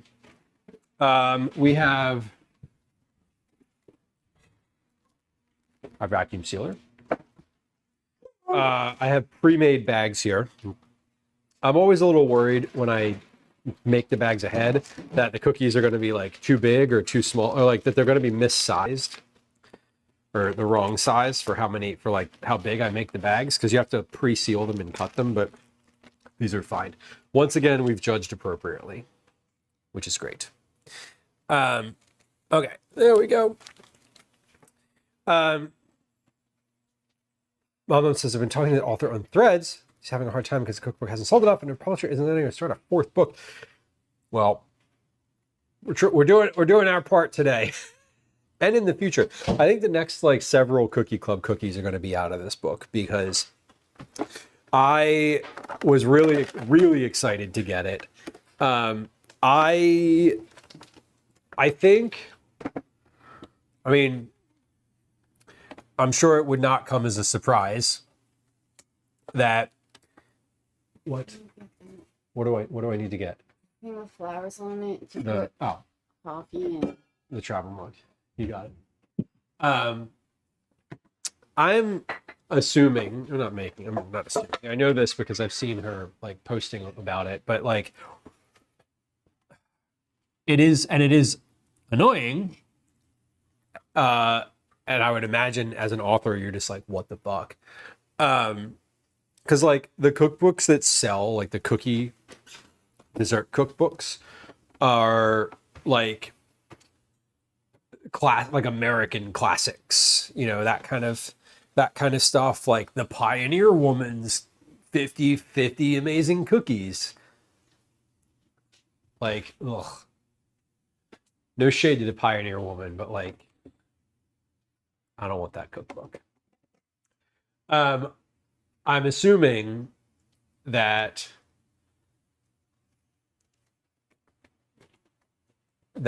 like the fact that it's like Asian cookies, and people are like, what do you mean Asian cookies? Like, what's the difference? Blah blah blah. Like, why would I want that? That a little bit of racism has probably a pretty strong impact on why. Because, you know, America, that's what it is, you know. Anyway, I was super excited to get this book. I am even more excited now that I have it, because it's amazing. The recipes in here are really the way that it's written too, the way that it's structured is really fantastic. The recipes are super clear. The directions are super clear.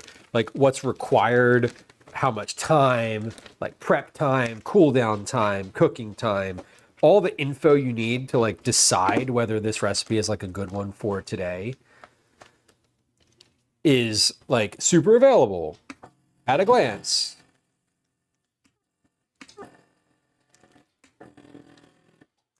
Okay, cool. Yeah, Monlums. Yes, exactly. Right. The one that has American in the title. Yeah, like, you know, I think when you have something from a specific, you know, cultural focus,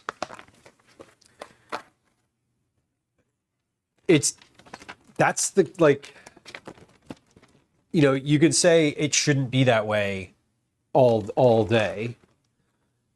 And we also can recognize that, like, that is where we are. Like, that's the country we live in. Like, that's the way that the culture works here, is to be, you know,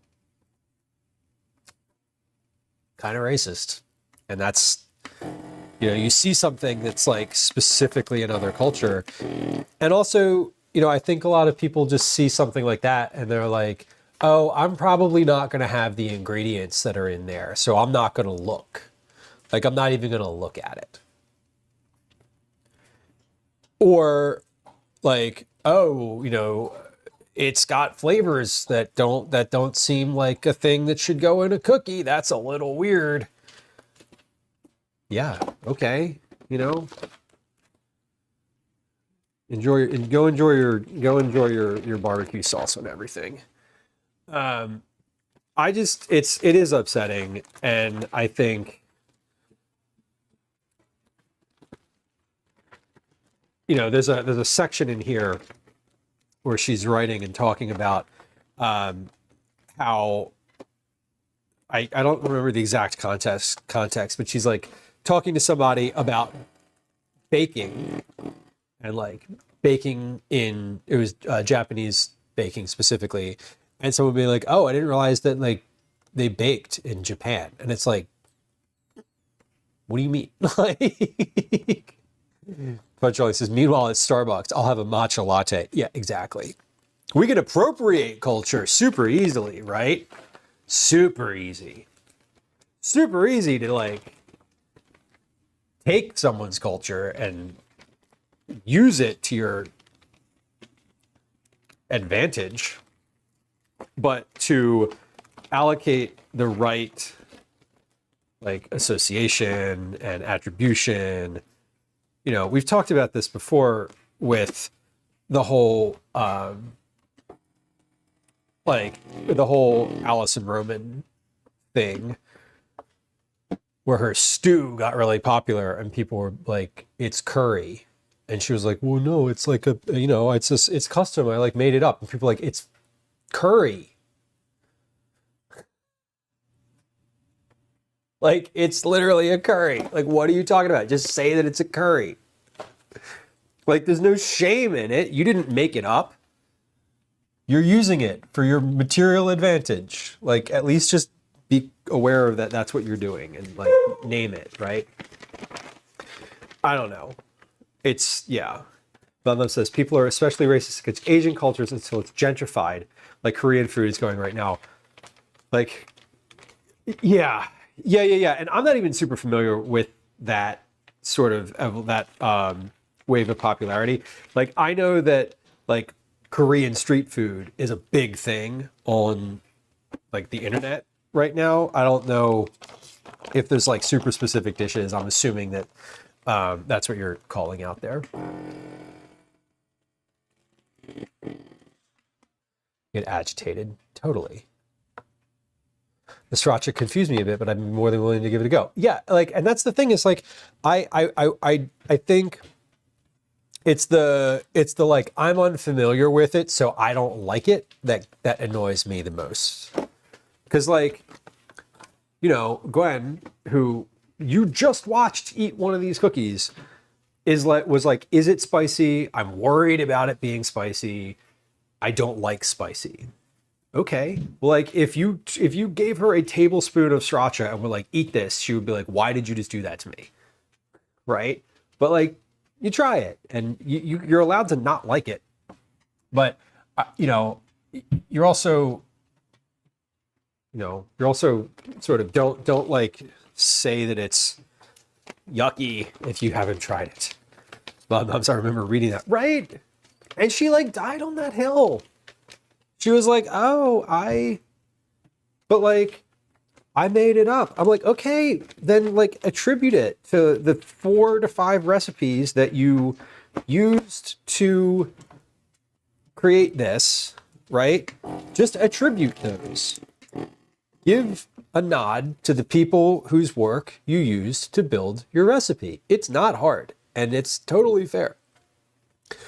To be fair, Liz says a lot of countries don't have the type of oven that Americans do. It doesn't mean they don't bake, it's just performed differently. Right, Liz, exactly. Do you remember, I was thinking about this person a while ago. And Liz, you might remember them. Sophie, you might too. The moderators might remember. I don't know if there's anyone else in chat who would remember this person.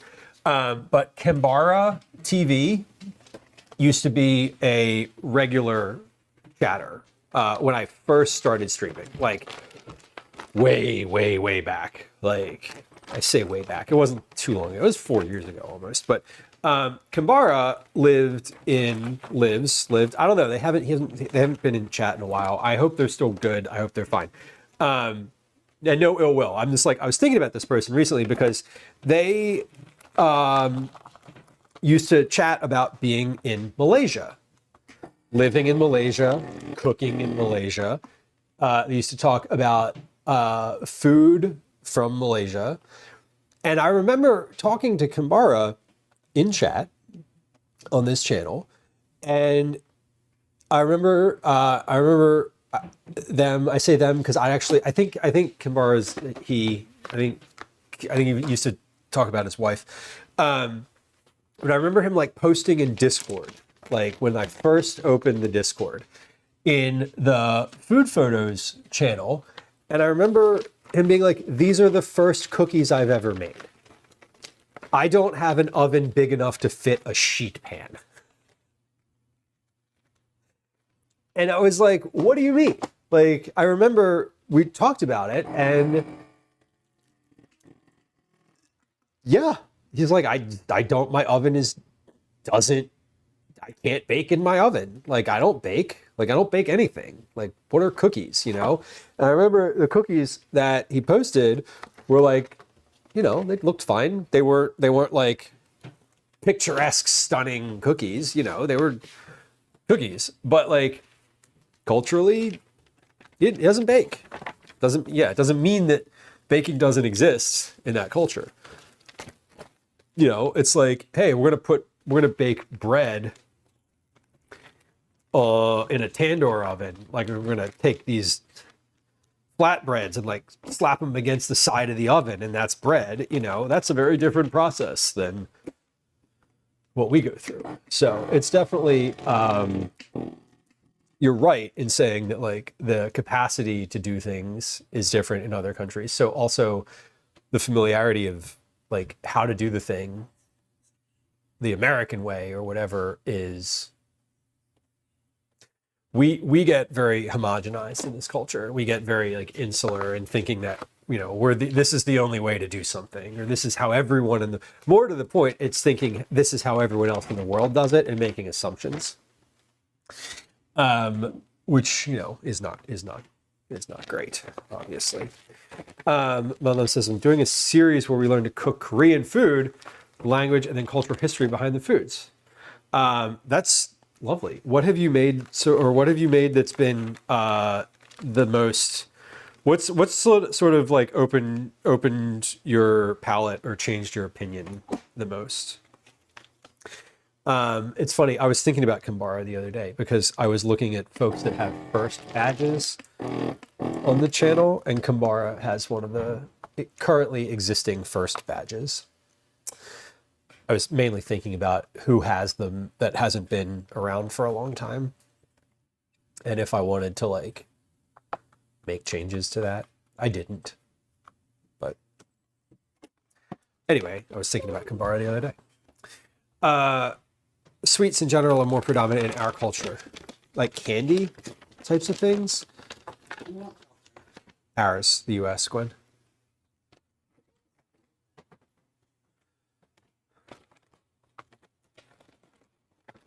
Oh, like sweet things. Like, yeah, like having French toast with maple syrup or something. Or syrup. Having French toast with sugar water. I don't know about that, man. Think about France.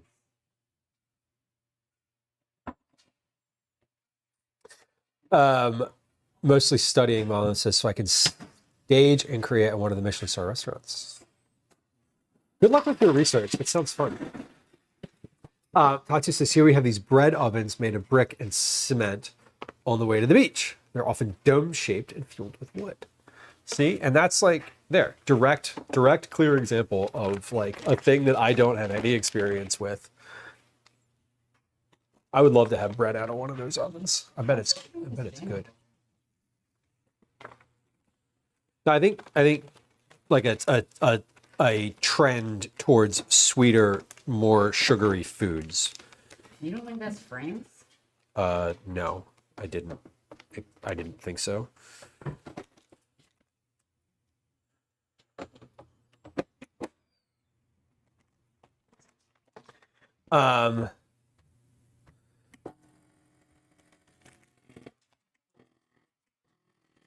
What's that? We're definitely salty. You're salty.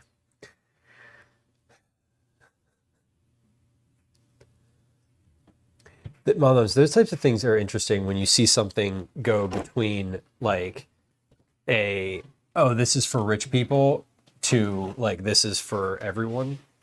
I'm trying to think of some other examples because that's definitely been, that's definitely happened.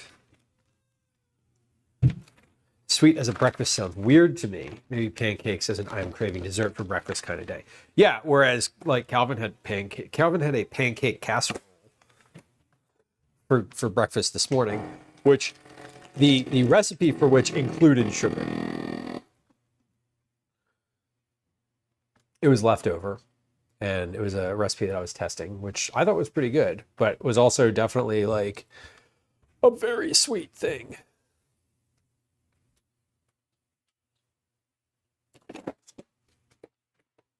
I'm personally a more savory person. I don't love a super sweet breakfast. I do love it if I'm like, if it's, I don't know. I'll eat a super, generally I don't eat breakfast. So like we can start with that. But two, I don't like when I go out to eat somewhere and it's a breakfast time, I don't order like pancakes or French toast or waffles. Dinner is turkey burgers, mash and corn with gravy, potatoes, and cauliflower. Mashed cauliflower.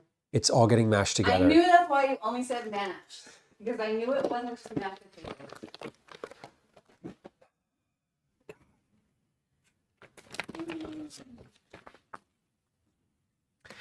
I'm not the only one who doesn't eat breakfast. Yeah, Moms, I don't usually eat until like later in the day.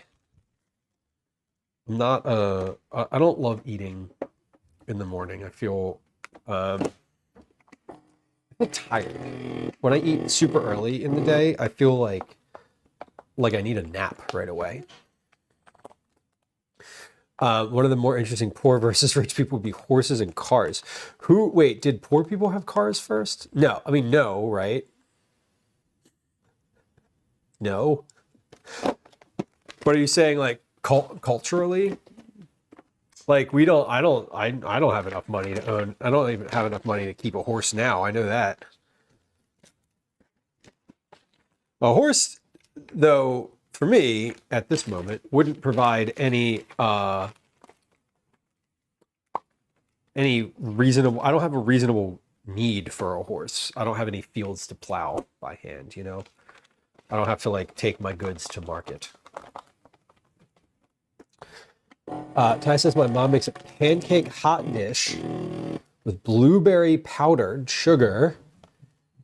Call it a hot dish. Oh, I know what you mean. That's just a casserole, right? That's because I stream food and I don't want to waste it. That's reasonable. Your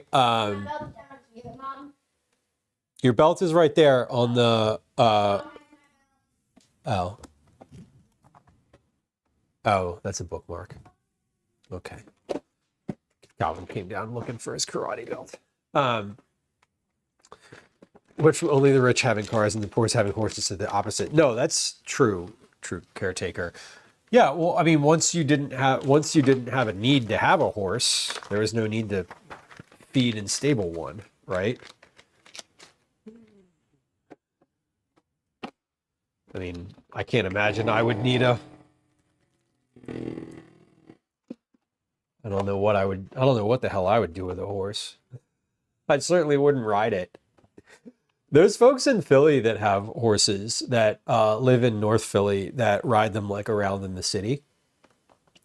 I don't know what like the deal is with them. I don't know if they're in good condition. I don't really know like why they have these horses or what they're all about. But I do know there's like urban horse people, at least in this city.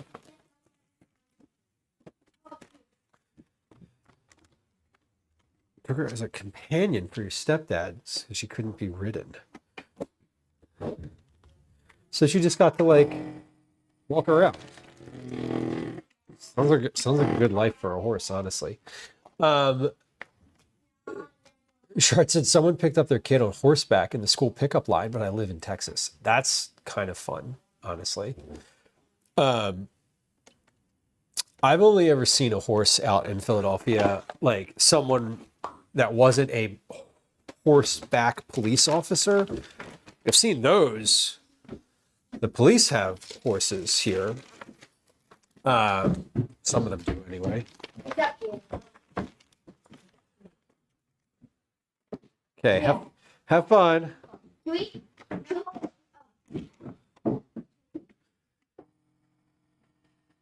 All right. We are working through it here. I got a few bags left. And then we're going to turn our attention to dinner. Though the family's leaving, it is 17:52 my time. That's 5:52 p.m. That means that we have about an hour and 20 minutes until dinner needs to be ready. Calvin is going to his karate karate class, and when he comes back in the door, I would like to be able to have dinner on the table. So the goal today is finish these bags, clean up the counter a little bit, start dinner. I don't think dinner is going to take a full hour to make. So just FYI, we're probably going to be out of here just a little before 7 p.m. For your planning purposes. I say that confidently, knowing full fucking well that I could make this take another 3 hours if I really wanted to. Folks are trying to preserve horse culture. I mean, it's fascinating to me as someone who, I didn't grow up around that. I don't have any like association with horse culture. I'm not like, familiar with it at all. I know very little about horse culture. I know that if I see a horse girl, it's a swipe left for me. No offense. Just saying, just being real. Oh my God, 2 multi-million-dollar racehorses. That's yeah, and that line right there is that tells me everything I need to know. Multi-million-dollar racehorses. That tells me that I don't have any business owning a horse.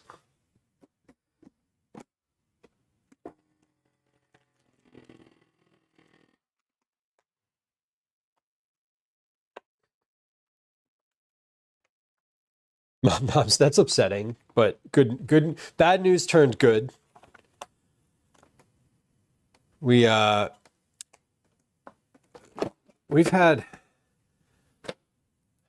It's always upsetting when like your favorite place is going or is at risk. It's interesting. There was a vendor who's been at the Rittenhouse Farmers Market, one of the big year-round markets here in the city. They've been there for some years at this point. They were like one of the opening vendors when the market first opened, that just said that they're going to stop going to the market, and people were like posting all sorts of like personal experiences and thoughts and sadness. It was kind of sad, but I mean, they had good reason. Their reason was their business is changing. So yeah, man. Yeah. And messing with your supply line would be, or your supply chain would be frustrating. I get it. Yeah. Ty, racehorses are a whole different thing for me. I'm not a big fan of horse racing in general. It's interesting. Back when I was in college, I took a sports writing class, and had like one of my big projects was not an investigative article, because like investigation isn't a thing. Maddie, welcome in. But I had to go to the like horse track. There's a horse track that's just outside of the city here. And I was like interviewing some people who worked there. And it was just weird. I was like, this is such a strange vibe for me. The whole vibe of the place, not just the people, but like the stables, like the whole thing was just weird. I was not into it. I understand that horses are pretty fun, though. I know that they are very like personable animals. That was the last bag. Y'all, cookies are packaged. All right. The gloves are off. That means the rest of the cookies are for the household and friends and anyone else who I want to give them to. Uh, Caretaker, that's really cute. Can the cats come back now? So they are still. I thought that was a cat in the house. You know, I suppose I could let them out because everything's packaged now. Everything's vacuum sealed. We're not worried about cat fur anymore. Will they want to come out? I don't know. We'll see. They have been in the basement since noon. So they've actually been in the basement for much longer than that. The door has been closed since noon. They were down there basically all day because Gwen was down there, and they follow her around the house. She's literally like the cats think Gwen is their mom, physically, because she is. We did it. We have all of these cookies that were made and packaged on stream today.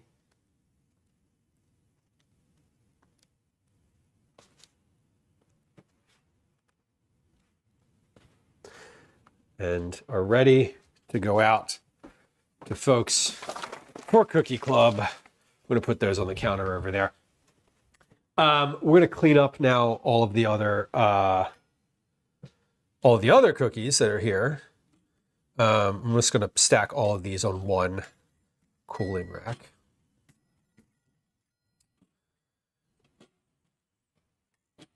And put their other cooling racks away.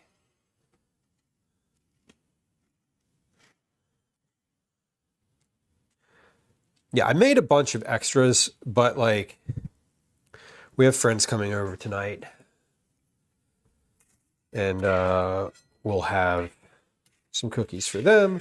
One of my buddies, it's funny because I happen to have had like fresh cookies basically every week that they've come over for like a couple weeks now. And one of my buddies is like, "What kind of cookies you have tonight?" I'm like, "Come on, man." But also, I have an answer to that question. Okay, so these are good. Go. Just put this off to the side. Whoa. And I still have this last cookie. That's pretty good. A little chewy. Oh, I love that. Okay. Well, let's turn our attention to dinner, shall we? This should be easy. All right. Put that over there. What am I actually doing for dinner? Dinner is going to be, hold on, there's cookie crumbs all over the counter and I can see them and it's bothering me.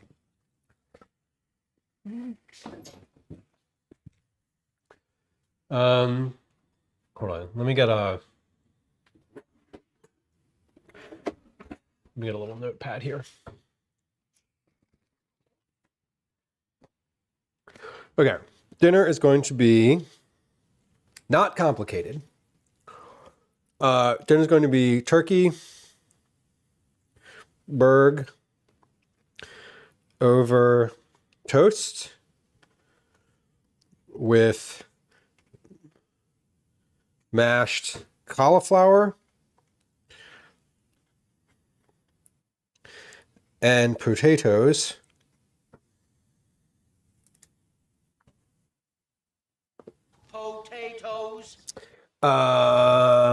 And corn. Let's see what we have in the freezer for that. Okay, so that's pretty straightforward. I should not take all that long, but this is good. We're going to continue to use up these mashed, or these potatoes here. Oh, these, the cookie dough here is nice and frozen already. Let's see. Okay, cauliflower. We're just going to grab some stuff out of the freezer here. We got cauliflower. We got turkey burgers. Those are pancakes. That's bread. All right. Oh, this is the corn. This is the corn I was looking for. This is espresso. That needs to go in the fridge. Yeah, corn. And a big thing of that. And okay. And then these, we'll put these in the bag of cookie balls. They're in the freezer because they're frozen. We'll get them out of the way. Kathy, cookies came out great. Would you like to see some of them? I've packaged them. I'm all packaged. Everything is good. I'll show you some of the actual finished cookies that I have sitting out on the counter in just a moment here. Let me get these back in the freezer. So this is a bag of random cookie balls that I just keep on hand. I don't even know what all's in here, but if you take a close look at the bottom of this bag, you can see 1, 2, 3, like 4, 5 distinct cookies in there. These are all just like, you know, I made too many cookies for Cookie Club and now I don't want to bake all of them. That's literally all that's in here. So anytime that I want like a cookie of some kind, I take like 5 of these out of the freezer, put them on a sheet pan and just put them in the oven. I have no idea what cookies they are either. When they come out of the oven, it's always just a surprise. I just put them in at 350 and cook them until they look finished. Kind of like dipped in it. Okay, what else is in here that might get incorporated into dinner? Nothing. Nothing. Nothing. What are the? What the fuck is this? That's the end of the bread. Okay. Oh, there's a whole chicken in here still. Jeez. All right. That's it from the freezer. From the refrigerator, we've got. That's a mayonnaise. I'll use that. Let's see. I'm gonna put this last piece. I've one. What kind of weirdo puts one strip of bacon in the oven to save, or in the fridge to save? Honestly, I'm like embarrassed for myself. Nothing in the crisper. Nothing in the fruit drawer. We got some cheese in here. Here's a little bit of like Parmesan. I'll mix that in with the potatoes. This is unopened cheese. That's not Parmesan. That's Parmigiano. I have some sour cream. I have that miso in here. I'm gonna mix a little bit of cream cheese in with the mash, the potato mash. And I'm gonna use this last packet of mashed potatoes instead of doing the in addition, I'm gonna make these mashed potatoes, but I'm also going to mash this cauliflower and just combine them because like my family's going to eat all of that. I'm well aware. Okay, so let's get some corn out. So put the frozen corn. You got to put those turkey burgers in the oven. That's what you got to do. These got to go in the oven to cook. I want to be like open. I don't think we're gonna. I think I'm just gonna get dinner in right now, and we're gonna see how far we get. I don't think these burgers are gonna be. These burgers are gonna take a while to cook, honestly. Let me wash my hands. Text, welcome in. Kathy, I owe you some cookies, or I owe you showing you the cookies. So hold on one moment, and I will do that. Hey, it's good to see you. We were making cookies today. Now we're working through dinner. I have 25 packages of cookies ready to go. I've got 50 cookies and 25 packages ready to go. Let me pop these burgers in the oven, and then I want to show you what the cookies look like. Because the burgers need to get into the oven, because they are going to take a little while to cook. They're frozen solid. I'm aware from experience that they often, when I just pop them in the oven and cook them in the way that I am right now, they take longer, way longer than I ever expect them to. Y'all, when I tell you that I reuse plastic bags, I want you to look at what the label of this bag is and what the date on that is. So, Thanksgiving 2022, I made some gravy. I put it into cubes in the ice cube tray. I put them in this bag. It was brand new at the time. I put them in the freezer. I used all that gravy. I washed the bag. I dried it. And then I put turkey burgers in it. And now it gets over on the counter. We're going to wash it again. And I'm going to put something else in it. Who knows what's going in here next? When I put it in the, when I wash it, I assess whether or not it has holes in it. And if it has holes in it, I mark that it has holes in it so that I know not to put liquid in it. But I definitely wash it. Of course I wash it. I'm not a monster. But I'll tell you, I've only bought gallon freezer bags like once in the past 5 years. They just get reused. It's very rare that I throw them out. See a lot of holes. There might be holes. I don't know. It was marked as no holes last time, but you know, things happen. Things happen. Okay. Oh, you know what I think? Speaking of things happening, these are turkey, not beef. They are going to need a little bit of fat in this pan. So, to take some of that bacon fat from the other day, and just put that right in the middle here. Actually, I'm going to take it and put it on top of each of these, little dollop on top of each of these burgers, so that it sort of melts in, melts on, melts around, and then put a little bit in the middle. So this bacon fat is from the other day when I made bacon for my recipe that I was working on, the loaded baked potato stuffed shells, which turned out really well. Deli containers, yes, and you better believe I reuse those deli containers.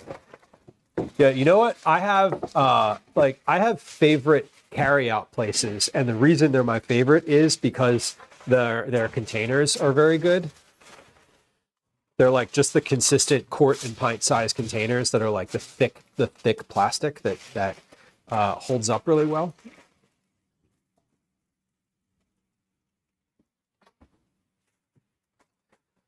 I got annoyed at one of the places that we order from recently because they started putting their rice in a different container that was like not as good.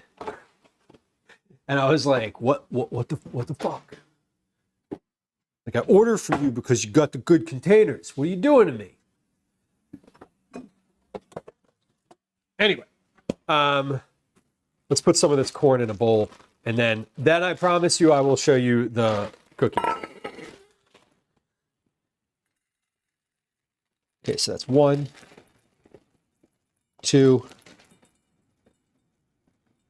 3 servings of corn at the old ball game. That's about right. Katsumi, you throw them out when they get holes. That's reasonable. The ones with holes I'll use for things like those frozen burgers. Although now I would probably put those burgers, I think. No, I was going to say they were frozen before I had the vacuum sealer, but that can't be true. I don't know why they were in a Ziploc bag. They're probably in a Ziploc bag because I vacuum sealed them with something that was not, probably because I had vacuum sealed them in like a portion that was too much for what I needed. Guessing, just a guess. Cookies. Okay. We made sweet sriracha cookies today. Let's pick a good looking one here.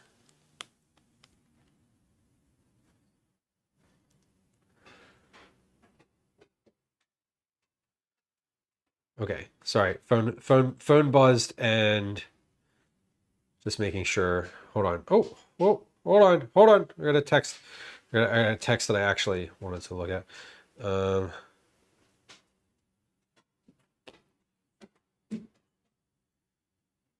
Okay. Levin, hello. Among other buzzes that just happened in my pocket, you are correct. These are the sweet sriracha cookies. This one, you can see it has some of those like the darker spots. Actually, let me show you one. Let me show you a close-up of my chest. There's some over here that have, here we go. This has got better coloring.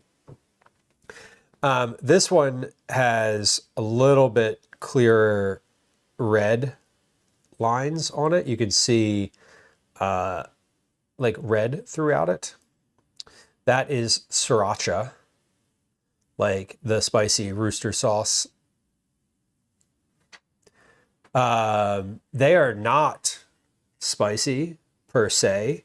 They have heat to them, like discernible, a very little bit of heat. Like when you bite into this, you're like, is that spicy? And then your brain's like, no, it's a cookie. Obviously not. And then all you interpret is the pepper flavor, which is sweet because sriracha, among other things, is sweet. So they're very, very good. I was really pleased with these.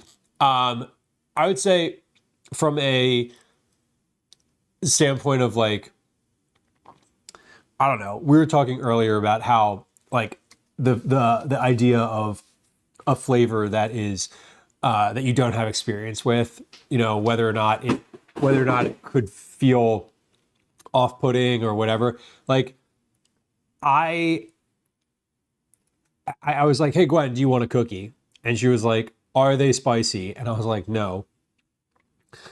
And she was like skeptical about it, but she had one and she was like, wow, that's really good.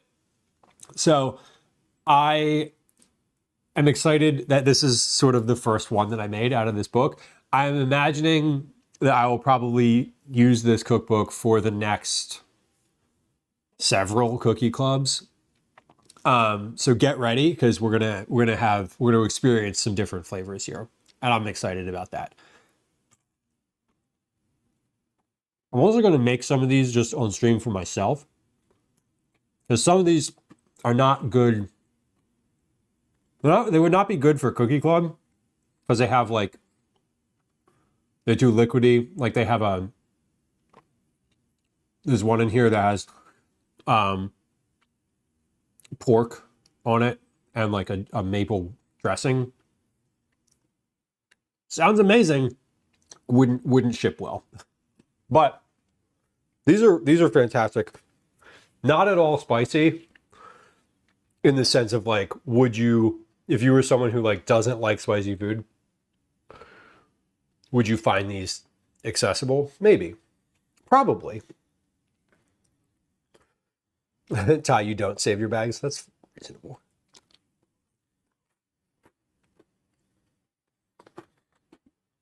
I mean, I save big Ziploc bags. I save little Ziploc bags. I save foil if it doesn't have food on it. I'll save that too. Lemon, pepper, and chili are great. They are like a lot of those things have sugar in them anyway. And when you cook it, it's like cooking it down a little bit, and you're getting a lot of that sweetness. Like I love Sriracha, and the primary thing that I'm tasting out of this is it's a sugar cookie with like the flavor of Sriracha without the heat. Like I'm not experiencing any heat.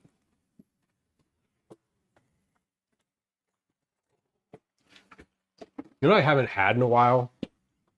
Just like Sriracha on its own.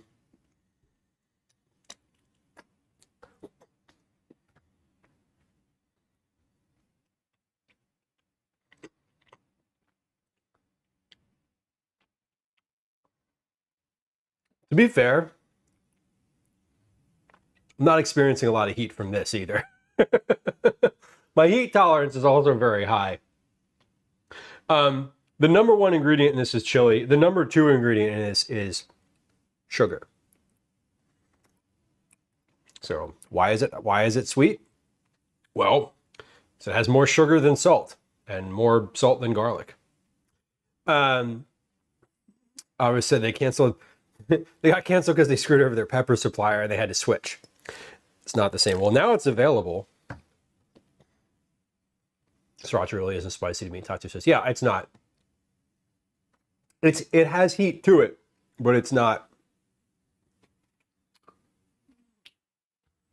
spicy. I think if you're like,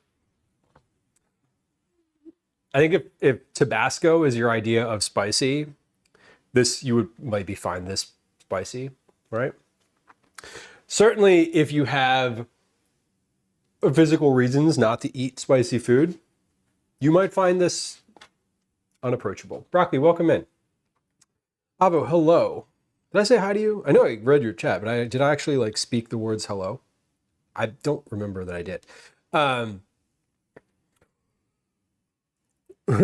in a fight with their main pepper supplier. Well, I know they had supply chain issues for a while, or for a little while. I don't get into the spice drama, the sauce drama. The hot sauce worlds, and I don't know if Sriracha it counts as like part of the hot sauce world. I know that there's always drama in the hot sauce world. I like Cholula too. Now Cholula, I don't think it's spicy at all. Like Cholula is just good flavor. What do I have in the fridge in terms of like hot sauce stuff? Well, I definitely have Cholula. I have this unopened thing of Old Bay hot sauce, which whatever. I have some Sambal Oelek. Is that what this is? Yeah, Sambal Oelek. This is another like chili paste that is somewhat spicy. We have a Chipotle hot sauce. I have a Carolina Reaper hot sauce. Chili Crisp, which is also not super spicy. And then I got this for Calvin for Christmas. This was in his stocking. Jalapeno ketchup, of course. The pepper people sued Hoi Vong, the Sriracha people, for like 23 million and won. Now Underwood makes their own Sriracha. That's who we were talking about that earlier, that there's like competitive Srirachas. I saw a different brand of like labeled Sriracha sauce in the store, and I was like, should I get that? And I didn't, because I went with the visible recognition. I went with the brand recognition instead. Fella says I must have like 10 bottles of different hot sauce in my refrigerator. $200 is like, you just wait. No one wanted the Aldi version of the ketchup. Damn. Yeah, I got that at Reading Terminal. I forget. I was doing like Christmas shopping and I saw it and I was like, that's a perfect stocking stuffer for Calvin, who's likes spicy food and likes ketchup. Yeah. I would eat some garlic sriracha. That sounds good too. Let's make some cauliflower. We're gonna make some cauliflower in this pot. And we're gonna make some corn in this pot. I say make corn. I'm going to put the corn. I'm gonna put some water in this pot. I'm going to boil this corn until it's cooked with a little bit of salt, and then I'm gonna drain it. Then I'm gonna serve it. Super straightforward, not at all complicated, and everything gets to go in the dishwasher. That's the goal. That is the goal. Okay. And again, my other ulterior motive is that everything I'm cooking gets to stay hot on the stove. I'm just going to put a lid on it and let it sit until the family is ready. Okay. So the other thing is the mashed potatoes. These take 2 cups of water. So here's what I'm gonna do with these. I'm gonna put the water in this pot. I'm gonna heat it up. I'm gonna put it in a bowl. I'm gonna make these potatoes. I'm gonna put the cauliflower in the rest of the hot water that's in this pot. We're gonna cook the cauliflower. We're gonna mash it in this pot, and then we're gonna put the potatoes from the bowl also into this pot, and we're gonna stir them together. And then we're gonna add whatever seasonings I want to it. We're gonna add a little bit of cheese. We're gonna put some bacon in there. We're gonna put a little bit of, what did I say I wanted to put in there? Not cottage cheese, cream cheese, not cottage cheese. That's different. We were talking about cottage cheese earlier in stream, and we're not putting that in here. No, we are not. But we are going to just do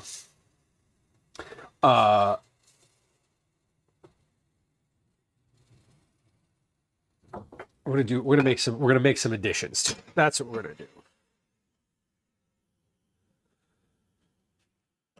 Okay. Well, we're gonna boil that first. So this is leftover. What was this from? This is from some recipe I was developing. I don't remember which one it was. Oh, there's a few new recipes that got posted today, actually, that are linked off of the site.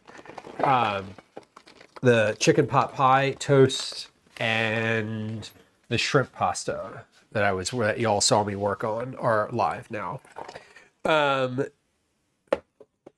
Broccoli says, burpee seeds has a hybrid pepper that has the flavor of a habanero, but the heat of a mere jalapeno. That's kind of cool. I think that sort of thing is really fascinating, that there's the ability to like make plants do that. Like, just so weird to me. It's cool. It's so odd. All right, it's very important that every dish that I'm using right now is able to go in the dishwasher, with the exception of a cutting board that I'm going to use to like cut up this bacon. Oh, it says I keep complaining that I can't get like the hottest hot sauce that I used to get. I mean, that is fair. I mean, it's not fair. It's sad. That's really what I wanted to say. Black pepper is spicy, and says, yes. You know, if you use enough of it, black pepper can be spicy. That's the thing. It is a pepper. It's still a pepper. And genuinely, I have used enough of it in a dish before where I'm like, oh, that was too much. I'm thinking of those green beans that I have made that are the like, my preference for them is for them to be super spicy, and the only spice in them is black pepper. So you have to add a lot. Broccoli says white pepper is spicier than black or pink. Is that true? Is that? I don't think I know the different nuances of the different peppers. What is telecherry? I always see those the peppercorns. I'm like, telecherry peppercorns. I'm like, is that different somehow? I always get them, and I use the telecherry, black pepper, and like mixed peppercorns completely interchangeably. Oh, I remember what I was going to say, but they're probably not here now. Lemon, if you're still listening, I hope your day was productive. I had that thought when you said hi, and then you had said something specific, and then the thought just went away. So anyway, I hope it was productive. I don't know if there's a difference between any of those types of peppercorns. I know there's different types, but like, I just don't know what it means. Do you know what telecherry is? A black pepper in 2-pound bulk bags. We like that. Oh, I got a new pepper grinder. Y'all, do you remember me several times ever on stream being like grinding and grinding and grinding and grinding pepper for like a recipe or something? I'm not going to do it now, but I got a new grinder that is a hand grinder. I was going to get a coffee grinder, and I actually purchased it, and I mentioned it to the person at checkout. I went to Fonte's in the Italian market because it's my favorite kitchen store. And I mentioned it, and I was like, oh yeah, I'm going to use this pepper grinder for like, or this, because what the person did, they're like, hey, if you're using this coffee grinder, like, here's how you grind coffee with it. Like, you got to like pulse it and blah, blah, blah. And I was like, oh, I'm just using it for spices. And the guy was like, oh, he's like, you don't want this for spices, and like, here's why, and then enumerated like many reasons why he wouldn't want it for spices. And I was like, okay, fine. Like, tell me, do you guys sell spice grinders instead? And he was like, well, you can use a mortar and pestle. And I was like, no, that's not what I mean. Anyway, I got a little like handheld spice grinder, which is nice. I didn't want something like, I wanted that coffee grinder, but I also was open to new ideas. I was open to something different. And I was persuaded through the power of salesmanship to get something different. White pepper and black pepper are not about the species, but the processing. Okay. Pink peppercorns are not really pepper, they're dried berries. So they're also, they have a warming effect as well, though. I know they all have a warming effect. No, this is the little grinder that I got. Look at this thing. You put your spices, like your whole spices in there, whatever you want. You have like a little thing, and you just put it on here, and then you set the size grind you want, and then you literally like grind it like this, and it like blows. I did a whole thing of pepper yesterday. You can also do it one-handed. It's like one of these things. But they had all sorts of like different types that were manual, but you like twist them. And I was like, I'm already doing this. I want a different motion. But this is kind of cool because I can put like seeds and stuff in here too. Anyway, I'm excited about it. Y'all are going to see this on stream. The Sichuan peppercorns, yeah, they do have a little citrusy element. I really love those. I love Sichuan peppercorns and like just the pepper in general in spicy food because of like the numbing property. It's like you can have way more spiciness if you're not used to spiciness with the Sichuan peppercorns included in the dish because it numbs a little bit in your mouth, which is great. I need to put the boiling water in here first. Reminder, that's important. 2 cups, it says. Water's almost boiling. Carol, welcome back on YouTube. Cookies are great. Cookies turned out really well. They looked like this. This is the one. I was showing, I'm like figuring out which one to show. This is the final product. They have a nice red streak. They have nice red streaks throughout them. They're a little bit chewy and they taste amazing. The final bagged versions. So when I package them for Cookie Club, I put them in these vacuum seal bags. So they look like this. They're fully vacuum sealed. And then these also, you can tell like the red is coming through.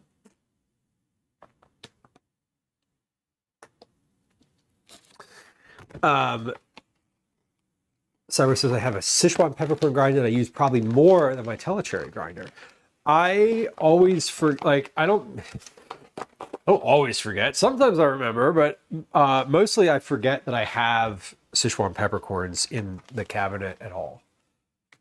Broccoli says I love seriously spicy food, but it's no longer loves me back. That's valid. There's definitely a level of like when I eat something that's like really aggressively spicy, I get the hiccups immediately, and sometimes they don't go away for a while, which is always kind of funny, because I'm like, there's this place that we get food from in Philadelphia called Han Dynasty, which is Sichuan style like Chinese food, like dry pot pork and beef and all of that, and it's really good, and you can get it really spicy, and I do, and I'll be like eating it and I'll be sweating and hiccuping and like crying, and I'm, like I'll be eating it and Gwen's like, are you okay? And I'm like, this is so good. But really it is, and I do love it, but I'll also be like hiccuping the entire time, which is kind of funny and also a little bit annoying. I said I was going to salt the water that was this corn that was in this corn, but I didn't, so I'm going to do that now. Okay, because it's about to boil and I'm about to need to drain it and put it back in the pot, so might as well season it now. Oh my God, we're really catching up on the waters. See, I do think though with the water counter, I think you catch about every 10 of them or so. Like I say it a lot, but I would say that whatever that counter says, multiply it by like 5 at a minimum. The more you know, Anne, right? I am also learning about peppercorns because I don't have any idea what the differences are between them. Like, honestly, I know the difference in name and color, but that's it. You need to add like 300. I know. Well, that's the thing. If it counted every single time I said it, it would probably also be annoying to like,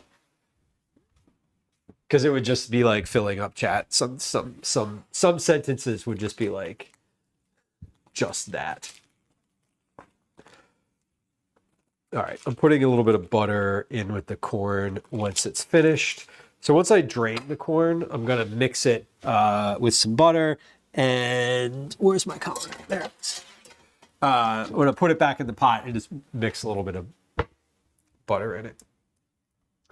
Okay, corn is a boil, so that means it's probably cooked.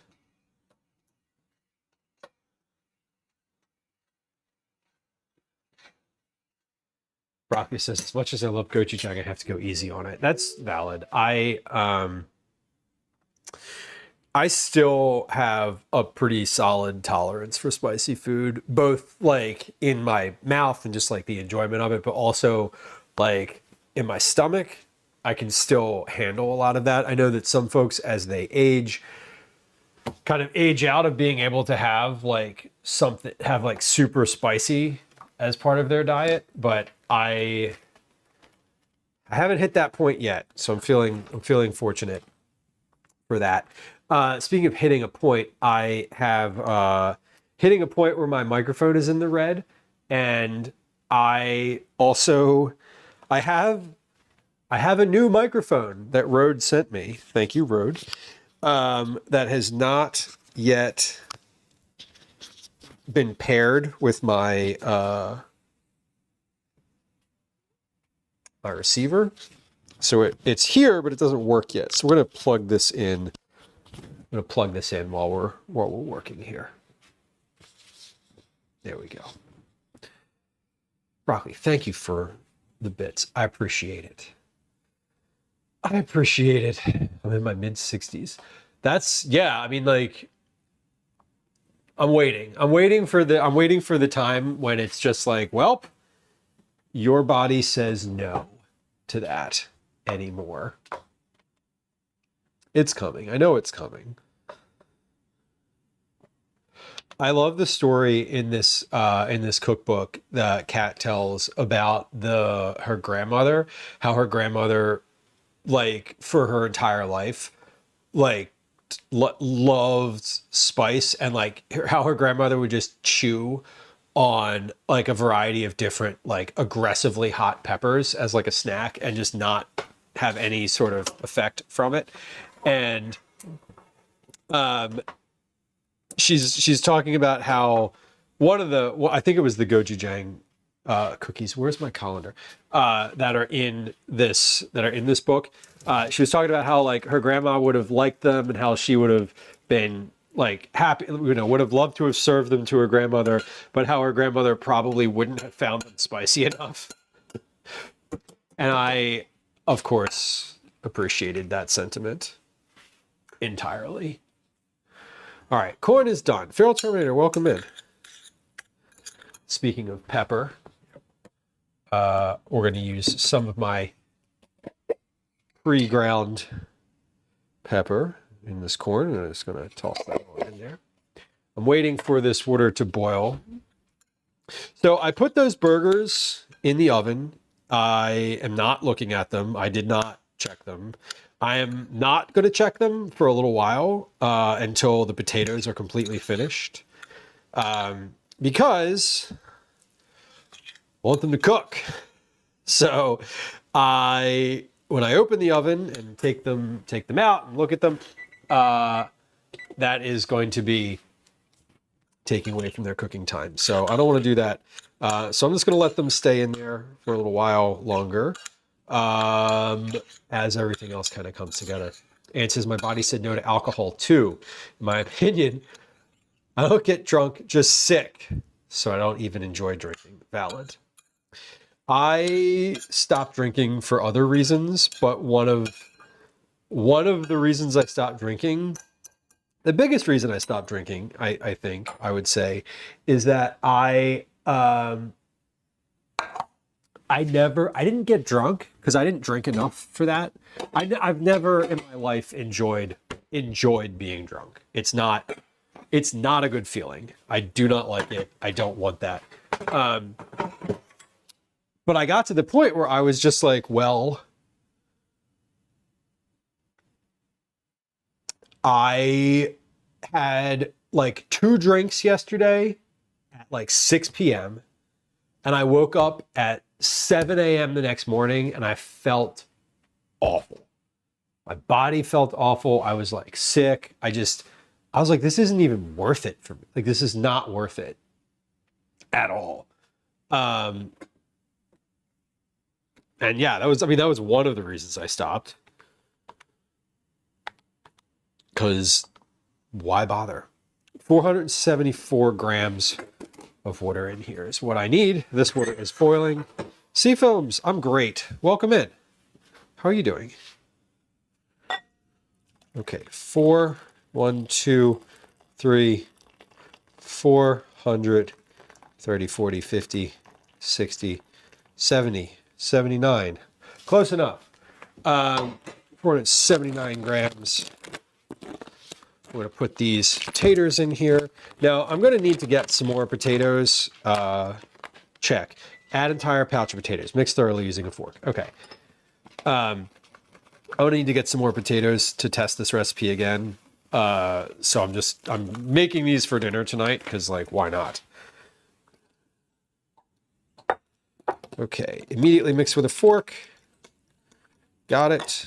And let's stand. Done. Okay. Done. Girl Terminator says, I made another pot of slow cooker pork and bean soup. Super. No pun intended. It's nice making a cheap but delicious meal. It is. Cheap and delicious are super gratifying. Like, that is a nice combination. And easy is also wonderful when you can throw easy in there and make that part of the equation as well.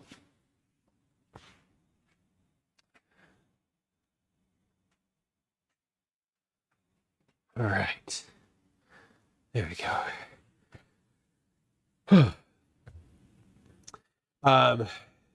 Carol, thank you. Yeah, on YouTube. I appreciate that. Yeah, I mean I think, like, we still, I don't worry so much about, like, exposing kids to it. I think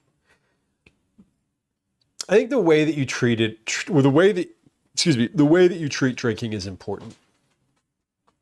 You know, I feel like that's, if you hide it and abuse it at the same time, and, like, you know, if you're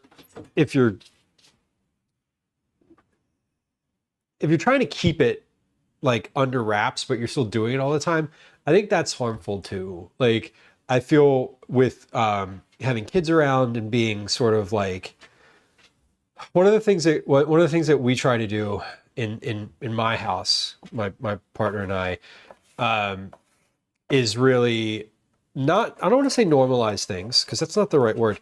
One, like, if our son has any, like, questions about things, we answer them.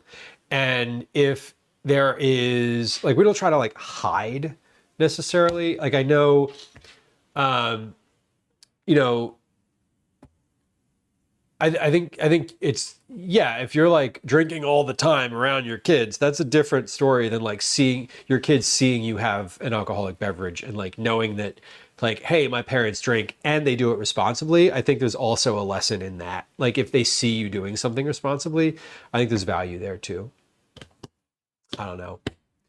Bill Terminator says ham hocks have started to come down. No longer 15 for 2. Yeah. Yeah, shit's pricey. Meat is pricey. So flip a dill pickle soup. You know what I was thinking about the other day? I think you were the one that maybe posted this. Was that Ritz cracker, like the Ritz crackers, like the dill Ritz cracker situation. Chapstick Queen, one more to go. Almost there. Almost there. Carol Terminator, I don't mind people who drink as long as it's not insane. Right, and, like, the US has a distinct drinking culture. Like, you can't get out of it necessarily. And you can't, like, I think if you live in the US, which I do demonstrably, you are going to be exposed to drinking. It's cultural. It's at every event. It's at every fucking function. Like, so for me, I think instead of, like, hiding something, providing a good example. Like, Calvin, my son, knows that I don't drink. He also knows that I did drink while he was alive. Like, I stopped after he was born, not right after he was born, but, like, he had been born already after when I stopped drinking. And, like, he sees that. So he has one example. He sees my partner who does drink. Like, we have alcohol in the house. You know, who, like, isn't like tearing it up, you know what I mean? But, like, she'll have like a can of wine or, you know, a beer or something like that, and it's not, like, a big deal. And I think that providing a foundation of understanding is important. where you come, you know, where we have a culture that's just like booze all the time everywhere. And right now I'm finishing dinner. Like, let's just recap sort of where we're at. Softy, welcome in. Welcome in. We're making dinner. I have turkey burgers in the oven. Those were frozen. They came out of the fridge or out of the freezer. They were in there for some indeterminate amount of time. Those are in a cast iron pan in the oven. We're just letting them sit. I have no idea how long they've been in there. They've been in there at most, what time? Time check, 1847. At most, they've been in there for 47 minutes. I don't think I put them in at 6 p.m. I'm pretty sure I didn't. I remember saying at 10 minutes to 6 p.m. that I had an hour and 20 minutes to have dinner ready to go. And I was still packaging cookies at that point. So at most, they've been in there for 47 minutes. The oven's at 375. They're in a cast iron pan. They're underneath of some foil. So they're just going along. And if they're dry, they're a little dry and whatever. Who gives a shit? We have on the stove a small pot in the back here with corn in it. That's all ready to go. It's done. It's hot. It's just sitting there. It's got the lid on. It's been buttered and seasoned already. On the front burner here, I have a pot that is boiling. I'm going to put this cauliflower in it right now. We're going to mash that cauliflower up in just a moment. Once it is warm, because it's pretty cooked through. And let's set a timer for, I don't know, what, 3 minutes? 4 minutes. Let's set a 4-minute timer. Once that cauliflower is done, we're going to drain it. I'm going to mix with it this butter, this cheese, a little bit of this cream cheese, these pieces of bacon, and what's in this bowl, which is instant mashed potatoes. So we're going to mix all of that together and mash that. We're going to leave that in the pot. I'm going to make a couple pieces of toast. Like, I'm just going to get the toaster out, a couple pieces of toast. And then we're going to make a packet of gravy, which is like super, super straightforward, hopefully. I mean, I can't imagine it's difficult. We're going to make a packet. I'm going to make 2 packets of gravy because that's what I have. Maybe we can make some teriyaki sauce instead. Anyway, turkey gravy. Empty 1 package of turkey gravy mix into a saucepan. Blend in 7/8 of a cup of water. Shut up. Bring to a boil, stirring continuously. Reduce heat and simmer for 1 minute. Great. For thinner gravy, add more water. Serve over turkey, sandwiches, mashed potatoes, dressing, rice, or noodles. Okay, great. I'm going to use the small pot for that. I'm actually going to transfer the corn to like a glass bowl, and I'll just put that in the microwave. And if it needs to be heated up when we're done, I will do that. Because I'm going to make the gravy in that metal pot, because it'll be better in that metal pot, and that way I don't have to that way I don't have to fuss with other cookware. So that's fine. And the goal today is to just keep things super simple. Like, I know y'all are like, dude, you're putting fucking cream cheese and bacon and butter, and you're like making potatoes. You got stuff in the oven. Like, this isn't simple. Like, now all this came out of the freezer. It's all relatively simple. It's not. There's no. I don't think this is complicated. I would not say complicated here. Okay. So if says packet gravy is 250 milliliters.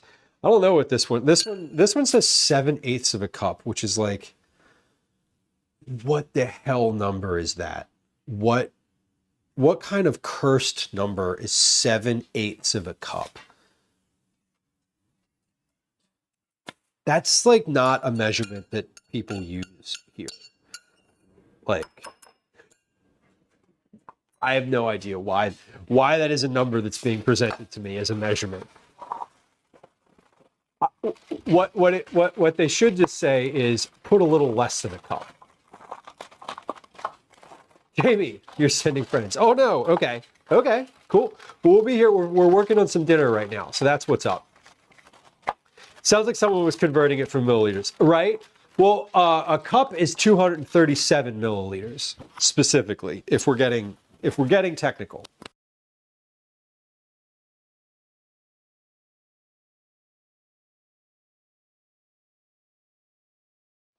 Okay. All right, I'm gonna need. Jamie said that, and I was like, I'm gonna need to have a cooking example. Donate to the cup of 207 milliliters. Phoenix, thank you. We're gonna write that down. Wait, we're gonna write that down. Gravy. 414 milliliters. Beautiful. Beautiful. Zach, welcome in. Welcome in. Venomous Calshart, hello. Hello. Beth, welcome back. Odious Swan, hello. Destroying Angel, welcome in. Good evening to y'all. Sofla, thank you for the ZM shout out. Friends who are hanging out here. Moldy Gatorade Square, it's good to see you. Welcome in. What was streamed today? What were we talking about on Zach's channel? I know there was just chatting. But I'm curious. I'm curious what was the conversation? World War II rations. Oh my God. Were people eating wait, were these time out, Zach, were these like rations that were left over or like historically accurate rations? Like plus Cindy today. Okay. WW2 rations for a week. Nope. All set. Green potatoes and beef. Sounds odious. No. Y'all. I want to oh fuck, that's hot. Sorry. I want to welcome you all in with some real mashed potatoes. Look at these. These actually came out of a packet. The packet in question was Idahoan butter and herb dry mashed potatoes. Anyway, Zach, enjoy your walk. I appreciate you. Thank you for bringing friends. I hope you have a lovely dinner. And before you go, happy belated birthday. I saw on the social media that you had a birthday recently. The manicure looked lovely, and I hope you had a fantastic day and all of the things that you wish for in your next lap around the sun. I hope they come true. Friends who were hanging out here, Zach is a friend of the stream.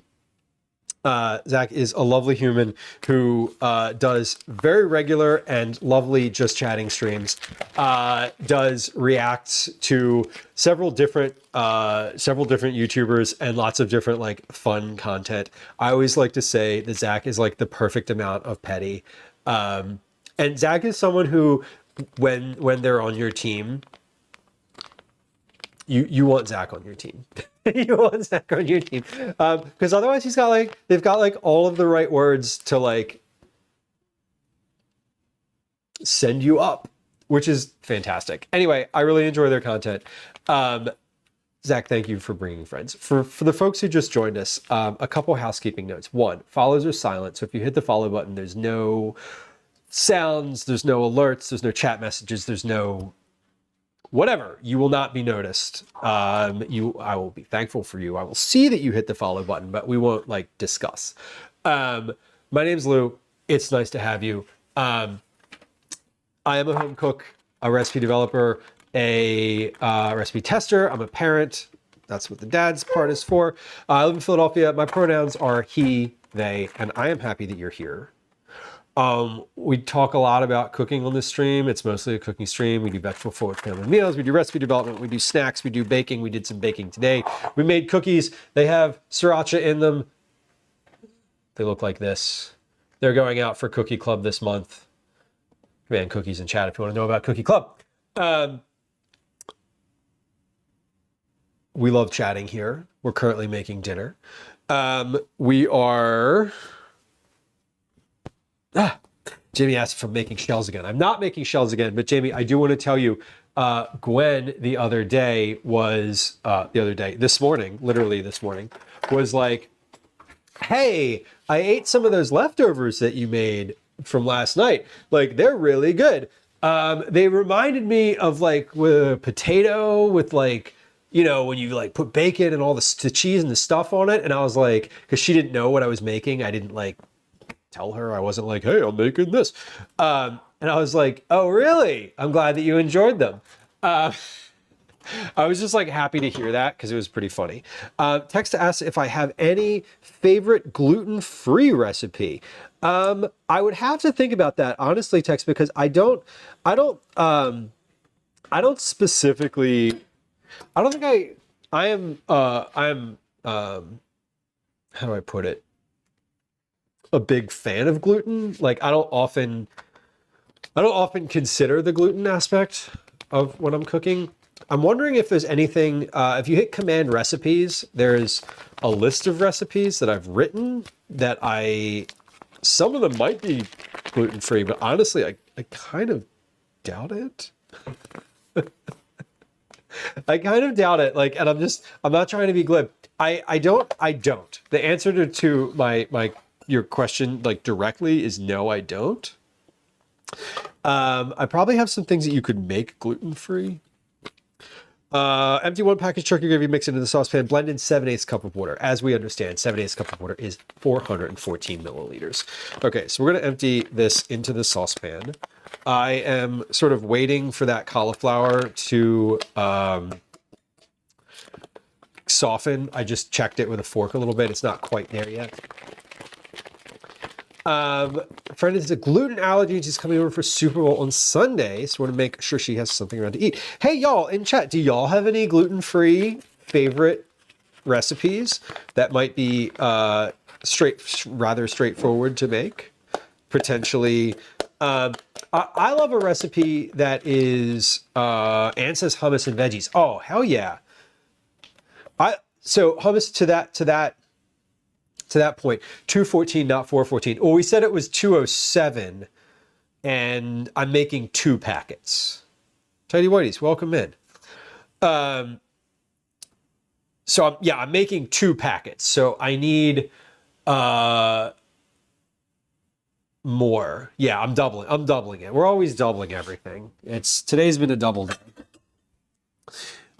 We're going to make 414. Bring to a boil, stirring continuously. No, nobody likes stirring continuously. That's silly. All right, we're gonna make this gravy last then, because it only needs to be ready at the end, and it also needs to be hot and not dried out. So we'll make this gravy last. Good point about the stirring continuously thing. I didn't make the point. I made the point. The point wasn't brought up. I considered it on my own. Anyway, whatever. Doubled exactly. Carly says I like Tex-Mex, tortillas and rice. Tony Whitey, good luck on the move to Old City if that comes through. That's exciting. Carly, corn tortillas. Oh yeah, could you make nachos with like a corn tortilla? That would be a good. Broccoli says, not a fan of chickpeas, so I prefer baba ganoush to hummus, but the only difference is eggplant in place of chickpeas. This is true. Rice noodles. Definitely rice noodles. I personally love hummus, so I'm like, as soon as you said hummus and veggies, and I was like, we can stop there. She was going to bring a nacho bar, so that makes sense. I mean, that sounds like I was to say nachos with corn tortillas sounds like something I would just want anyway. Gluten aside, I'd be pretty happy with that. All right, we need to make these mashed cauliflowers now.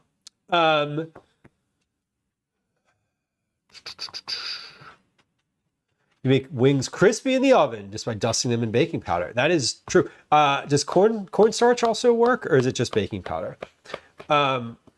If you want to make them vegan, I think you can use arrowroot powder. Do I make hummus or buy it? Yes. I prefer making it myself when I eat it. When I want a good bit of it, I will make it myself. Because it's literally chickpeas from a can into a pan, into the food processor. Like, it's so shockingly uncomplicated to make that it's like not worth making. What am I trying to say here? It's like not worth buying it because a can of chickpeas and 4 minutes of time is so easy. I always just, I'm looking for the potato masher. Like, that's what I'm doing. I didn't just disappear. The potato masher does not live in the drawer because it is an evil utensil that doesn't deserve placement in a regular use kitchen drawer. Anyway, yeah, 5 ingredients. It's super easy. So we're mashing this cauliflower. I'm going to add a little bit of, what am I going to add to this? So I'm adding this into mashed potatoes.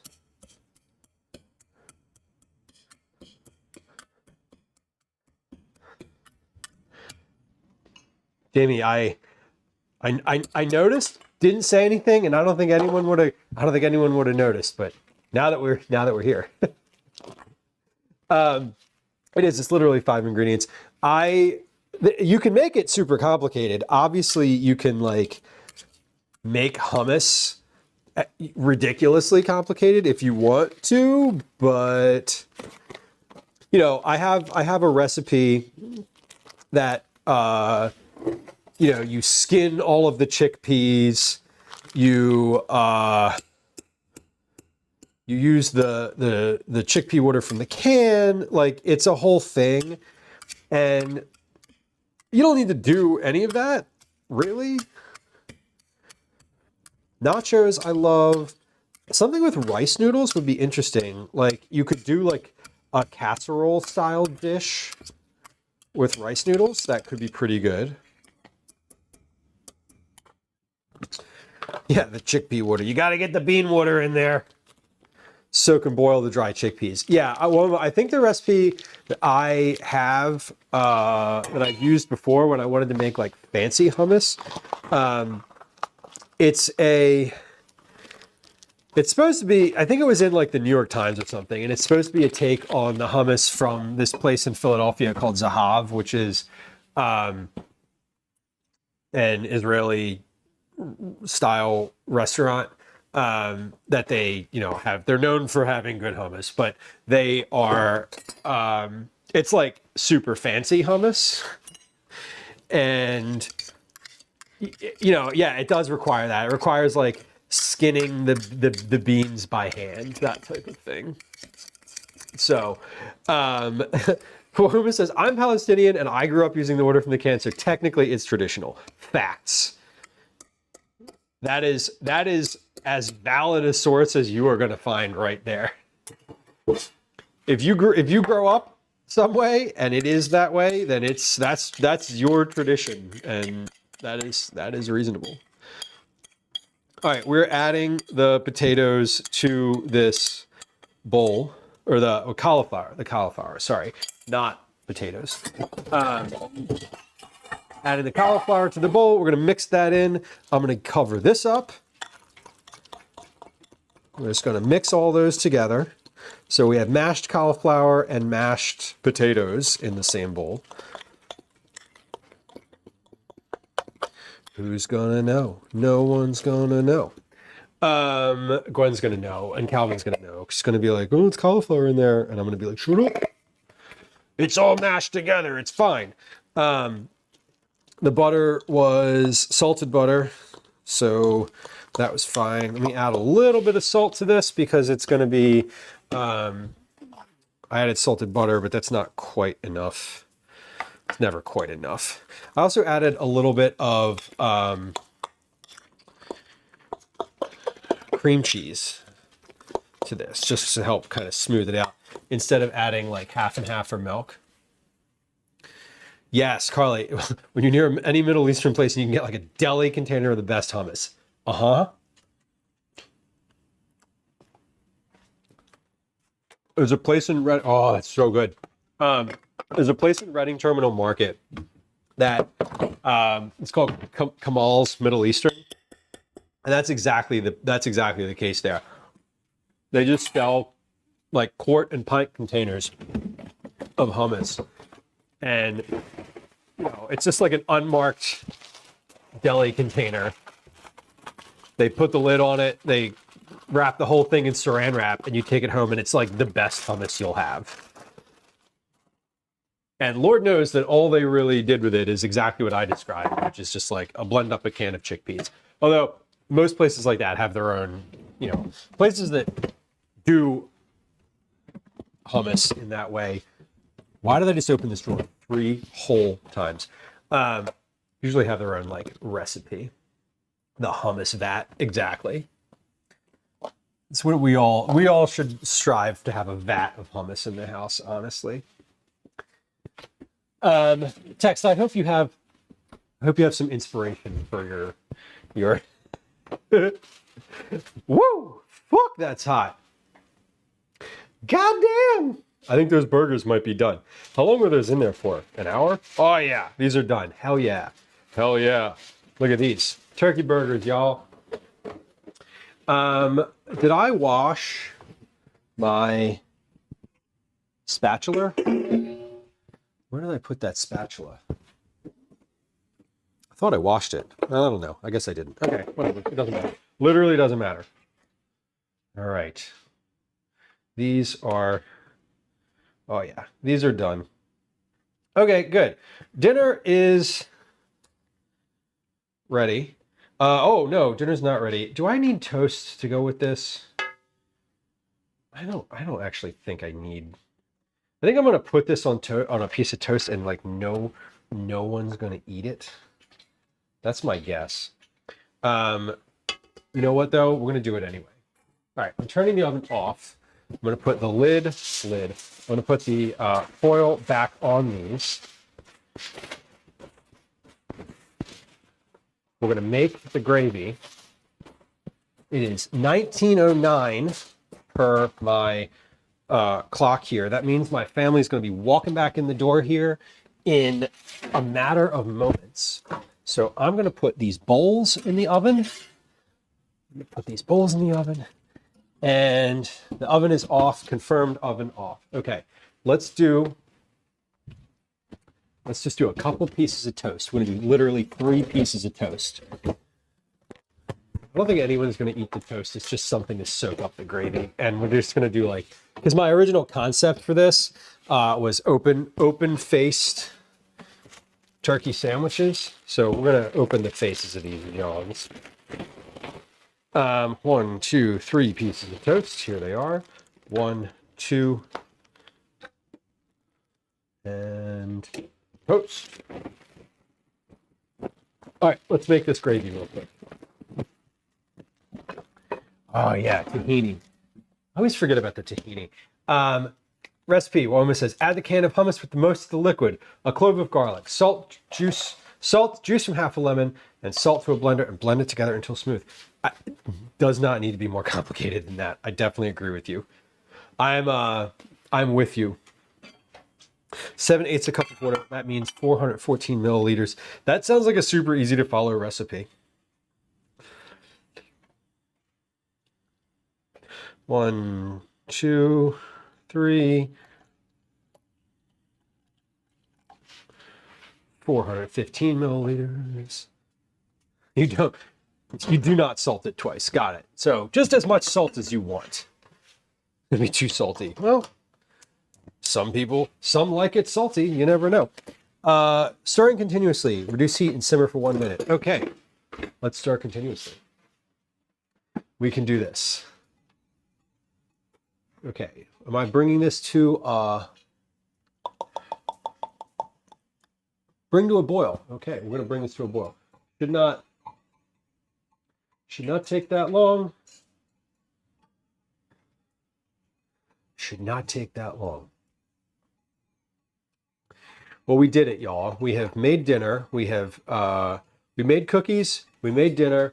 All the dishes from dinner get to go in the dishwasher. That was important. That was critically important.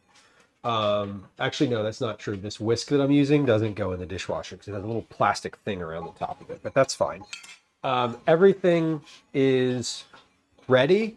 I have my turkey burgers ready. I have my corn ready. I have my potatoes ready.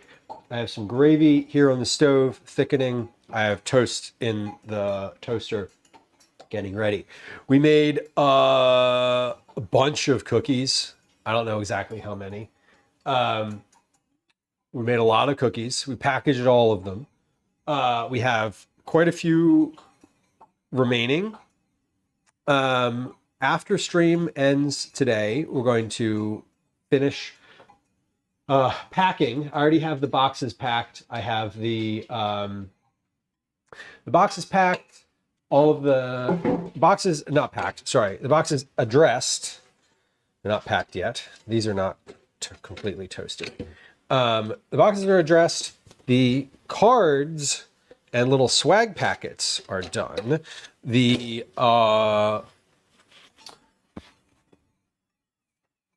cookies are packaged. All I have to do now is put them in the boxes and seal them, which only takes like 20 minutes or so. Tomorrow morning we'll be at the post office to mail all of those out. And then we'll do it all again at the start of March. I wasn't sure what dinner was going to be today, but I think we pulled it off. This feels like a good one. If my family ever decides to watch back the VOD and realizes that they got turkey burgers and mashed cauliflower instead of macaroni and cheese or dip dinner, they're going to be capital P pissed. But let's not tell them. I don't think we need to tell them. I'm not going to tell them. Actually, no, I am going to tell them, probably. But there's no way they're going to watch this back. Because why would they do that? They live with me and hear me talk enough. So we are just about to boil. And that'll be the end of this. You get what you get and you don't throw a fit. Yeah. Jamie, my calculus is I remembered that a couple weeks ago we did a whole meal planning thing where I was like, oh, I got a bunch of stuff that I need to use up. Like, let me figure out what I can do, make some easy meals. Well, this is one of those easy meals that I pulled together. So, Cal, welcome in. Family's back. Toast is now burnt in, but that's okay. It's not that burnt. We're gonna put it under gravy. Shh, don't tell. It's burnt. Who cares? I'm not making more. They're not gonna eat it anyway. It doesn't really matter. Jamie says I like dip dinners on Sunday for football. It's easy. Are y'all doing things this Sunday? This Sunday's the last one, right? We can stop worrying about it afterward. Dan, thank you for your resub. I appreciate you. Welcome. Dinner's ready. I'm making gravy right now, and it should be ready in less than. I am speaking. Hold on. Dinner, it will be ready in less than 4 minutes. What was dinner? Turkey burgers and mashed potatoes. Dinner is turkey burgers with mashed potatoes and corn and gravy over top of a piece of toast if you want. It's like an open-faced turkey burger. Okay. But dinner will be ready momentarily here. I'm waiting for the gravy to finish. It's almost done. Yeah. Jamie says wings and pizza dip. We were talking yesterday, y'all, what would you put in pizza salad if you were to make Oh yeah. if you were to make something called pizza salad? What would that look like? I had Calvin and I were having a dinner time conversation about this yesterday. And Maybe basil. I was like, would it be a salad like pizza or pizza that has like salad elements to it? I think Calvin's the first thing that he said about pizza salad was that it would be like a crouton type of situation. Like there would be croutons. Yeah, like the crust of the pizza could be a crouton. All right, we're boiling and Garlic bread, croutons, mozzarella cheese on top of iceberg with basil. okay. Yeah, I just remembered basil. I'm gonna simmer this for a minute. This just boiled. Fried pepperoni, yeah. Look at what I got at karate for getting straight A's. It doesn't say anything on it. Oh, for getting Straight A's. you can show. Calvin got a medal at karate for getting straight A's on his report card. This child got straight A's. Yeah, there you go. Can you see that? I can't really. Yes, that is super visible on stream. Yeah, crispy pepperoni. Crispy pepperoni is so good. Yeah, oh, a little bit of like raw red onion. Okay, I'm with you. I'm with you. All right, so we're going to, this gravy is, Ooh, mushrooms. this gravy looks great. I'm going to turn that off and give it a cover. We're ready. We're ready to go. Mushrooms would be good. There's a recipe on the website for pizza mushrooms. All right. Well, we did it. We did it. We made dinner. We made cookies. We packaged cookies. And we're right on time. We saw someone at Okay. Karate Hood seen the viola voila thing. Like, remember? Yes. One of the people at karate Good. had seen. It was on the stream. Is that right? Interesting. Someone from your karate class came across the stream. Well, their parents, Their parent but did. yeah. Interesting. We're getting out there. Getting out there in the world. We're getting out there in the world. Hey, Jane. Welcome in. Jane, you know what I was just doing? Jane, can I be honest with you? I was literally looking at your channel to figure out, to raid. I was looking at your channel. I was like, oh, Jane's on. I never get to raid Jane. Y'all, please go follow Jane Henry. We are in fact going to raid though. Because we're finished for today. Jane though, pause. I do want you guys to go follow Jane. Jane was one of the first food and drink streamers I ever came across on Twitch. Jane is a genuinely lovely human. She has been streaming food and drink for longer than I was aware that Twitch existed, and is very good at it. I really love. Excuse me, Daddy. Sorry, Daddy. Sorry, Daddy. Sorry. I love Jane's stream. Daddy. Sorry, Daddy. Sorry, Daddy. I always forget how Daddy, long this sorry. sound is. I'm Oh my sorry. god. Daddy, bye. Fog, guys, hello. I love Jane's stream. Jane has a really lovely community, there's always like good chat.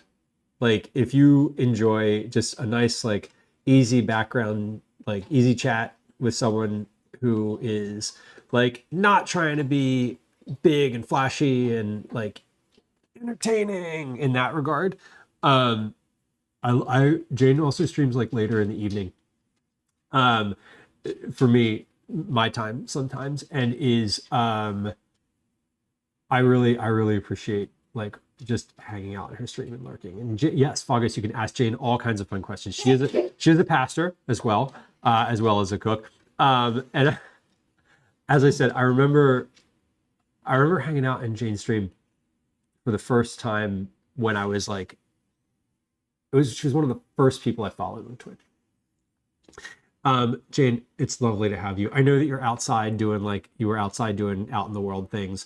I hope that you had a lovely stream. I hope you're well. Thank you for bringing folks through. I appreciate you. Folks who came through with Jane, we are finished for today. I can tell you that this is a cooking stream. My name is Lieu. We do cooking about twice a week here. Today we made these. These are Sweet sriracha cookies. yes. These are Our dog used to the one we had before. yeah. Sweet. Whoa. What do we? Hold on. We got. And he used We got. to take. We got sound coming through. Where am I? Oh, there we are. Okay. These are sweet sriracha cookies. They look like this. These are for folks who are in our cookie club this month. We also made dinner, which is in the oven, and I'm currently about to feed my family. So we are looking for someone to raid. I think the next time that we'll be live is going to be Tuesday, I want to say. This coming Tuesday. It is... I don't know if it's going to be a meal prep stream or if it's going to be not a meal prep, sorry, recipe development stream or a meal prep stream. I'm not really sure. But it is going to be a cooking stream. We're also going to be live on Thursday. I believe that will be a meal prep, a trip prep stream. But it may not be. If we end up not doing trip prep, that might be an IRL stream. So I'm not sure. How do you say Filegeist? Filegeist. Yes. It's for getting all A's on my report card. The medal. Okay. Yeah. Yes. Calvin's medal, he got all A's on his report card, and when he gets all A's, the karate school that he's in gives out medals for good Getting work. all A's. For getting all A's, yes. They For also that. have if you get A's and B's. Yes. Or just B's. The medal for if you get A's and B's is a little smaller, though. It's silver. It's silver. Okay, so it literally is a little smaller. They don't have a bronze Okay. for C's. Okay, go wash your hands. Okay. We are going to find a place to raid here. Let's keep it in the food and drink category today. Some more hype trains and more streams. That's kind of where it's. Okay, who are we gonna raid? I see several folks on. I would like to go raid Miss Molly Makes today because we have not raided Miss Molly Makes in a while. Speaking of folks who are long time food and drink streamers, we have another long time food and drink streamer who is on, who I don't often get to rate. So we're gonna do that. Okay, we're starting a raid. Miss Molly Makes is making game day food. It says. I'm not sure which game day. Molly is in Australia, so maybe she might be doing something. Maybe she might be doing something for the Super Bowl. I'm not sure. I don't know if she's Australian. I don't know if she's doing Australian stuff. I don't know if there's a game day in Australia coming up. Anyway, we're gonna raid Miss Molly Makes. Thank you all for hanging out today. Sofa, thank you for the. There it is. Thank you for hanging out. I appreciate y'all. We have some raid messages in chat. Thank you very much. We have some social media links in chat if you want to hang out elsewhere. I would love it if you would drop a subscription on YouTube. If you're watching on YouTube, now is the time to like and subscribe. If you're watching on Twitch, I would appreciate a follow. Follows are free. Like I heard Quopie say the other day, if the heart is empty, fill it up. Which I thought was really creative. Anyway, we'll be live again on Tuesday. The schedule is in Discord. The schedule is on Twitch. The schedule is, it'll be available if you want it. You can find it. Click on the schedule tab on Twitch, and that's usually up to date. Thank you for hanging out today, y'all.